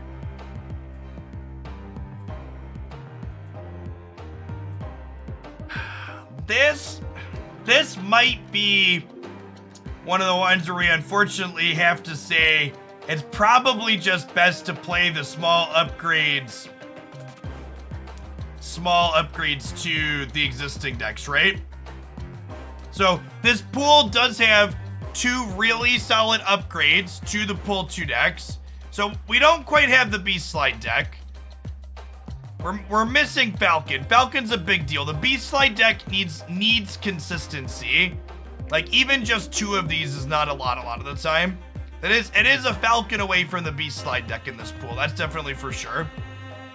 Yeah, the big ones that jump out to me is we have Quinjet as an upgrade to the Dino deck. And I think Hood's actually a really solid upgrade to the Dino Destroy deck. Yeah, and this is the unfortunate part about the kind of mid-game with Marvel Snap is when you're getting into pool 3, there's no agency currently over which order you get these cards in, right? So like the Beast Slide deck, for example, we need 1 more, right? We need Falcon. Oh, we could, the Beast is good inside of, the Dino deck as well. That's true. That's very, very true, actually.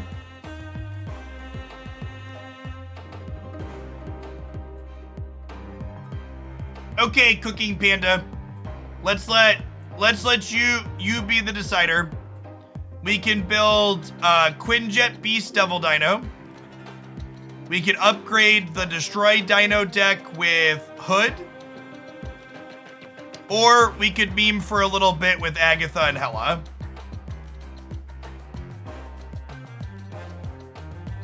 You let me know which of those. I think those are probably the 3 best things we can do here. So I actually don't love Hood inside of the Dino deck. I don't love Hood inside of the Dino deck because, what's it called? You don't have a way to fully get rid of it, and your board tends to be a little full. How many cards do you need for a Death deck? I think Venom and Deadpool tend to be needed for a Death deck, or Wave. You need Venom and Deadpool or Wave to go with Death.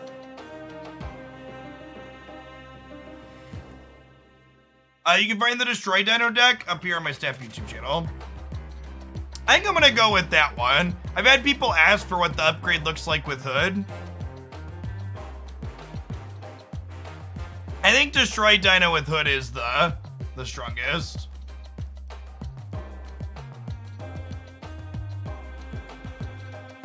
Oh, Bistro.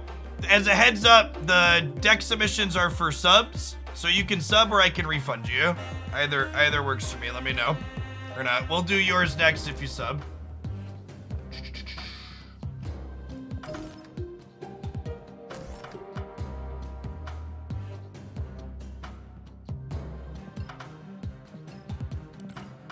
Hey, thanks for the tier 1. I appreciate it. And for everybody wondering, by the way, Bistros is going to be my last one for today. I spend about 45 minutes to an hour on each.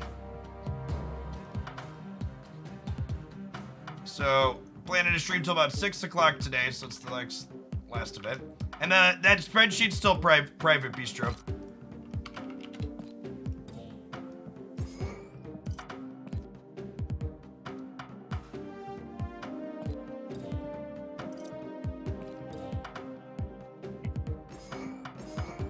Get our friends in here.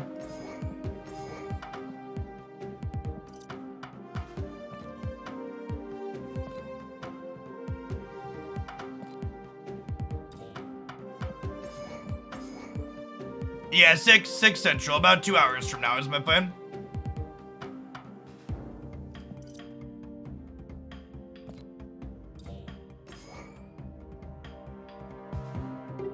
Your last 2 cards are Quake and Pish Crystal. Oh, oof. Sometimes the beats are rough.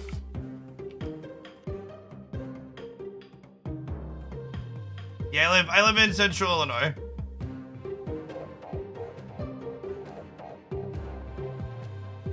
Alright, let's get Chavez in the top end here.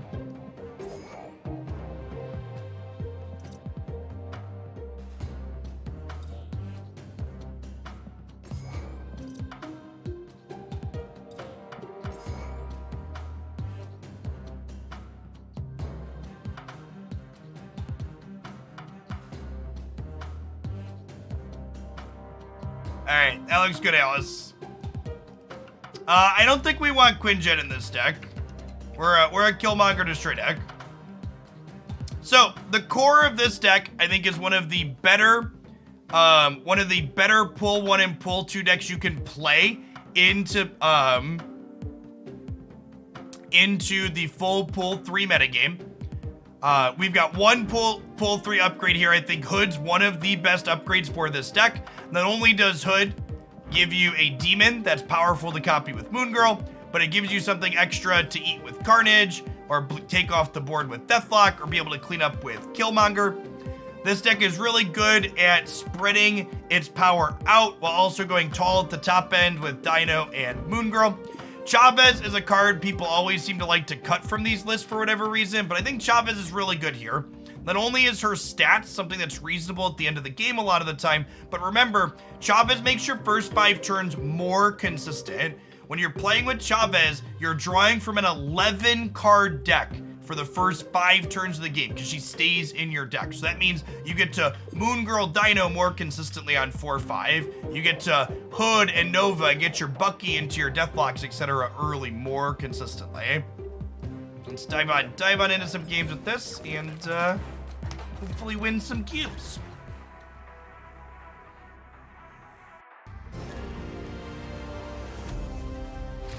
Collector is unnecessary here.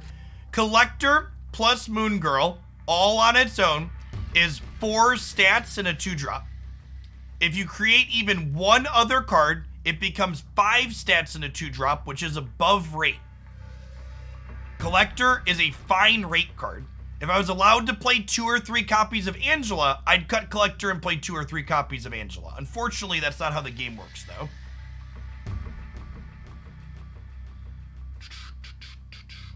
Mysterio. If you have Mysterio, I'd cut Collector for Mysterio because it's always 5 stats. That's a good change. But if you don't have something like Mysterio and you're working with a pull 2 collection, like this deck is designed to help you work with, Collector is fine and is often very similar to Mysterio. Pretty forced to play over here on the right.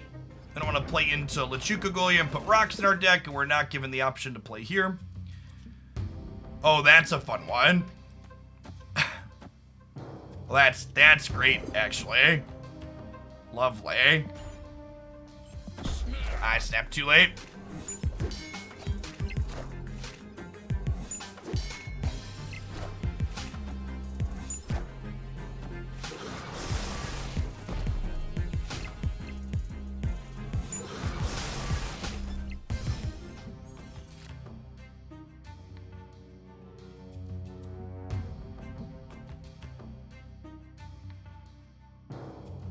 So, if I Moon Girl here, I'm so glad Sinister London flipped up, so Collector can immediately be a 5+ power thing here.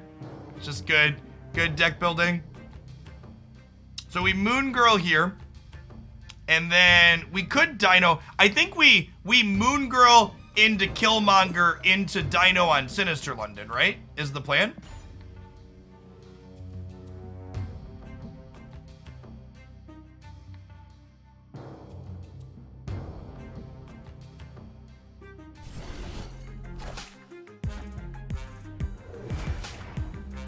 For people that are asking, is there a decent replacement? Yes. This is based on one of the decks that's up on my Snap YouTube channel for my Pool 2 deck recommendations. A lot of great stuff up there. All right, so I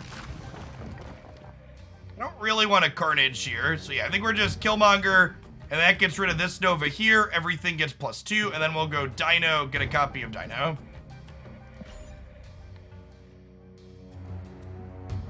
You join the Discord. Let me refresh the Discord for you really quick, because Twitch doesn't do it automatically.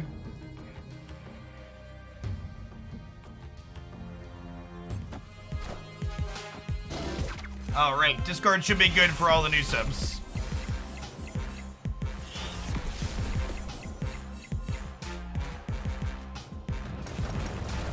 And it doesn't matter that we're putting rocks into our deck here, because we're drawing Chavez. And this is one of those spots where Chavez is smaller than Dino, but again, it's fine that Chavez was smaller than Dino here, because it helped make the rest of the stuff more consistent. So Dino is 3 + 2 for each card in hand, so we'll get a 15 here and a 15 in one of these. Hopefully we'll be good to go. The Snap Cube, dude. The Snap Cube is how many ladder points me and my opponent are playing for. If both of us stay in here on the last turn, the winner gets 4 ladder points and the loser loses 4 ladder points. We're good. No, we need to go left. Coin flip. Oh, we lost the coin flip. Brutal. Brutal. So close. I lose 4 ladder points. Mojo, thank you for the brand new Prime. Appreciate it. If you're someone that's new to Snap and you don't fully grasp how the ladder points work and how snapping is, I have a short video called When to Snap that not only breaks down the basics of snapping or the cube system, but also goes into some basic theory about when you should and shouldn't be snapping.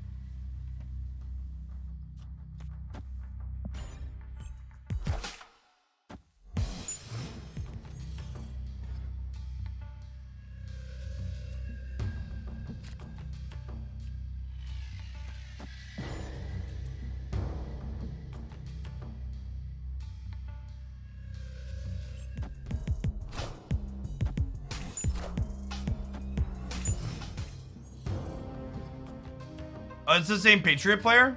It's like the same Patriot player.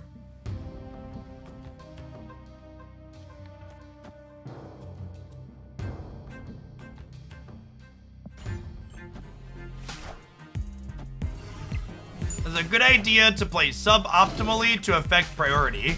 I would argue if you're manipulating priority in a way that makes it good for you, you're not playing suboptimally, you're playing optimally. So a better way to parse your question, I think, is it sometimes worthwhile to make plays to affect priority? Yeah, definitely.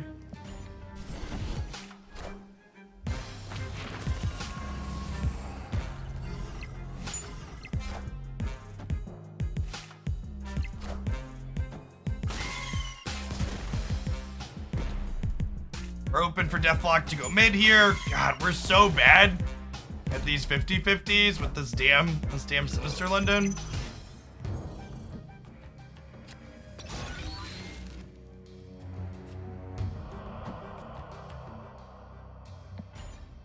Please go right, Mr. Dinosaur. Please go right. Mr. Dino, jump to the right. Do. I want the dino to jump to the right now. Please, Mr. Dino.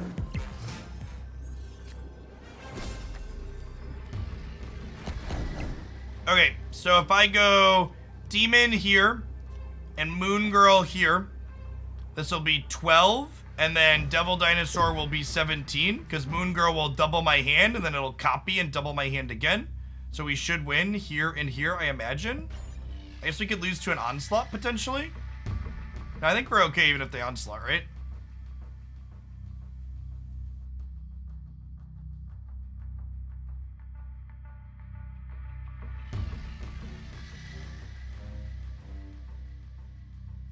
Yeah, if they Onslaught middle, it only gives them +2 on the left, right? So we're still good, and then we'll still win mid? Yeah, we beat Onslaught here. They know we have a demon. They don't know we have Moon Girl.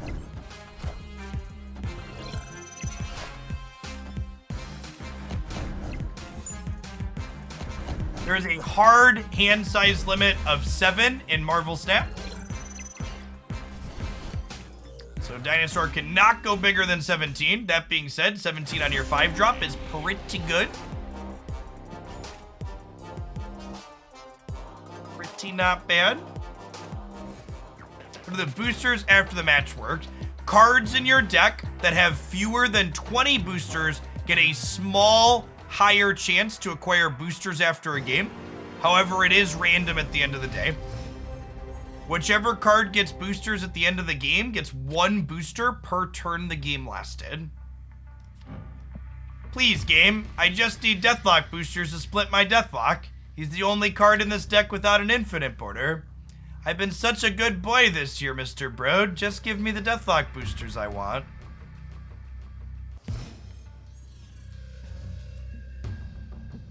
Devil Dino is one of the cards I'm waiting for a variant on. Just have the base art still. The one with Moon Girl in the park, I think, is the best one right now, yeah. It's real good.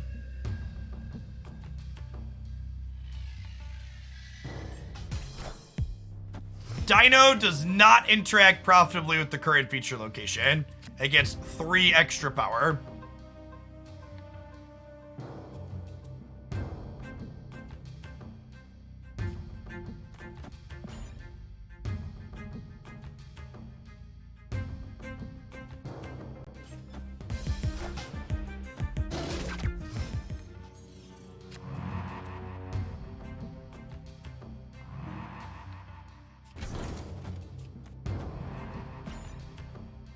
Fight over Kilnir. We'll add 4 there this turn, and then we can add more down the line by growing the collector potentially. Yeah, cool.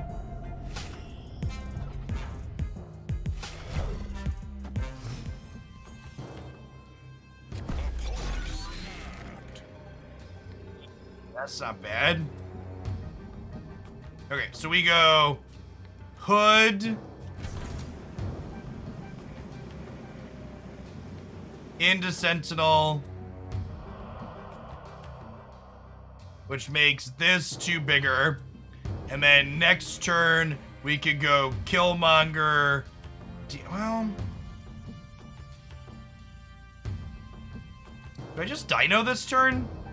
And then next turn we do this. That might be better, actually. Yeah, I'm gonna do that. That still makes the collector big enough to win the right, or the left.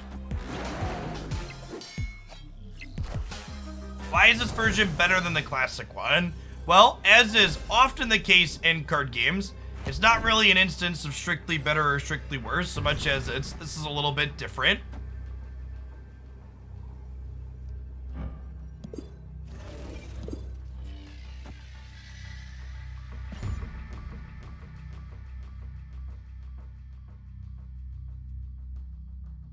Sunspot's a very good card. It sees plenty of play even up into the pool 3 metagame. Do they just think I couldn't beat them on the left, or are they going to put some more power into the left?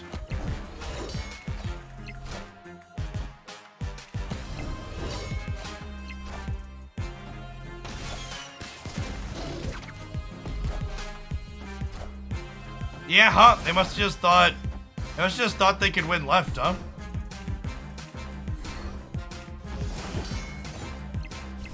I'd probably play Cable if you don't have Hood. I think Deadpool needs, like, Venom.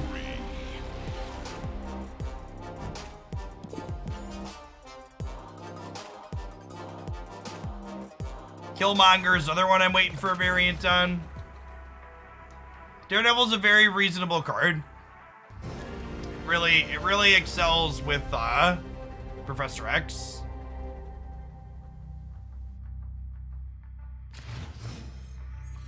Agent 13 dies to Killmonger. I prefer Cable in this archetype. Sand's very good. We have Nova into Bucky into Moon Girl into Devil Dinosaur.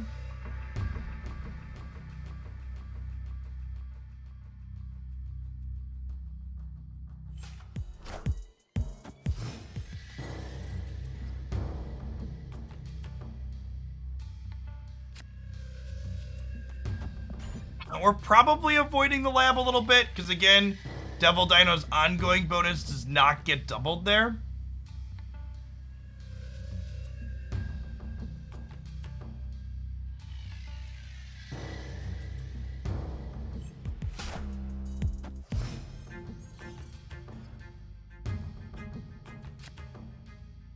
Oh, that's so bad for us, chat.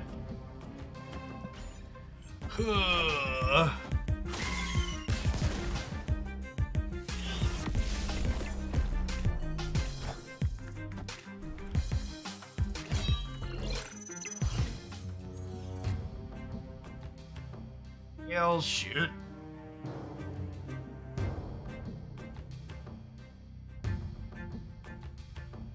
Yeah, I don't know that we're gonna have the tools to win without Dino either, is the problem.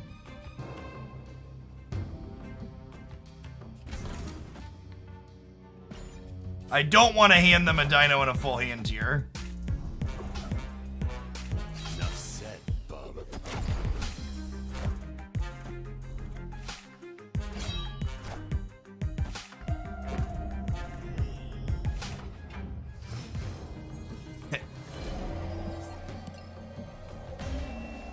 They're emptying their hand. They're gonna get ours. We'll just mulligan the location for 1 cube. And that's the correct answer to chat. We just need 4 more boosties. My road to splitting every card. We're gonna split every card at least once, okay? Maybe not Cyclops, every other card. Every other card at least once.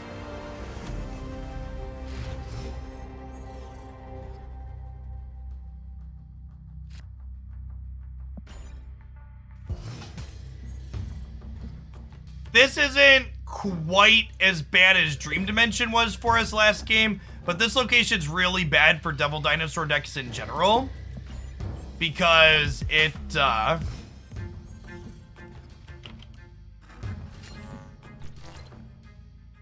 means we can't play Dino on curve, which is rough.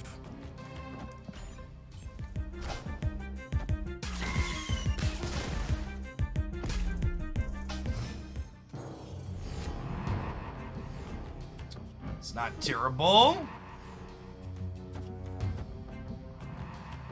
They're both lighting up. They're both yelling, "Quiet! Stop being so loud!"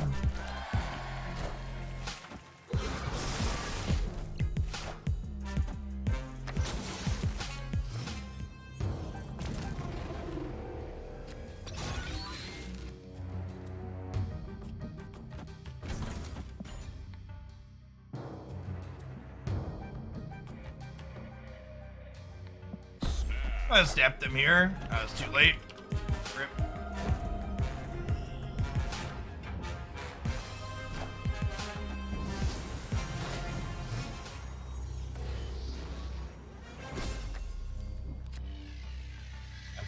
I should have snapped before the last one flipped up there, obviously.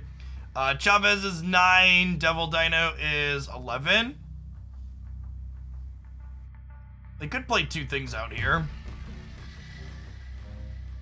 They play 3? There's no way they play 3, right?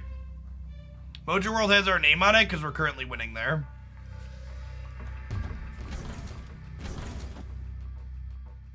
I should have snapped before they flipped up. I can't imagine collecting enough credits to split every card. I am currently collection level 6,500 or so. We're about to find out what collection level I am, chat. Look at him. Isn't he beautiful? He's beautiful. Do do do. Do do do do do do.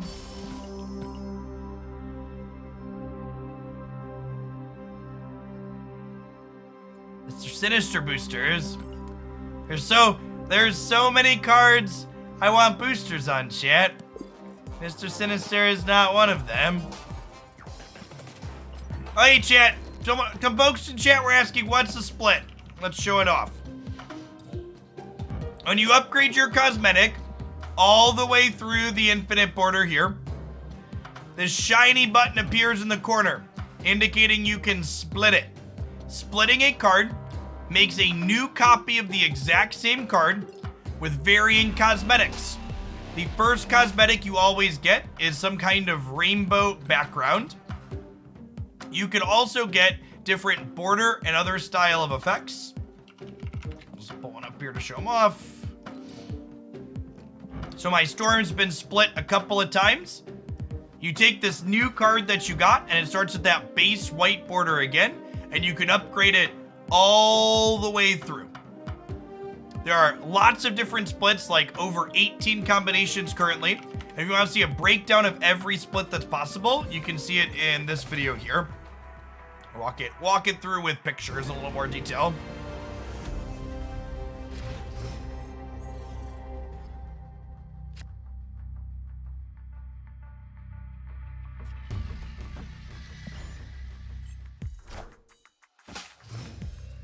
Couple people mentioned cards like Storm and Storm and Scarlet Witch. I think Storm and Scarlet Witch are a perfectly fine addition to basically any deck in Marvel Snap to mitigate location variance with some consistency.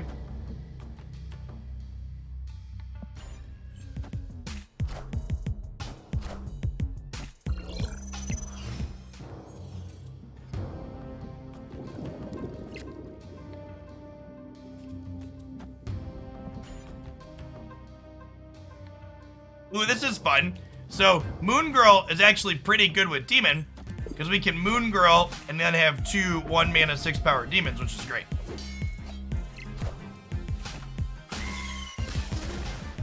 The Daredevil card back was a cosmetic that was available during the closed beta. It should be available again at some point in the future. We don't know when exactly.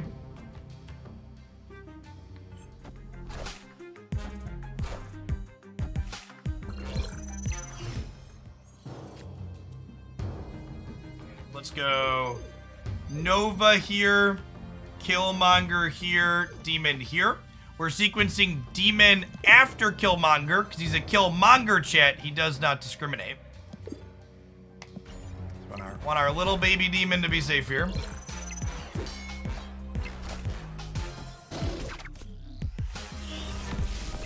This deck that we are currently playing doesn't really care about Cosmo, which is a great feeling after getting hosed by it all day playing Black Panther.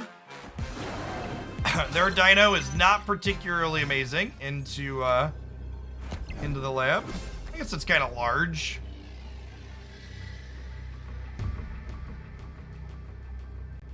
It'll be big. Kind of surprised they didn't dino into Cosmos. Maybe they didn't realize that it only copies its base. That's probably what happened there.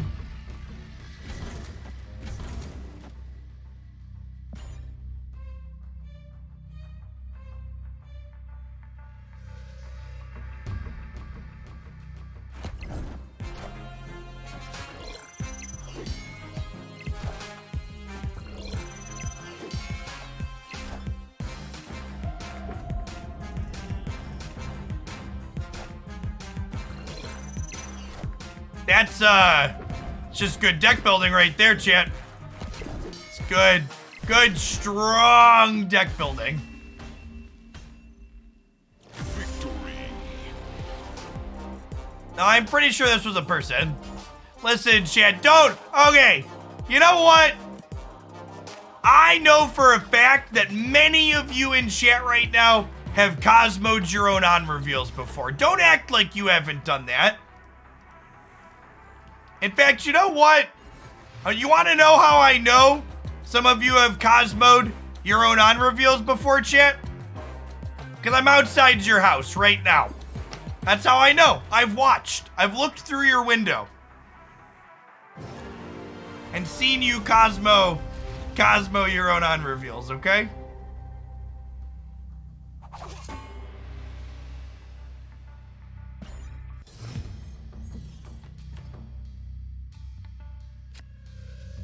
Alright, so Carnage can clear out the Shadowland on the left. We definitely don't want to play Angela into the negative zone, so I guess we gamble her into the right.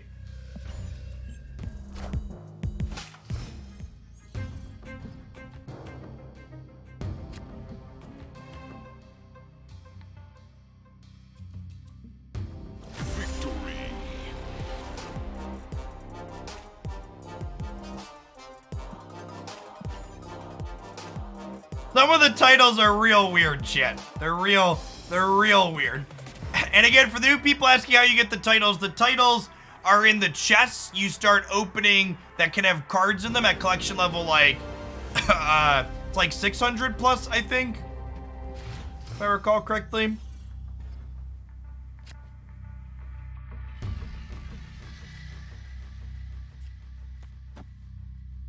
We are not going to lead on Hood, because Hood makes Collector bigger when it generates a demon.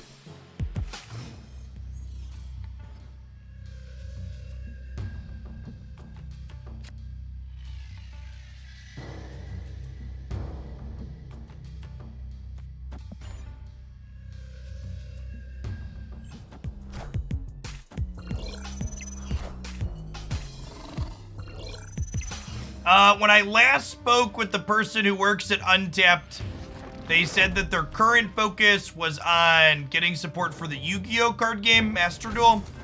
And they were keeping an eye on Snap, but they weren't expanding to it anytime soon. Obviously, things change all the time, but that was the person I talked to at Untapped last. There are other people in the community working on a plugin. The snap.fan people that write the plugin. The snap.fan people that write the plugin that my exclamation point deck command works off of. They are working on a plugin, so we got that going for us. Hopefully soon.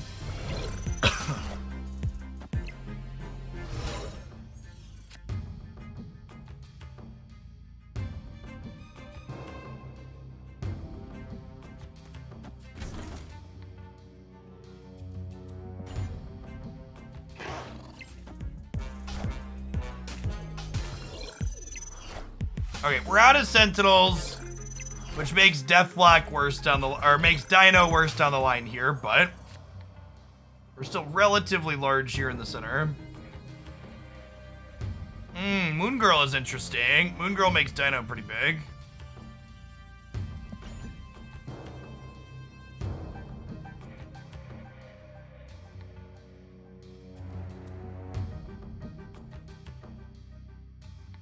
I have not used snap.fan on my PC. I'm using an Android emulator. I have no official affiliation with snap.fan.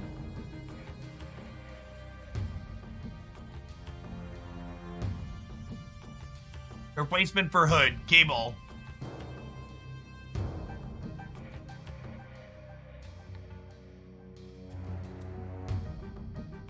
Snap is on Steam, but the PC client is in early access and it has some bugs.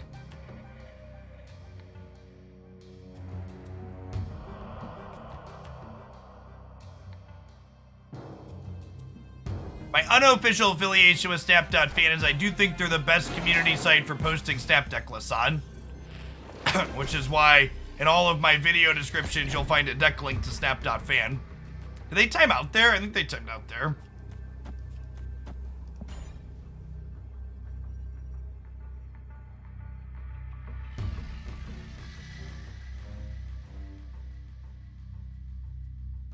As someone who cruises YouTube and Twitch and watches a lot of Snap content too, chat, just to see what other people are doing and get ideas, for the love of God, if you're going to make Snap content, please put deck links in your video descriptions. It's so cringe not to. If you think people aren't going to watch your video because you put a deck link in the video description, make better content, and they'll do both.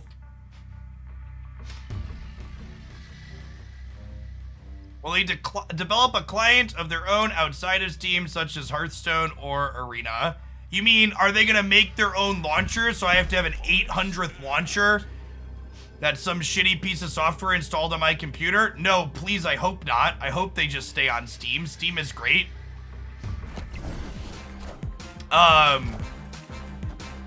Will they eventually have a better supported PC client that isn't just, the mobile client rebaked? Yeah, hopefully at some point.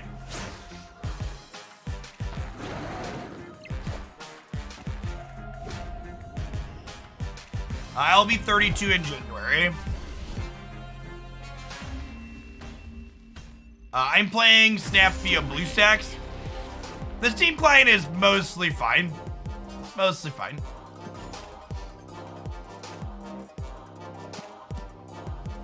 The main problem with the Steam client is when you click this button to pull up your decks chat, if you have close to the maximum number of decks, the decks don't scroll properly for you to click on them. If you only have a few decks to start, it's fine.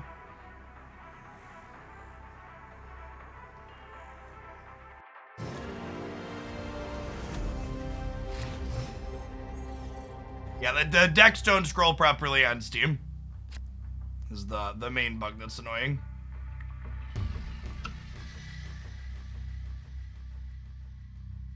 I think I'm chilling on this. There's value in playing Nova after Bucky. So that way you crack Bucky and then the Winter Soldier gets the Nova bonus. Okay, well now we're just playing these into here, huh? Doesn't Windows have Android support in beta? Windows 11 does, but Windows 11 also has this really flipping arbitrary BIOS setting that they require you to have that my computer that's far too new for me to replace does not meet the requirement for. Domino into Murder World. This is probably an Agatha deck. No, they're just playing Storm. Got it. Aid my hand.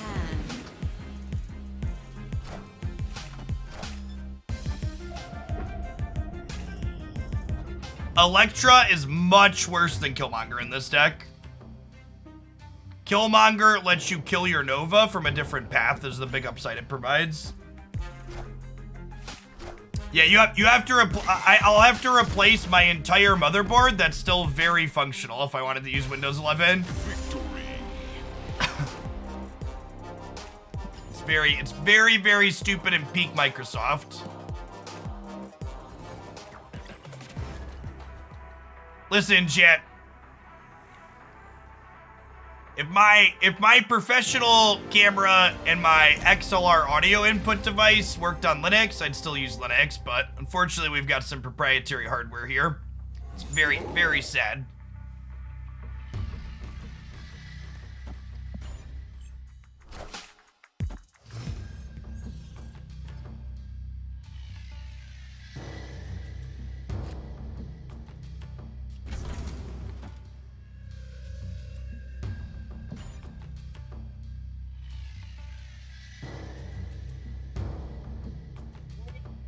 Yeah. We're gonna get to Moon Girl, copy Demon, and Nova here, I think. Maybe? I guess with Sentinel it's a little awkward, huh? Nope. Alright, deal. In it to win it. That's a steeper. This is talking about Killmonger versus Electra here for a second. Getting to Nova into Bar Sinister and then Killmonger to clean them out is beautiful. Beautiful. Personal Matthew, thanks for the prime. Appreciate it. Victory. You don't need Hood to play this deck, chat. It's a lot worse without Killmonger. Killmonger's real good. And not just for cheeky plays like that. You seen the new Pokemon Puma stickers? I have not. Oh, that makes sense why the Pokemon influencer manager is asking about shoe sizes in a chat I was in the other day. That makes sense. I bet he's sending people shoes. That's funny. For people that are new, about half the Pokemon stuff behind me, the Pokemon company has sent me. There's a Pokemon MOBA called Pokemon Unite that I used to play a bit of. I was a part of their broadcast team for it for their first esports year.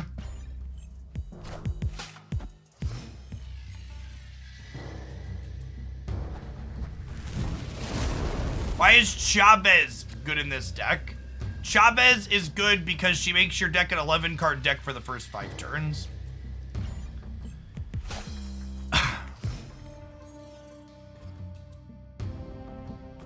I play any VGC. I have played VGC in the past. I'm hoping that Scarlet and Violet makes VGC a little bit more accessible, and if it does, I might poke into it again.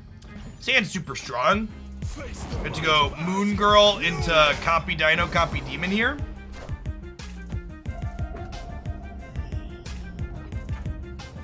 Patches. A little bird told me that their upcoming Pokemon Unite balance patch is supposed to,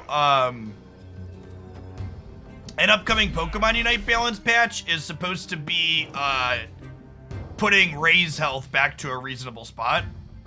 What is VGC? VGC is video game competition. It's the competitive Pokemon battles.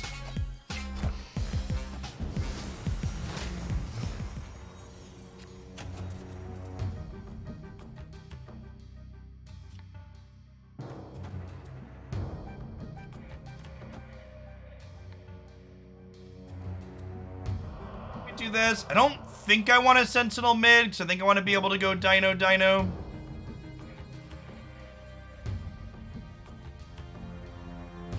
Would I rather Sentinel than Demon for the sake of keeping my hand large? That might be the case, actually.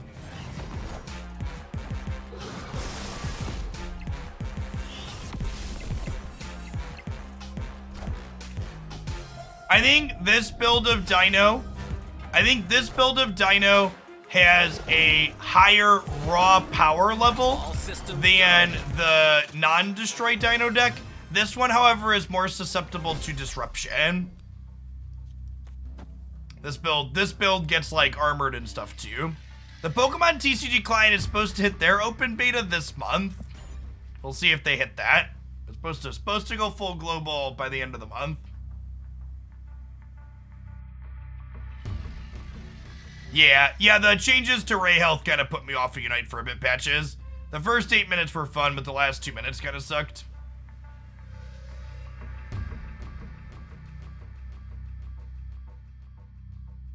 So even if they like Odin and put 2 more cats here, that's only 29.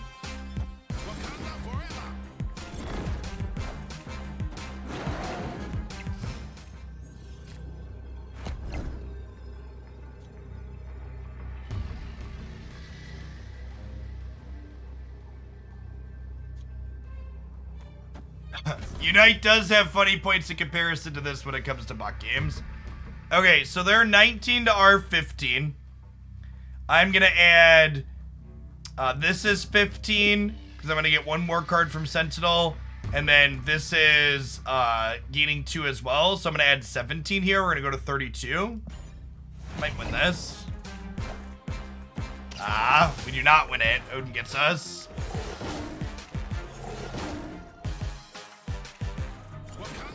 Yeah, we're probably not supposed to stay in with Odin, right? There. With Limbo, there are only 3 cards in their deck. They're pretty likely to have it. That's fine, we'll let them have their big cat. Whoa, your cat has how many megs of RAM? That's so much memory, chat.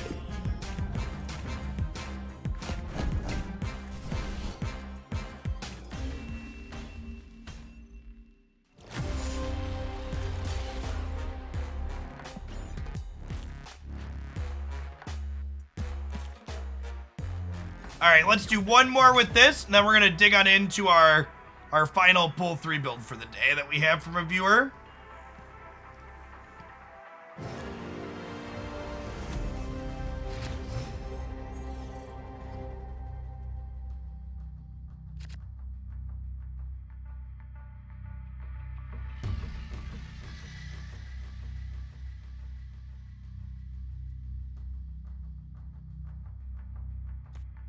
Oh, wait. This is actually low-key kind of funny, right?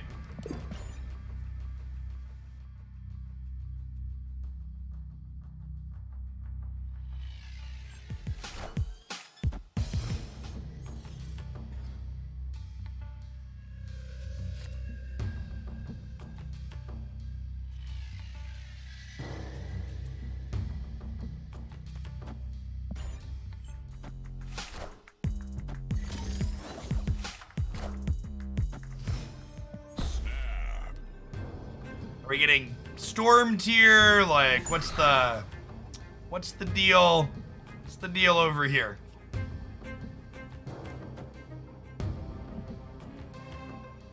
Okay. Victory.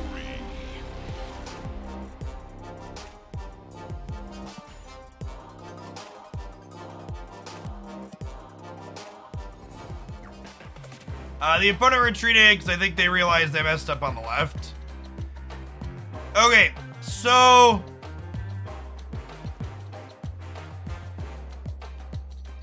Unfortunately for this last one, Alice, I don't know if there's really much we can work with here. I think this is unfortunately one of those, and this, I know it kind of sucks to hear this, but this is like, unfortunately, one of those pools where like we haven't really hit any of the big pool 3 cards that open up new avenues. Yeah. You have Daredevil. You can play Daredevil with Professor X in various shells. And like I guess the big one that looks to me is you have Daredevil and Doctor Doom. So you can play some kind of interactive disruptive deck where you play Daredevil with Professor X and Gamora as 5 drops, and then you play Doctor Doom as your top end on 6. Let's draft that really quick. Actually, that might be fine. That's probably fine. Let's take a look at what that looks like.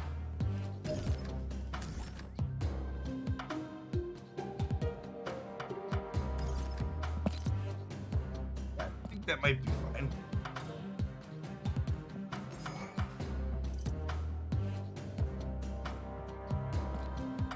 Just to give you an idea.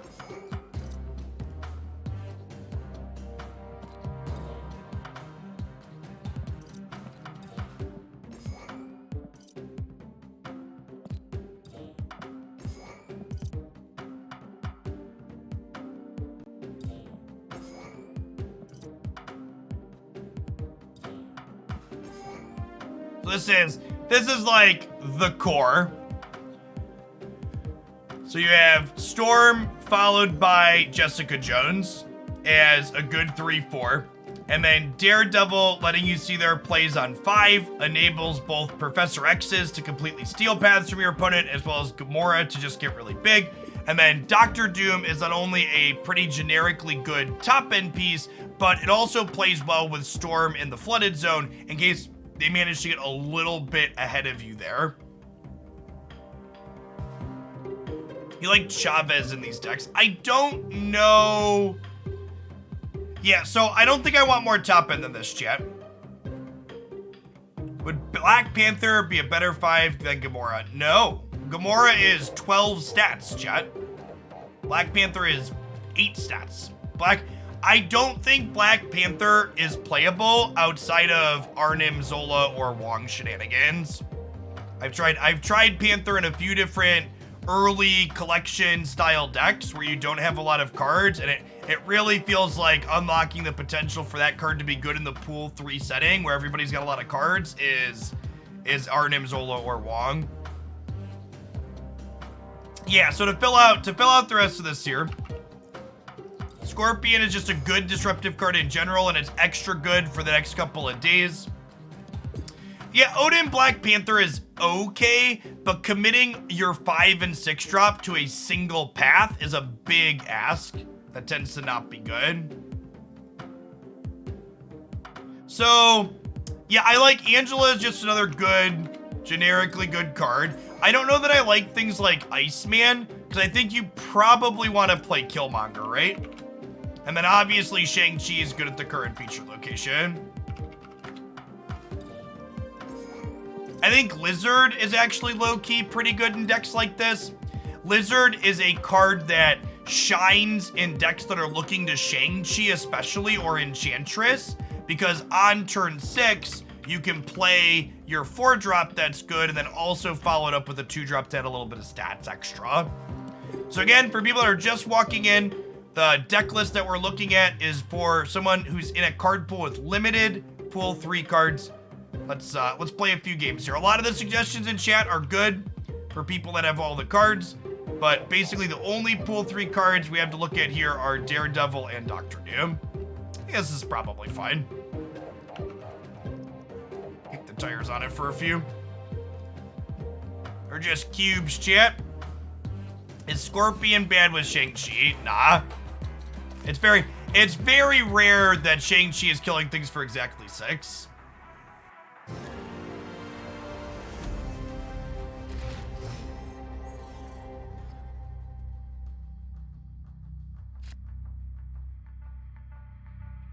Blizzard's also kind of good into Shuri's lab because it doubles to 10 and then shrinks to 7 if they fill, which is nice.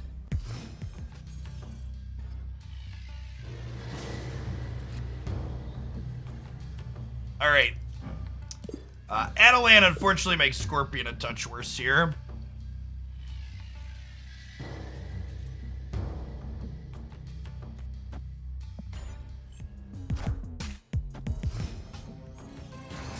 You're sad Spider-Man has no tier 1 shell. I think Spider-Man's quite good. We've played Spider-Man on stream and Daredevil mid-range decks quite frequently. I think Spider-Man's actually an excellent addition to this deck. I think this is a great shell to play Spider-Man in if you are looking for a Spider-Man deck.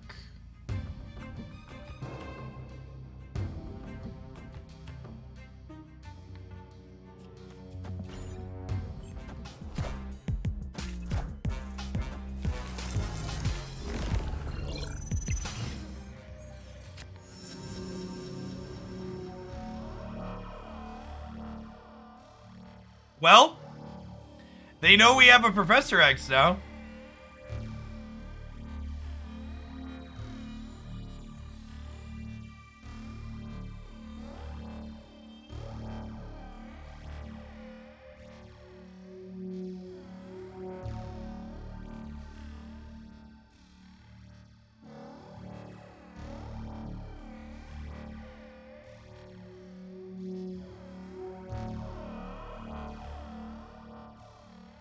Will there ever be a time when I don't have 30x as many boosters I can use? Nope.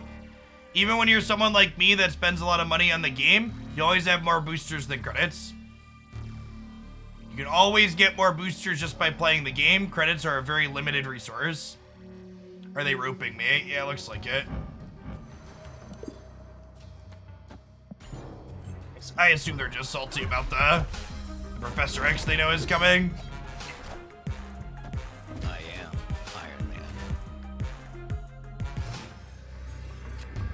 You earn Miles Morales now. Well, that is an awesome draw. Deal. Miles Morales will be free to play obtainable at the end of the Wakanda Season Pass.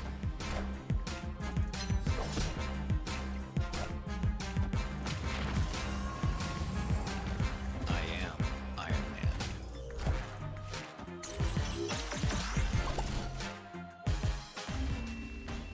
So, if you did not give Ben Brode $10 last month, Miles Morales is currently unobtainable, period, for the next 3 weeks.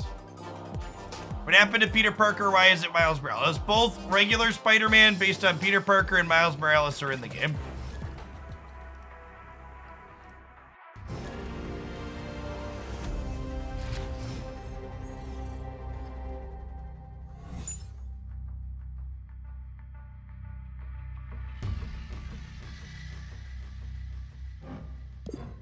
Well then,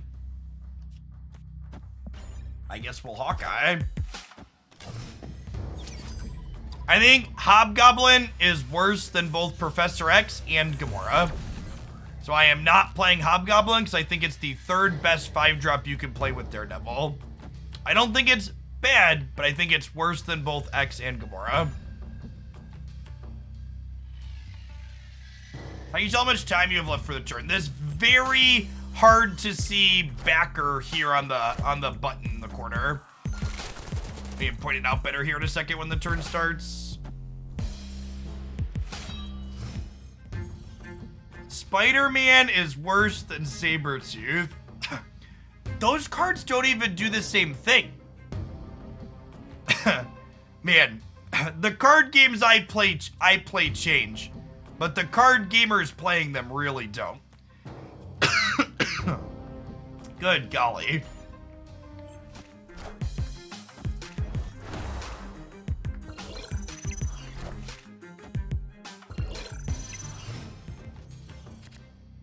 And just to let you know my tolerance for card gamers, if you're one of the many shitters who left a comment on the Black Panther spoiler video that I put up, letting me know that you think Black Panther is a worse Jessica Jones, I'm not going to see your comments on my YouTube channel anymore, because I hid your ability to post them publicly, because if you have an opinion like that, it's probably not worth reading your opinions ever again.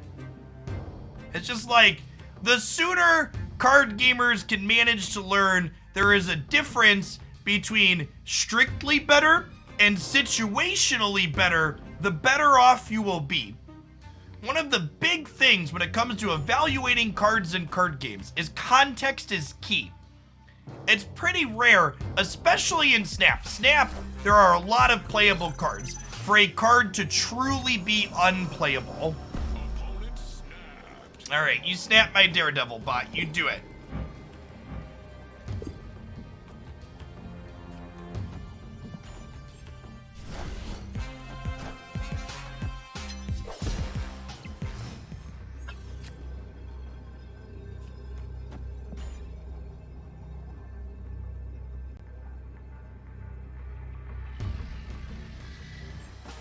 Black Panther can be so big. Sure can.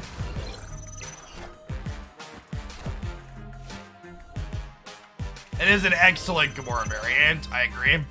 She's lovely. If you really think about it, Spider-Man is a slightly worse Angela.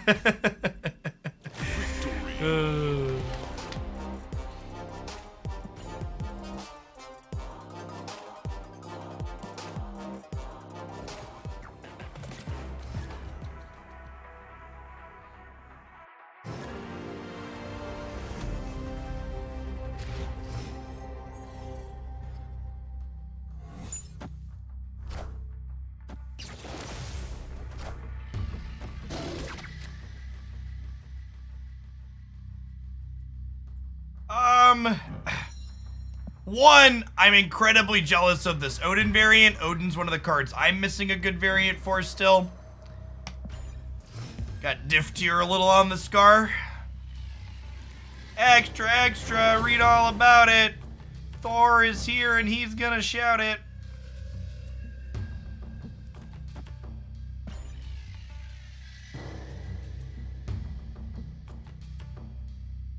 Nothing happens in a vacuum. Yep.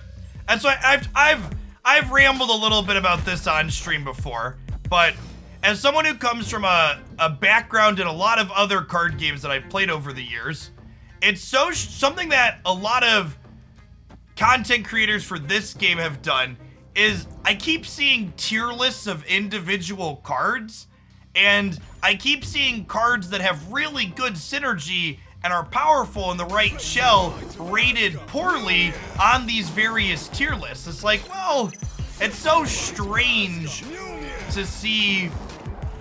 It's so strange to see that happen. It's like these cards aren't bad. They're just like need the right home.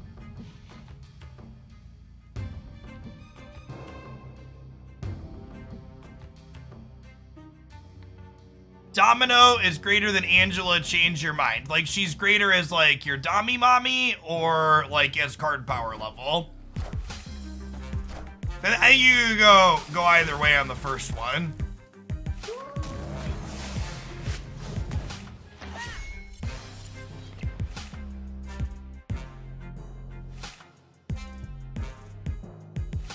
Lockjaw review, my deck is full of rocks, 1 out of 10, yep. Lockjaw has got some graphical bugs here, chat. Alright. Mr. Daredevil, please show me where I should play Gamora. Thank you.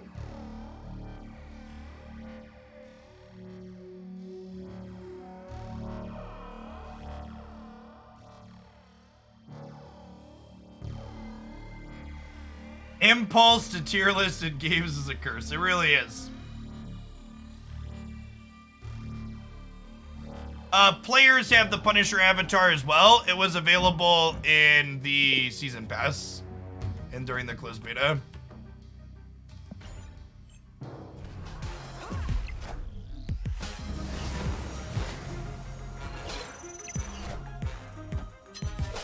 You do get season pass points every match. At the end of a match, you get season pass experience for every turn you played during that game, as well as 10 for each lane you won.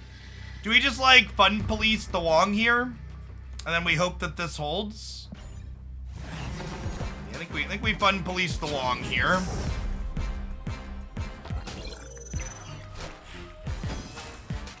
Mjolnir, to me. Mjolnir, To me. Yes! We won the coin flip. It's... Yeah, I love this Jones variant. It's one of my favorites. I need boosties for her, chat. She needs boosties. Please, Jones boosties. 163 Enchantress boosties. I don't have a Jones Infinite split, chat. Jessica Jones was a very bad card during the closed beta. She was buffed before the release. She's very good now. Played Jones in a lot of decks since she was buffed, but she was very bad in the closed beta. She was a 5/7 that got like +2 or something. Yeah, her buff to 4 mana was big.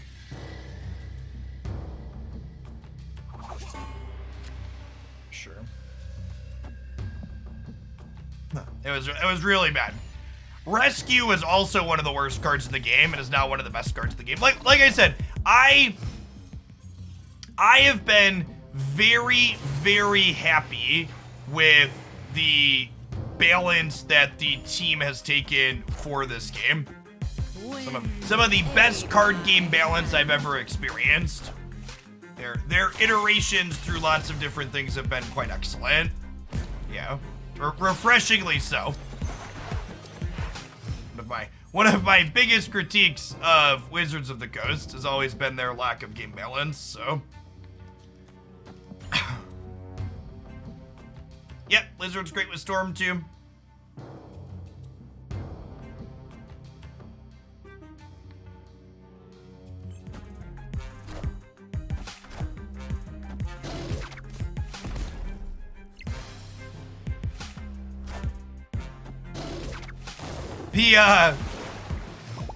The head of Magic R&D posted on Twitter the other day saying that in-store attendance for standard events was down and he wanted feedback on why people thought that was.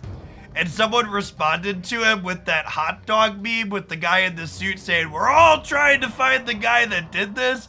And I was just rolling. It was so just oh man, it was good. It was good stuff, chat. It was good. It was good stuff.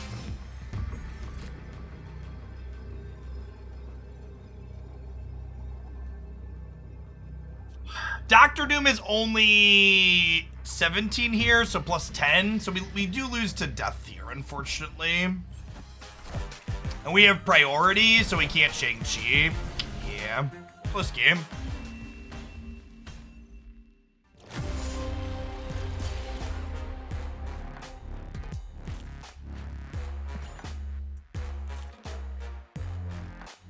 New change of this deck is more pull 3 cards unlocked. There's a lot of different things you can do with this kind of shell. I can pull up my I have no collection limits version of this deck after another game or two and give you a screenshot. I'll have a highlight with that build up on the channel probably this weekend. I've got like 2 more Black Panther decks I want to highlight tomorrow and Friday.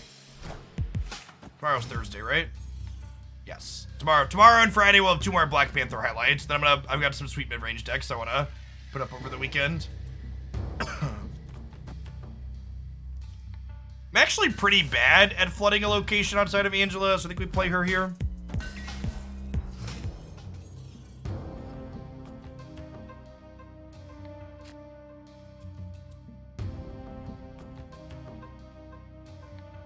So with Storm here, I think I snap because Storm probably means we win Nidavellir, and then Dr. Doom gives us a high probability to win Sanctum Sanctorum.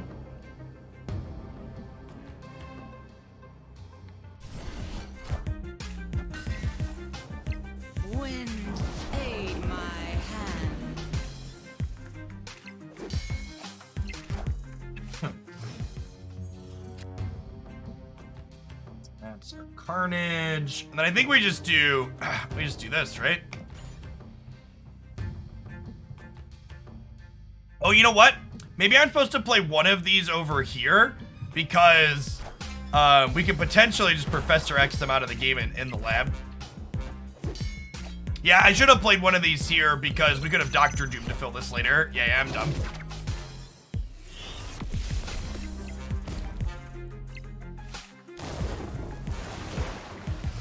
It's fine. We should win left and we should win Sanctum. That'll be fine.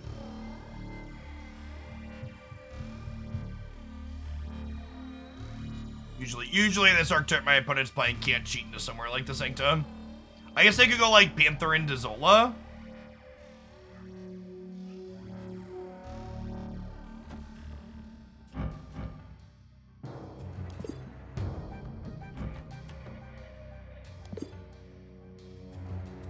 Do I tie the game? Do I tie the game? Because this will be 12 and we'll be 6. And this will be 13 and 7. Hi, baby girl. You come here? You home for school? Oh.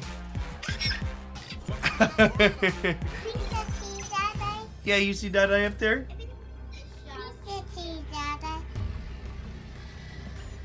Oh, you want bees on the TV? I was a little bit exhausted. You're a little bit exhausted? You can go lay down. You have a busy day at school? It was a good day. You want bees to sit in my chair? Full time. So again, the first and only tiebreaker in Marvel Snap is total power. And if the total power is a tie, the game is a full tie. There is no second tiebreaker. For those that are new, this is Haley. How old are you, Haley? I don't know that we know that. Are you 2? You're 2. Haley's my youngest. Bees was on the TV, yep. Were you good at school today? I got Papa back that day. Yeah, you did. Papa back. Daddy, I need vouchers. Okay, go tell mommy she get it for you. Love you, baby girl. Thanks for coming to visit. Bye, baby girl. See you in a little bit.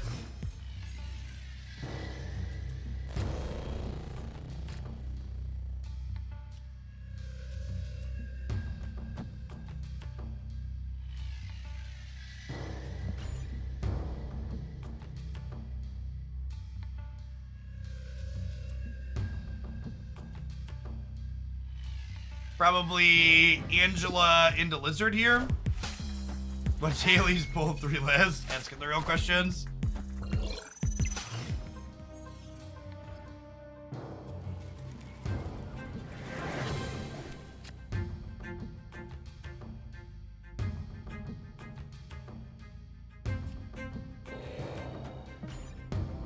Spade's actually a pretty solid hit here.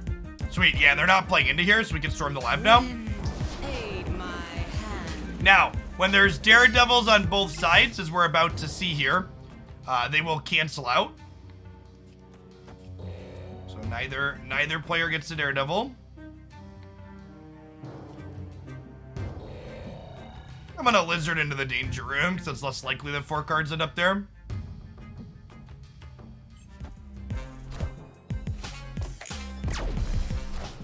Alright, they lost the 25%er chat. What are the odds I also lose the 25%er? Nailed it. Skill game.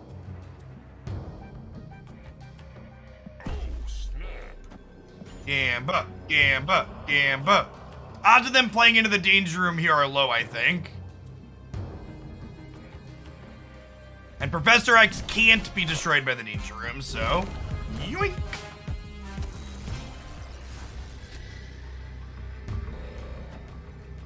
And then we've got this on lockdown, so I'm just going to add 5 more power over here, just in case they have an Odin or a White Tiger.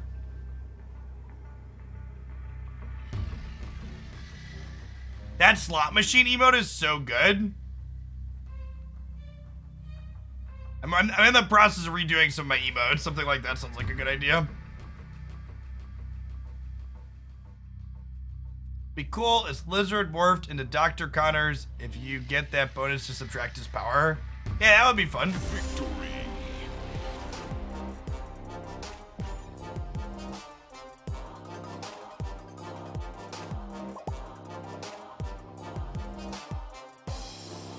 All right, we had someone ask, what does the non-card restricted variation of a deck like this look like? So, I believe I have it in here. Yeah, so this is, and this build's a little different. So this isn't the Storm Jessica Jones build, which I think is an okay direction to go in as well. This is the Destroy sub-package build that I've been liking. So the kind of 3-card package in this deck is obviously Daredevil goes well with Professor X, but Professor X and Daredevil also both work well with Spider-Man. Because if you see where they're playing on turn 5, you can play Spider-Man out to lock down a location similar to how you lock down a location with Professor X. And similarly, on turn 4, if you Spider-Man on 4, you can then Professor X on 5, knowing that they're not going to be able to play there and keep it locked down. And then the Destroy sub-package like the Hood, the Nova, the Carnage, and the Killmonger, etc. But Season Pass XP you earn per match. You earn 10 per lane you win, as well as 1 per turn played.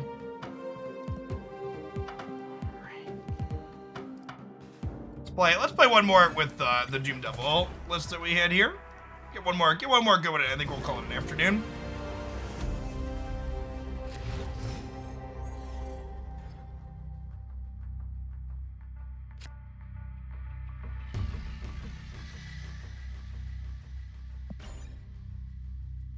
Best control deck. I don't know that full-on control is really something that's great in the current metagame.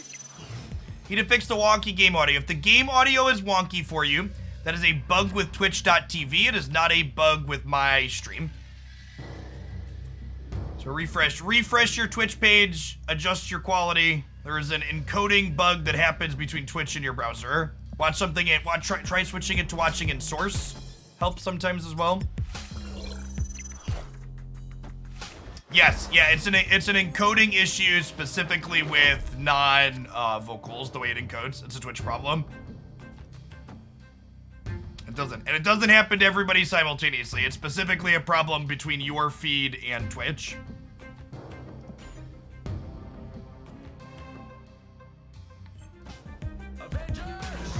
Assemble.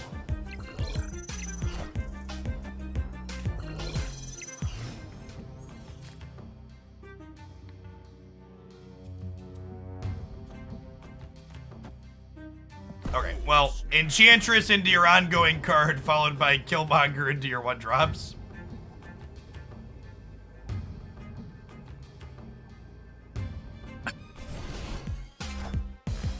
Oh my gosh. Oh, chat. Am I the bad man, chat?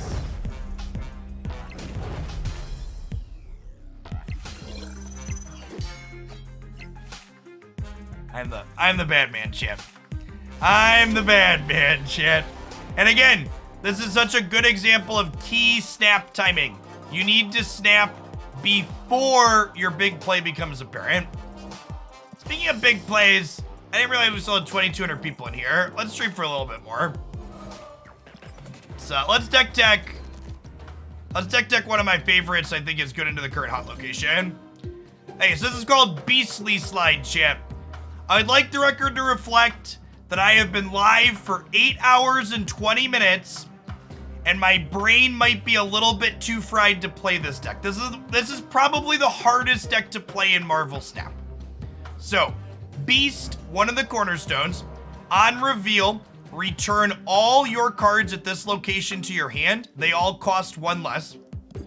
Falcon, on reveal, pick up all your 1-cost cards everywhere. Now, the slide part of this deck, Iron Fist. On reveal, your next card kicks 1 to the left. This works well with Human Torch, who doubles its power. So the basic idea is you Iron Fist into Human Torch, and then Beast and Falcon lets you pick them up and do it again. Human Torch, doubling with the current location, scales its power up very quickly. Even without the extra free doubles, Human Torch is regularly double digits in this deck. Now, other things that profit from bouncing things in and out. Angela, you play 3 1-drops out to her path, you bounce them, you play 3 1-drops again, she's double digits power. Collector gets bigger when we play things like Hood and Agent 13. also gets bigger when we start bouncing things back and forth to our hand. Chavez is key at the top end of the curve here for consistency. It's very important that we find Beast and or Falcon every game we play with this deck, or our deck doesn't work. And Chavez means that we're drawing from an 11 card deck for the first 5 turns to find Beast and Falcon more consistently. Hey, you're a hoser, eh? Thanks for the prime. Let's pop on in here, huh? I didn't screenshot the deck list. Hold on. I paused for a second because I thought I forgot. We were decking.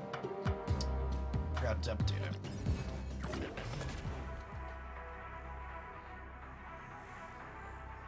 Huh. People always ask about budget cards for this list. I think Beast, Falcon, and Human Torch are really important to play this deck. I think Hood is optional, and you can get away without him. I think Beast and Falcon are full must-have. Without Human Torch, the deck lacks consistency, so I think it's important too.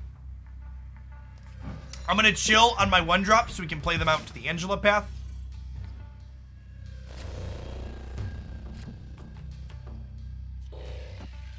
Well, I definitely don't want to play Angela to the Danger Room.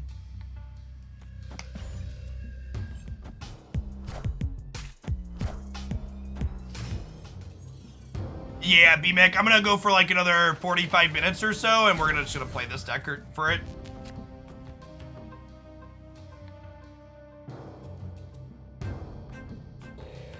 Alright, Collector, Hood, Torch, Beast. I think I wait. I think I wait to play the Cloak until after we can play this. So, Angela will retain her bonus through being bounced to my hand. So she'll go up to 5, and then she'll pick her back up, and then we can replay her. I might actually Gamba on Angela into the middle path, he said before getting string cheesed. Man, I almost put Collector in the middle too.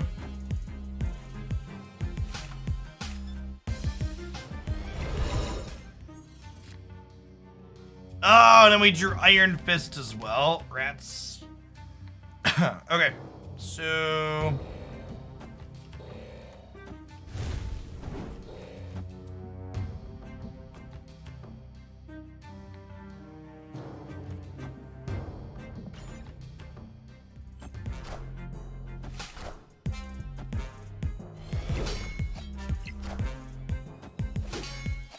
Our best draw next turn is Falcon.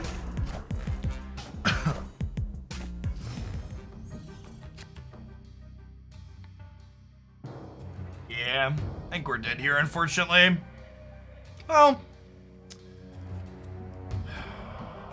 I guess I can move this, and then we can Chavez here next turn.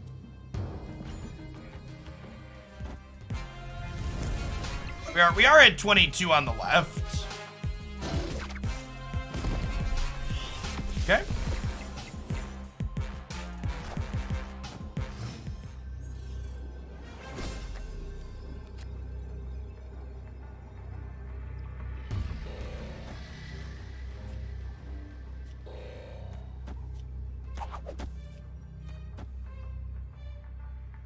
Do we play around Daredevil? Do we play around Destroyer?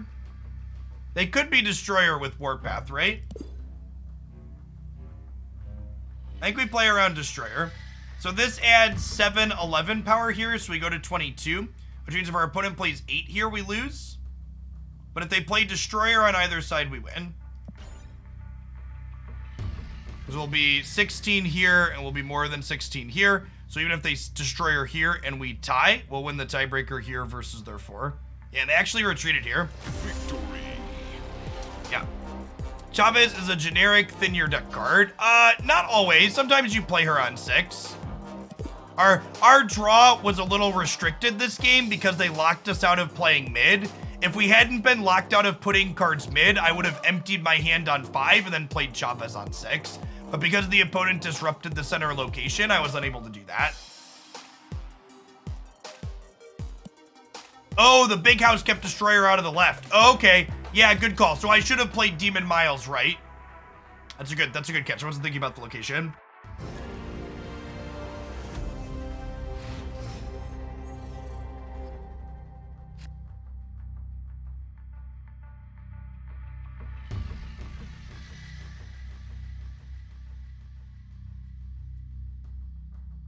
Sinister London's actually really bad for our deck because we're really good at filling the entire board up on our own, which means the opponent gets to leverage it way better than we do on average.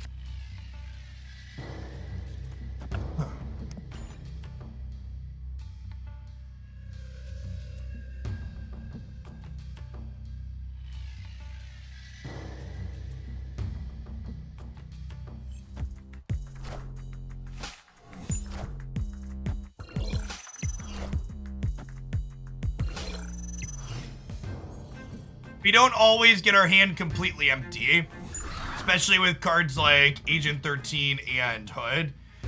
Oh, that's rancid for us. Maybe this 12 power demon's gonna go the distance, but this is another one of those locations where it's like, oh.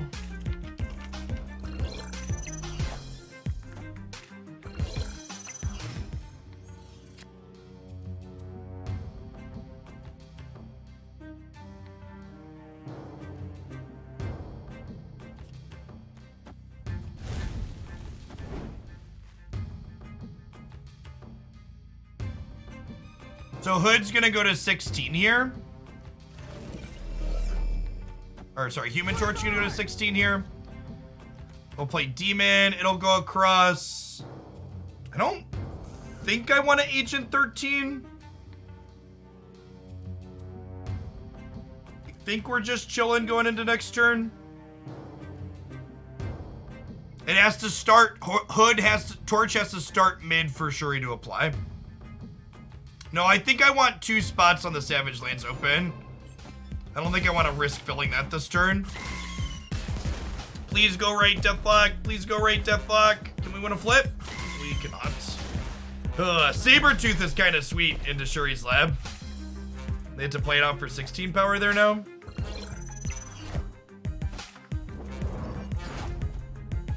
So it doubles to 8, and then it doubles off the lab to 16.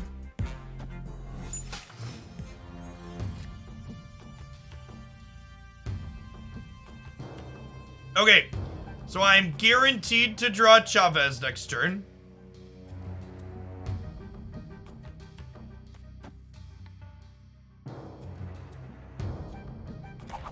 Is this game winning? Probably not. Like, this could jump to here, but like I'm only gonna be 30 in the middle, and we know they're gonna have a 16 power Wolverine coming down. Yeah, we just leave. That's a tough one. 2 locations that are bad for us. Try and play until the opponent raises the stakes, but once they do, we bow out.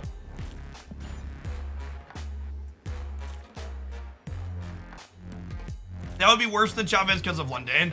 If you London into Shuri's lab, the lab doesn't double. So Miles into the lab directly is 10. Chavez off of Sinister into the lab is only 9. Sinister London creates copies. It doesn't play the cards there.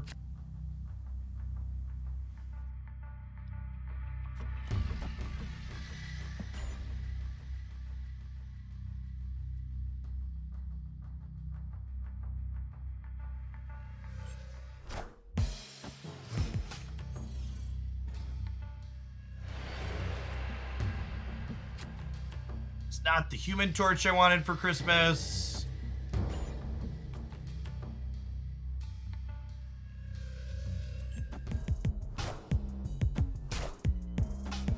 Eventually, you'll open a copy of Magic, Josie, and then you can create Limbo whenever you want.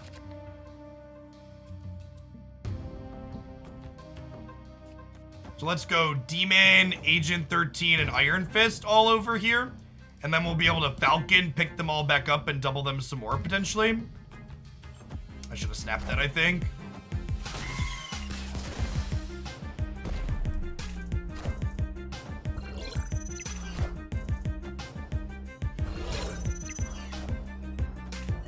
So, sometimes Killmonger is unbeatable for this deck, and other times it's not a big deal. It's the TLDR.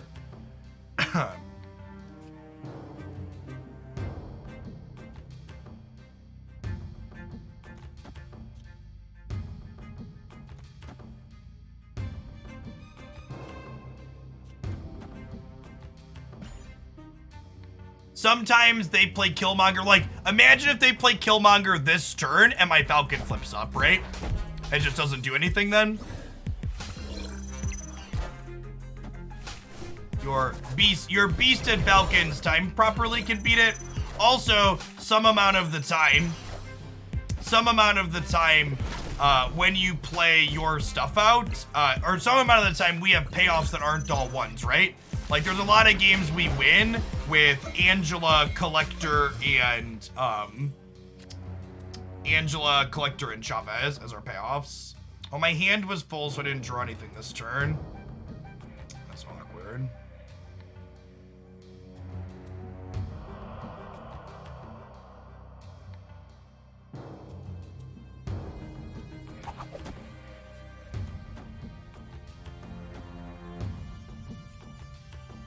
Am I playing a 6-dropper Chavez next turn? Yes, most likely. I think I actually want to play for over here, I think.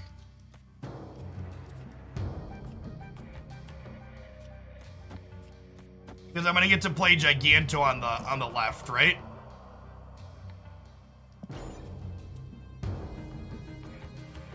We'll have 28 power with this Agent 13 card over here.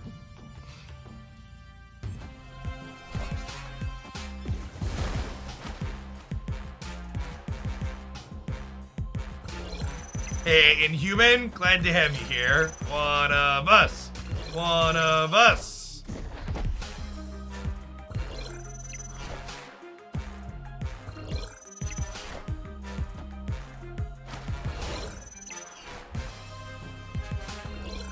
So, they cast Wave, which along with their copy of Death is now free. Yeah, they just can't even, they can't even beat us with Death and another card. Killmonger maybe, but like we get to move Nightcrawler into the mid, and then we play Giganto left, and we're set up to win all 3 paths here.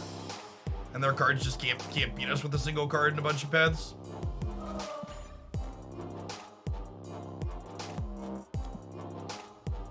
Yeah, it's just...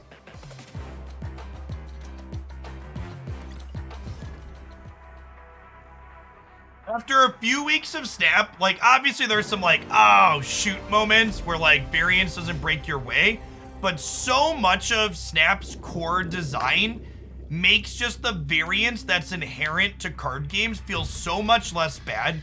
The snapping mechanic in combination with the short games does so much to make me not upset when a bad beat happens. Or even if I do feel upset, it makes it roll off that much quicker. Oh, this location is a bag of dicks for us.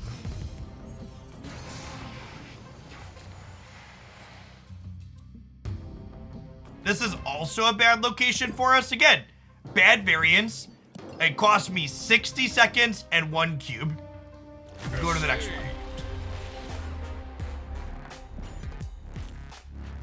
In Magic, it's not uncommon to play a 50-minute match and have the last game of that 50-minute match get decided by you mulliganing to 5 or missing your 3rd land drop.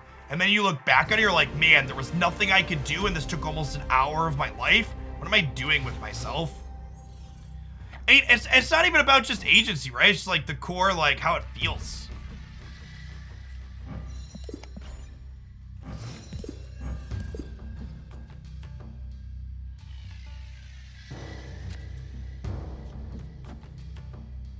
Pickup. Mulligan to 5 since chills down my spine. Yep. That's a fun one. Running hot, drawing 0 subterranean rocks so far.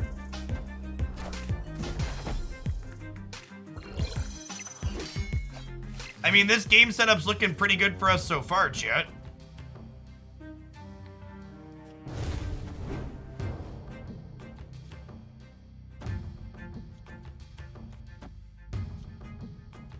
Am I playing Falcon here? No, I'm gonna play Falcon here.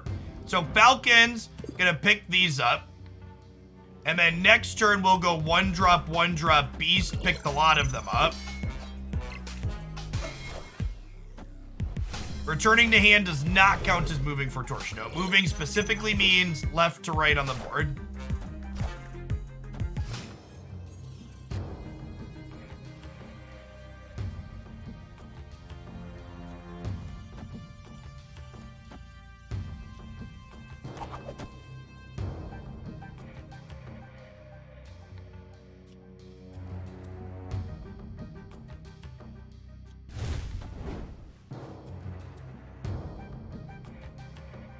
I think this is a game where we're not playing Chavez next turn, right? Does this deck not need armor for Shang-Chi? Usually you spread your... I'm gonna say this as I get ready to play into the Nexus here. Usually you spread your power out.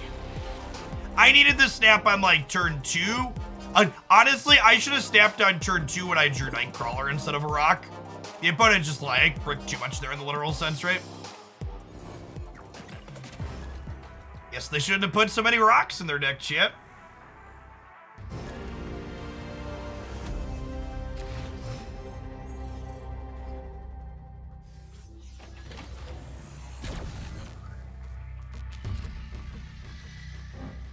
That's not an incredible location for us.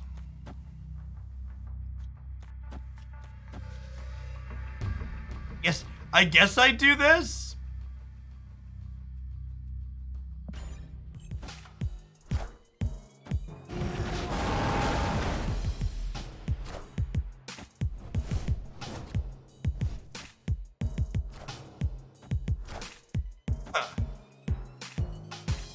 Oh, you know what? I probably should do the Falcon first, right?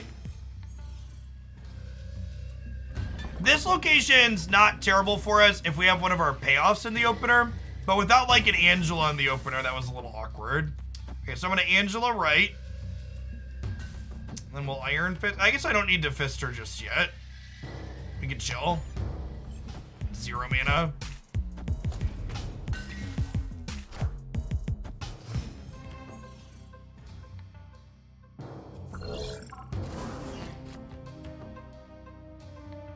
Alright, so we go Iron Fist into Hood, into Agent, into Falcon, bounce them back.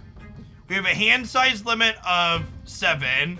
So this will generate 1 card, pick up 3. So if I sequence like this, I actually won't get to draw a card next turn. So I think we bounce the Demon rather than play the Agent.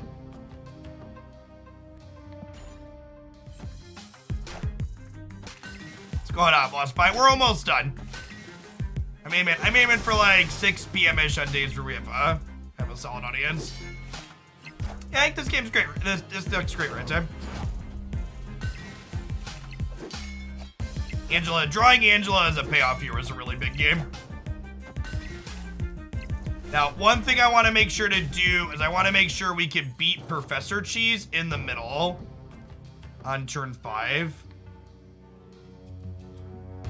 This might actually be a game where we play Green Goblin, huh? We go Green Goblin here. We go Iron Fist here. We go Demon here. Actually, how do we feel about Iron Fist into Green Goblin?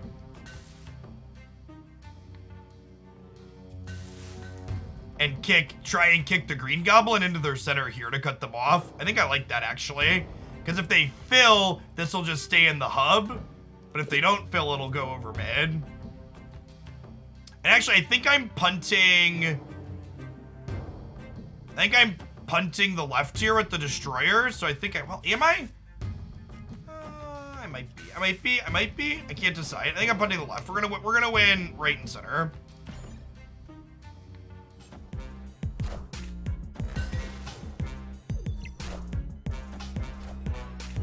Oh, do they think they're winning Nidavellir? I think they think they're winning Nidavellir. Yeah, the Goblin gets +5 from Nidvaler, but that's much better. That's less power than whatever they were going to play there, right? So, like, I have 15 power here for free if I play 3 things out, right?